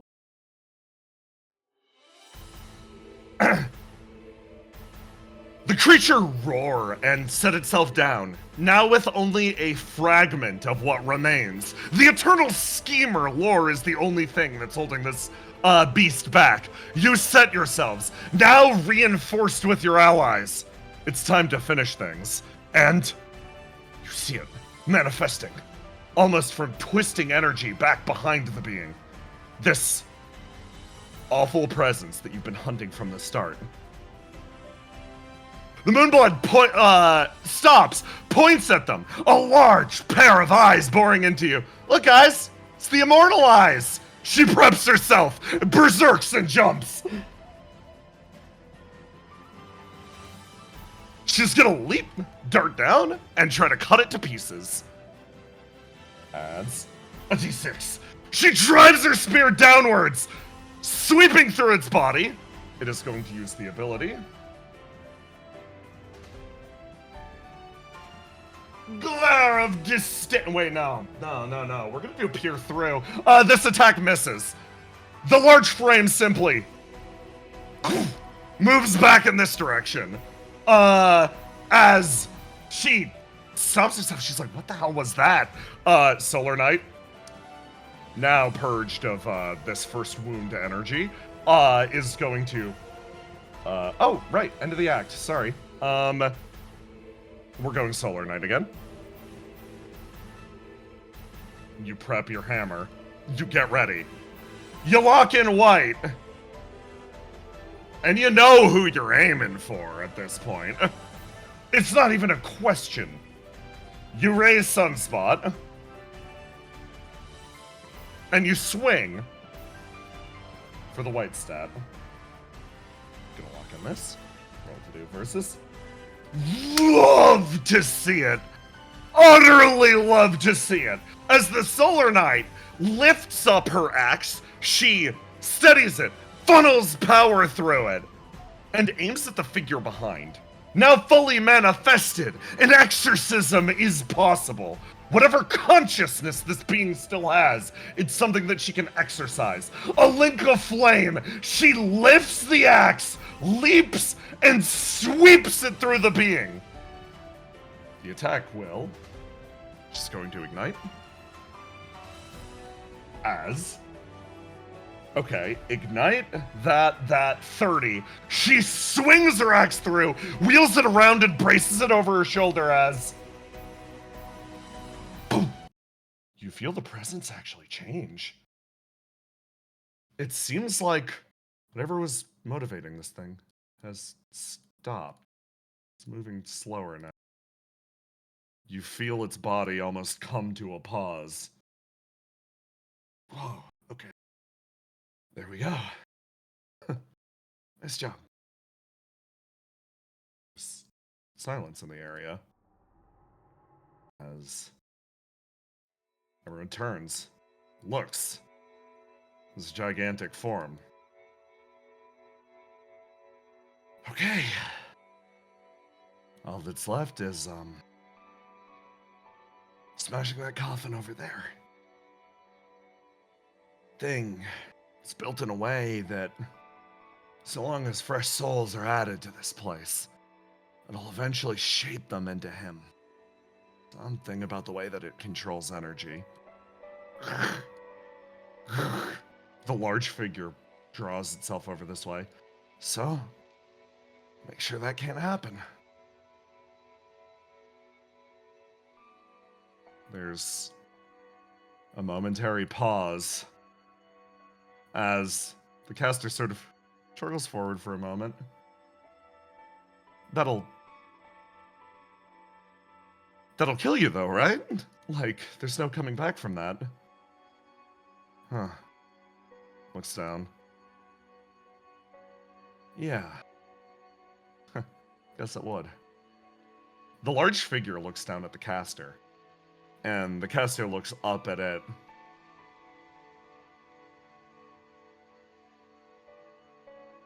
Hey, know you're a monk, part of the world that I'm from. Monks are all the best writers.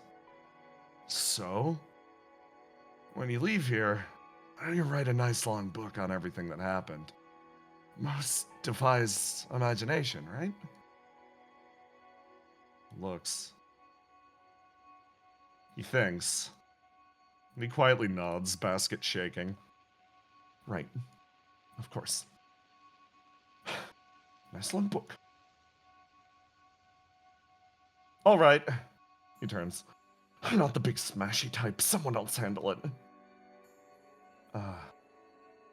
Solar Knight looks between herself and the Moonblood. Moonblood's like, together then? Together. The pair move their way over. As come over this far. And Lore, almost barely holding onto consciousness, looks down to the caster and says something.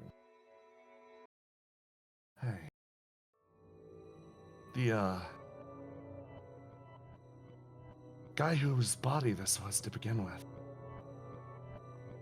They've been real quiet for a while. It was nice of them to, like, give us home for a little while, but, feels kind of rude of me to just wreck it. Not leave anything behind. I don't follow. It was never just us in here. There was someone else.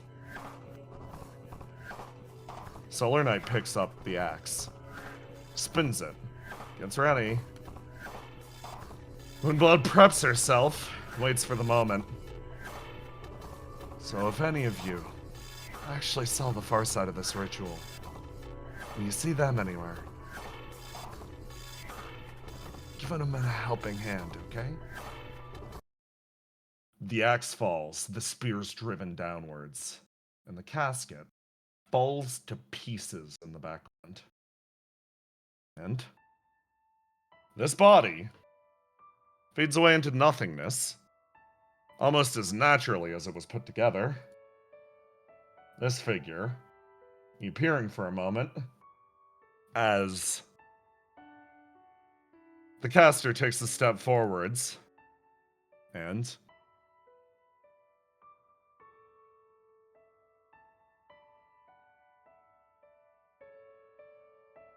the +6. Is going to reach their hand out, and he sort of extends a palm, and as Lore collapses to the ground, he's like, no, you're not getting out of this easy. Hey, wait, what are you... And the caster uses the Deep World meteor glass that you've carried on your person so far.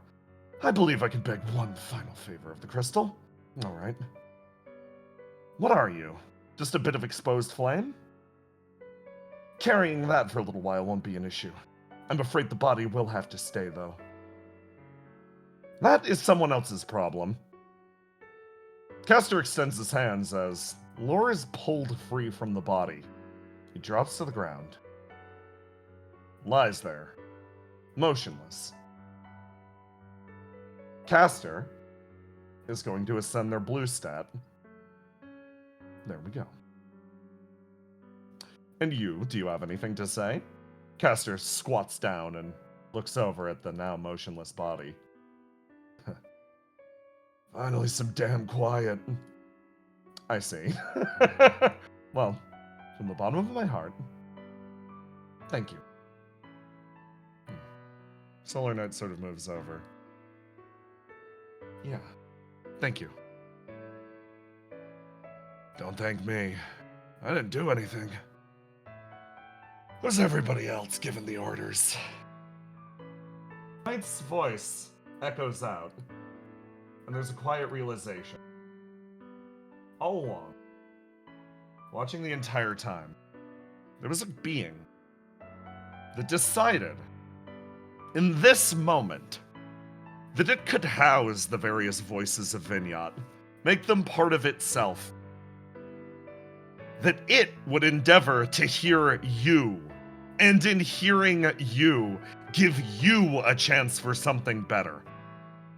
Looking at the situation, looking at all of the places that you have now gone, they simply rest backwards. A job well done. And so time passes. And the tale of the night almost vanishes into obscurity. It's a strange thing with the changing of an age. It's almost like, at that exact moment, a different, brighter star took to the sky. But that, perhaps, while being the subject of this material, is worthy of its own discussion. Instead, time marches ever onwards. For those that you left in your wake,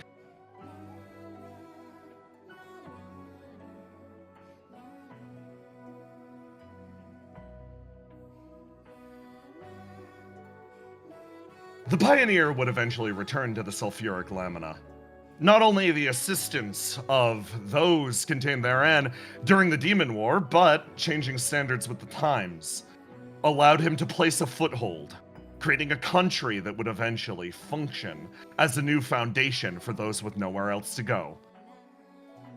Originally a refuge for pirates, thieves, and other exiles, this place would become a home to all sorts.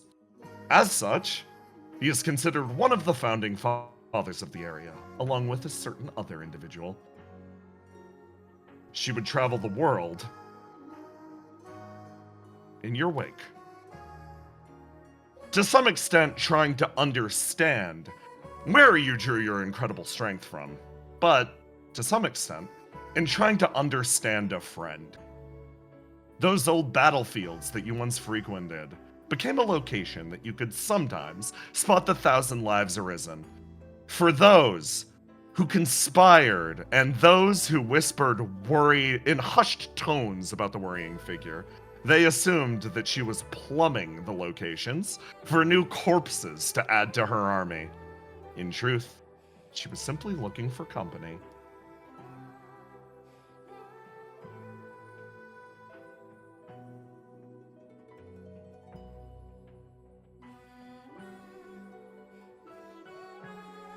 Eventually, the caster would find his way around the world over, traveling to the various locations that you did, constructing an elaborate memoir. This book would be handed down through generations as an understanding of not only the moment the world changed, but the understanding of those that operated within the shadows. After all, the Defiance of Liars was a gathering of heretics, thieves, and other individuals shunned by society. It is important, at the very least, that someone tell their tale.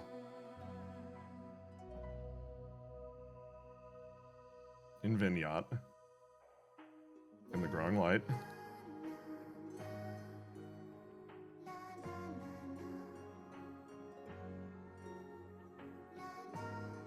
someone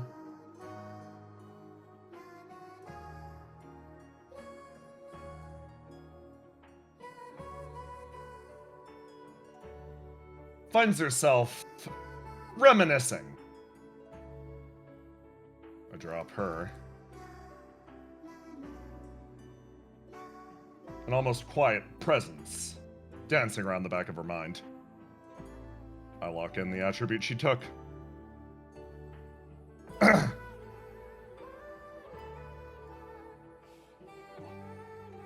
So, we're back here, huh? Yeah. Why's that? Can't let the place go? Well, unfortunately, Whisper don't have the most time in the world to live. I figured might as well be nice to spend the last of my days in a place where, when I come to rest, it's like amongst friends, you know? I didn't expect you to be such a bummer. Well, I kicked the rest of my bucket list. What, I'm just gonna stay here fishing, hunting frogs. Nothing too dour about it. It's retirement, if anything else. Retirement, right. Bucket list, huh? Yeah. I mean, none of it was really mine. She pulls out a sheaf of paper. You look down and you realize, yeah, she's checked this a few times during your few weeks together. These are the, wishes that all the other Moonblooded had. Not many survived the ritual, and even fewer came back from the war, so all their goals were left to me. Stuff like fall in love, stuff like get in a fight, stuff like touch grass. Did you know we don't really have grass up there? She sort of squats, sits. Well, what was your point of interest on the list then? Like, point of interest? Yeah. Like, what was it that you were really angling for?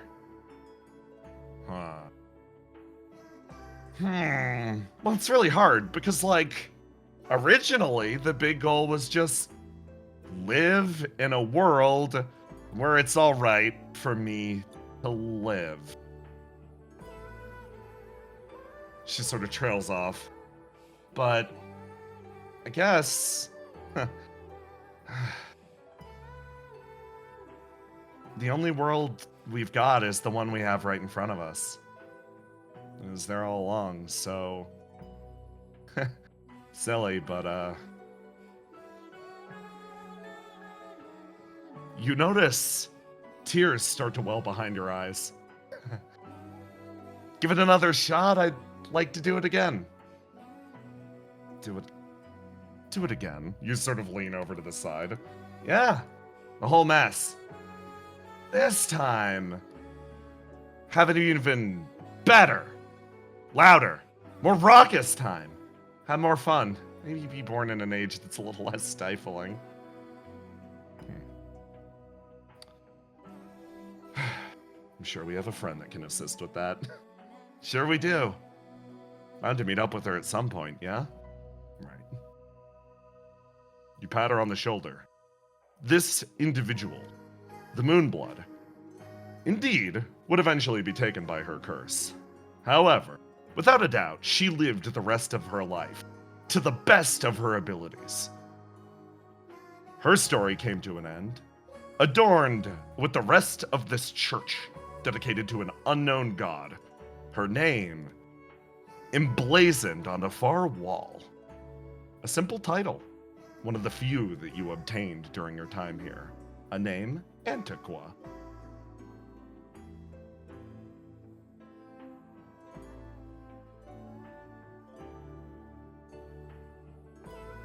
Time passes, and the bonfire finds itself empty. Those that once rested in this land have moved on or otherwise. But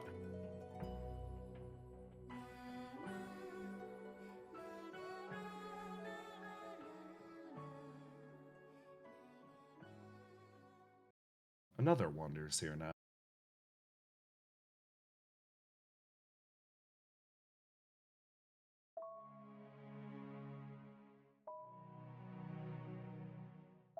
She travels back towards the bonfire, having made a cursory round of the world. There was much she had to prepare for, but she finds herself here now. I would like to register the result of a certain question I asked the session. About what you would do if the ritual had a certain outcome. Please, keep that in mind. Keep in mind the name you said. As she moves forwards, the figure on the far side sits, awaiting her arrival.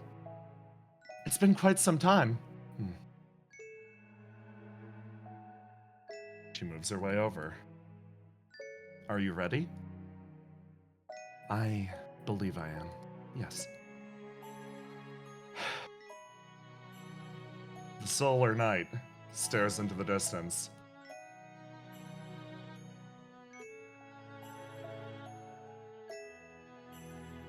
You haven't changed your mind at all? No, nothing. Seriously, like, no last second decision that maybe instead it'd be nice to... No. I'm set on it. Without a doubt. This world needs a god that will listen. She turns and looks at the sage. Okay then. And you're probably doing it for their sake, too. Yeah. I'll admit it's no small part of it. There's no guarantee that they'll even listen. Are you trying to dissuade me? No, I'm just being a little bit of a pain in the ass. You should try to cheer up a little bit. After all, it's the moment of your ascension, right? Yeah, it is. All right. I think I'm ready. The sage holds out her arm. The very same that tended to the bonfire again and again, and the same firelight starts to whirl around it. She holds it out. She's like, well, in that case, commit yourself to the liar's flame.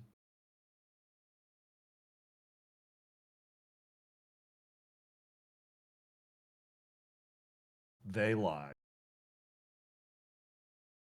on their back, staring straight upwards, whirling clouds all around them. It's a fascinating thing. There is only the silence of this area. Those that accompanied them are now utterly and completely gone.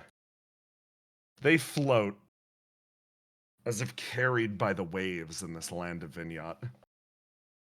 A smooth motion towards somewhere. Perhaps some grand afterlife. But in Vignette, things move slow.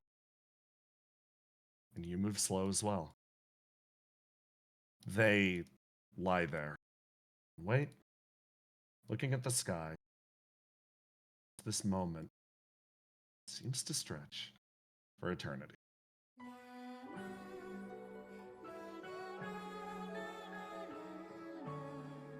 A figure crosses a different segment of the ocean.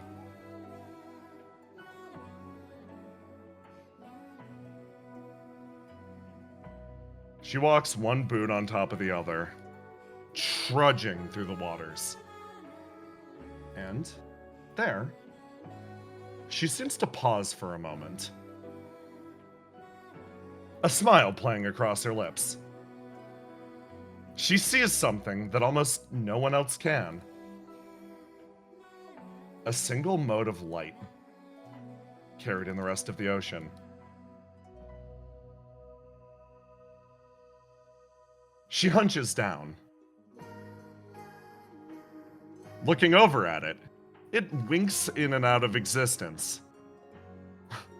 I'll count myself lucky. I can barely hear you all the way out here. Okay, come on, Antiqua. She holds out her hand, and the little light almost dances inwards. It connects with her in the same way that it did before. A flame-to-flame communication. One flows into the other. Feels right at home. Originally, I didn't think I'd be able to do anything for you if I wasn't a necromancer, but thankfully I've got something even better now. She pauses, as if being conversed with, from someone from afar. Sorry, my ears are really sensitive now. They can pick up pretty much anything. So, I guess, it's nice to meet you properly. I don't have a title or a name yet. In fact, I'm pretty sure lots of troubled times are coming ahead for me in trying to find one, but, it's a pleasure to meet you. My name's Arya. The Solar Knight speaks up. The tiny collected soul, one of her dear friends, someone that she loved from the bottom of her heart, rejoins. Ah, but we're not done here. Right. No leaving without finding them, right? They trudge away.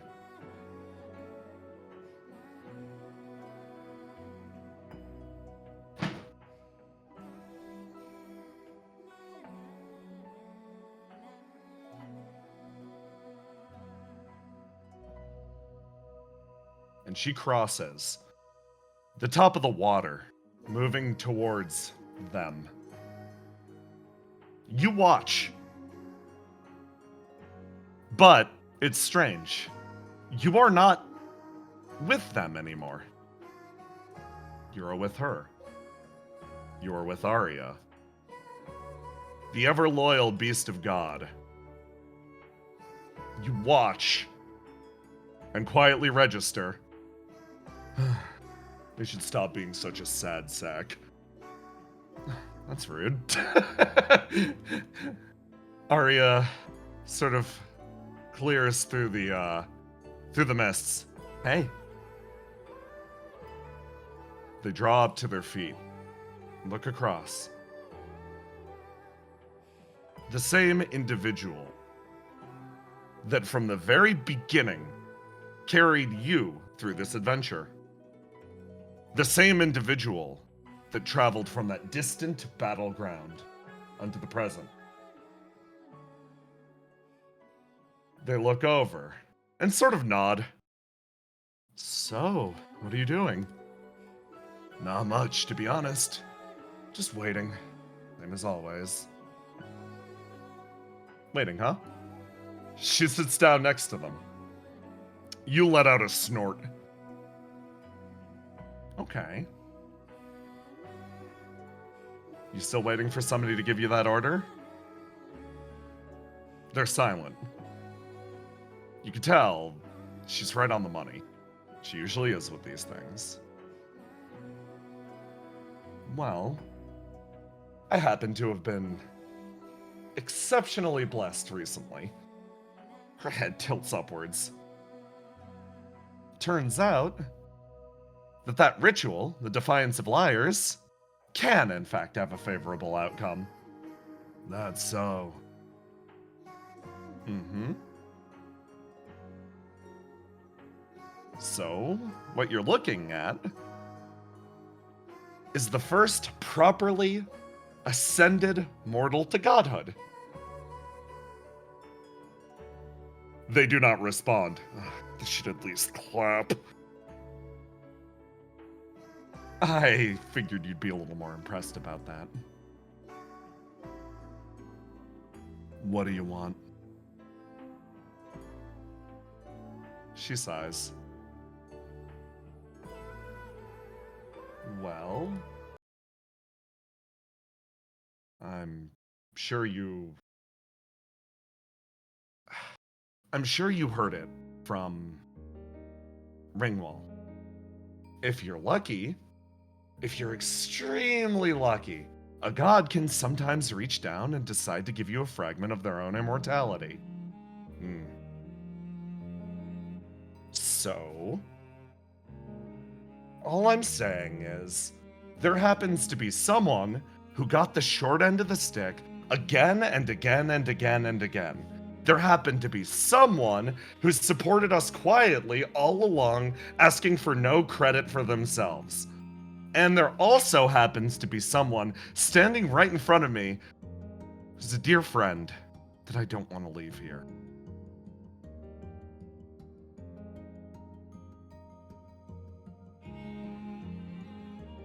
You look down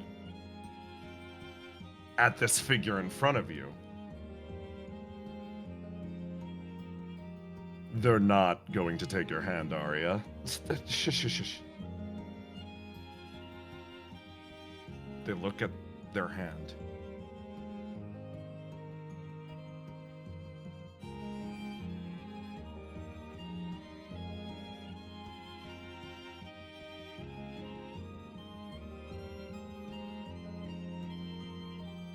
And a feeling rises to the surface.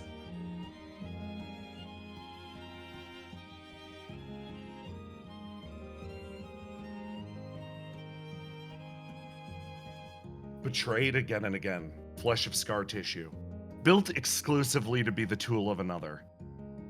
Their fingers tense, slow motion, slowly extends out towards the knight in front of them, now turned goddess.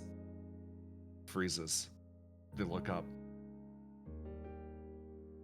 You scream. You scream to the best of your abilities. You scream as loudly as you possibly can. Yes! There is no option here. This was never your decision to make.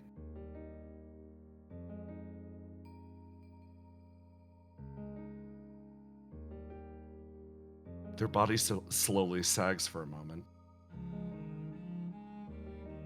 There's a quiet realization inside of you that up to a certain point, you can be ordered to live. You could be told to carry on, but it's exactly as Antiqua said. At a certain point, you cannot command someone to live. You cannot force them to, not truly. If you love them, if you care about them, it's a decision that they can only make for themselves. No amount of sway, no amount of screaming that you have can swing this, but they pause and they think back. They think on every moment that you decided to be kind to them. You think about every moment that they decided to be kind to themselves.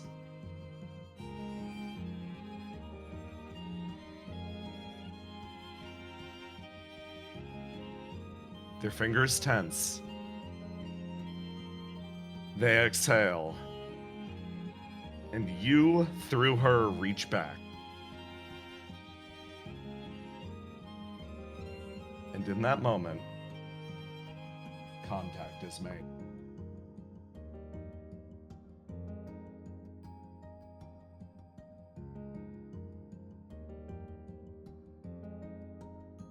An elderly mercenary once said to a dear friend of mine, "We fight and we survive so that we may one day face our demise with dignity." He supposed that it was the nature of conflict to exceed conflict, to grow old and wise, and to leave the world with a measure of grace. Perhaps this sentiment held true in the old age in which it was spoken, but a new wisdom rises from the world that was born that day. Certainly we are born to die, but is wanting more really so bad?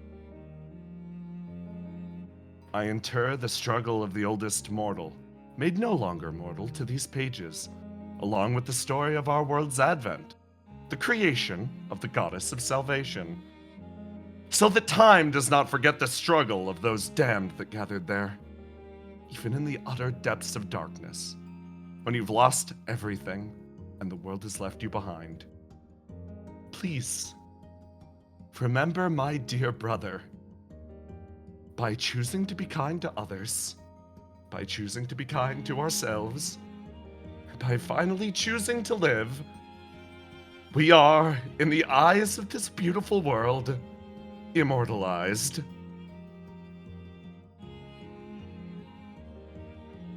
And that is the end.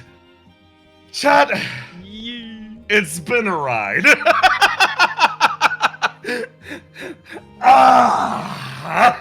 What a delightful little experience that was. God. Oh man, that was.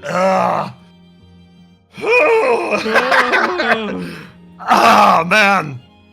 Good fucking shit. Good stuff, everybody.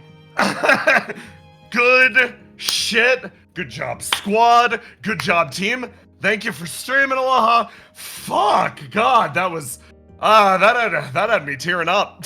Yeah. Bro, that was, oh my god. That was holy shit, dude. You all be proud of yourselves for this amazing experience.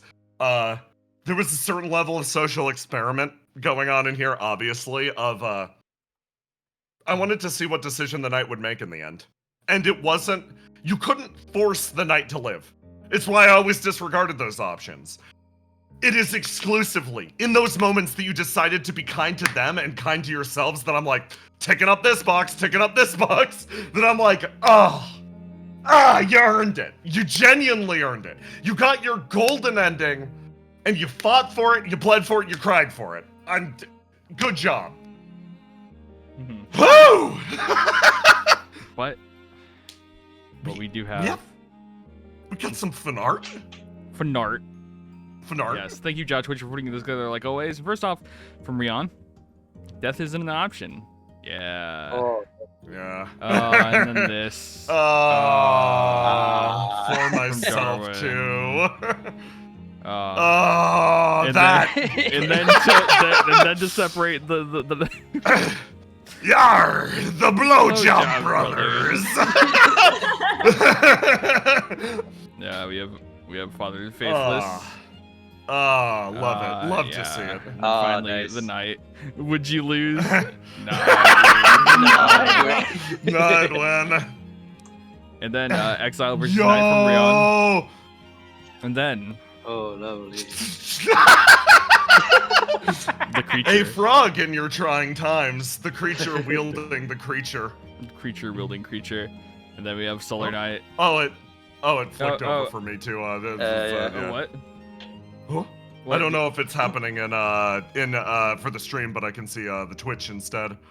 Oh, I don't know. Tiny K. It's not. If it's not happening to the stream, I'll just go over to Don't. the immigrants and chill. There you go. Oh, bless you. That should be Yeah, it Alright, works. Cool. Oh, thank you. It's because I was streaming my Google Chrome and I clicked over my other Google Chrome tab. Oh, so, yeah. okay. But this way, I'm choosing to stream. Wait, this go specific one. back up. I gotta cry at that fucking aria. This one? Really quick. This No, one? the one. Also that one. Yeah, I'm Yeah. fucking crying. No, the that hurts now. Yeah. Yeah. Frog. Frog. Frog. Ponder the frog. Yeah. Oh, angry cat exiles. Love Angry it. cat, KO'd. Skill Lolamouse, skill issue. Bring that bad vibe. I bring that dad vibe. Yo, I love it. God. Yeah. And then yeah. Ah, the dogs. Oh, gee, Man. fucking jeez. We we got a little bit more. We have so this one. Tell me if this shows up for you. Do you see that, Jay? Yeah. Oh, That's just from That's Crystal lovely. Notes. And then cute. from Leaf. The end. Oh, Holy shit. I'm gonna fucking cry. Oh, and there's Damn. more. That goes Yeah. hard. Yo! God fucking damn, it hit me at the last possible second. Mhm. Oh. So, I want to thank everyone for coming out. And if you want to talk about the show after the fact, make sure to join our official Discord, which you'll find in the description down below. And also, I'm putting it over in the Twitch chat. So please join and talk about the show. And if you want to support Jay in making other beautiful things like this, make sure to check out the SentimentTTRPG Patreon, because it really, really helps. And if you join at the $9 tier, you get a special chat in the Discord where Yeah. you can talk about all the things Patreon-wise. Yeah, So Patreon swung the vote a few times. All the ties. So just really quick, Patreon set up all those ties, and a lot of everything that happened with like Antiqua at the very end there. That is thanks to Patreon votes. Good job, squad. Oh, fuck. I just thank you everybody for watching. Thank you Aloha for streaming. Thank you players for playing. That's you, the audience. yeah, and Fuck. so chat, if you had to rate your experience on a 1 to Yeah. 3 scale, where would you put it? Where would you put it? Would you put it Before we chat? delete these emotes? Before we delete these Before- emotes forever.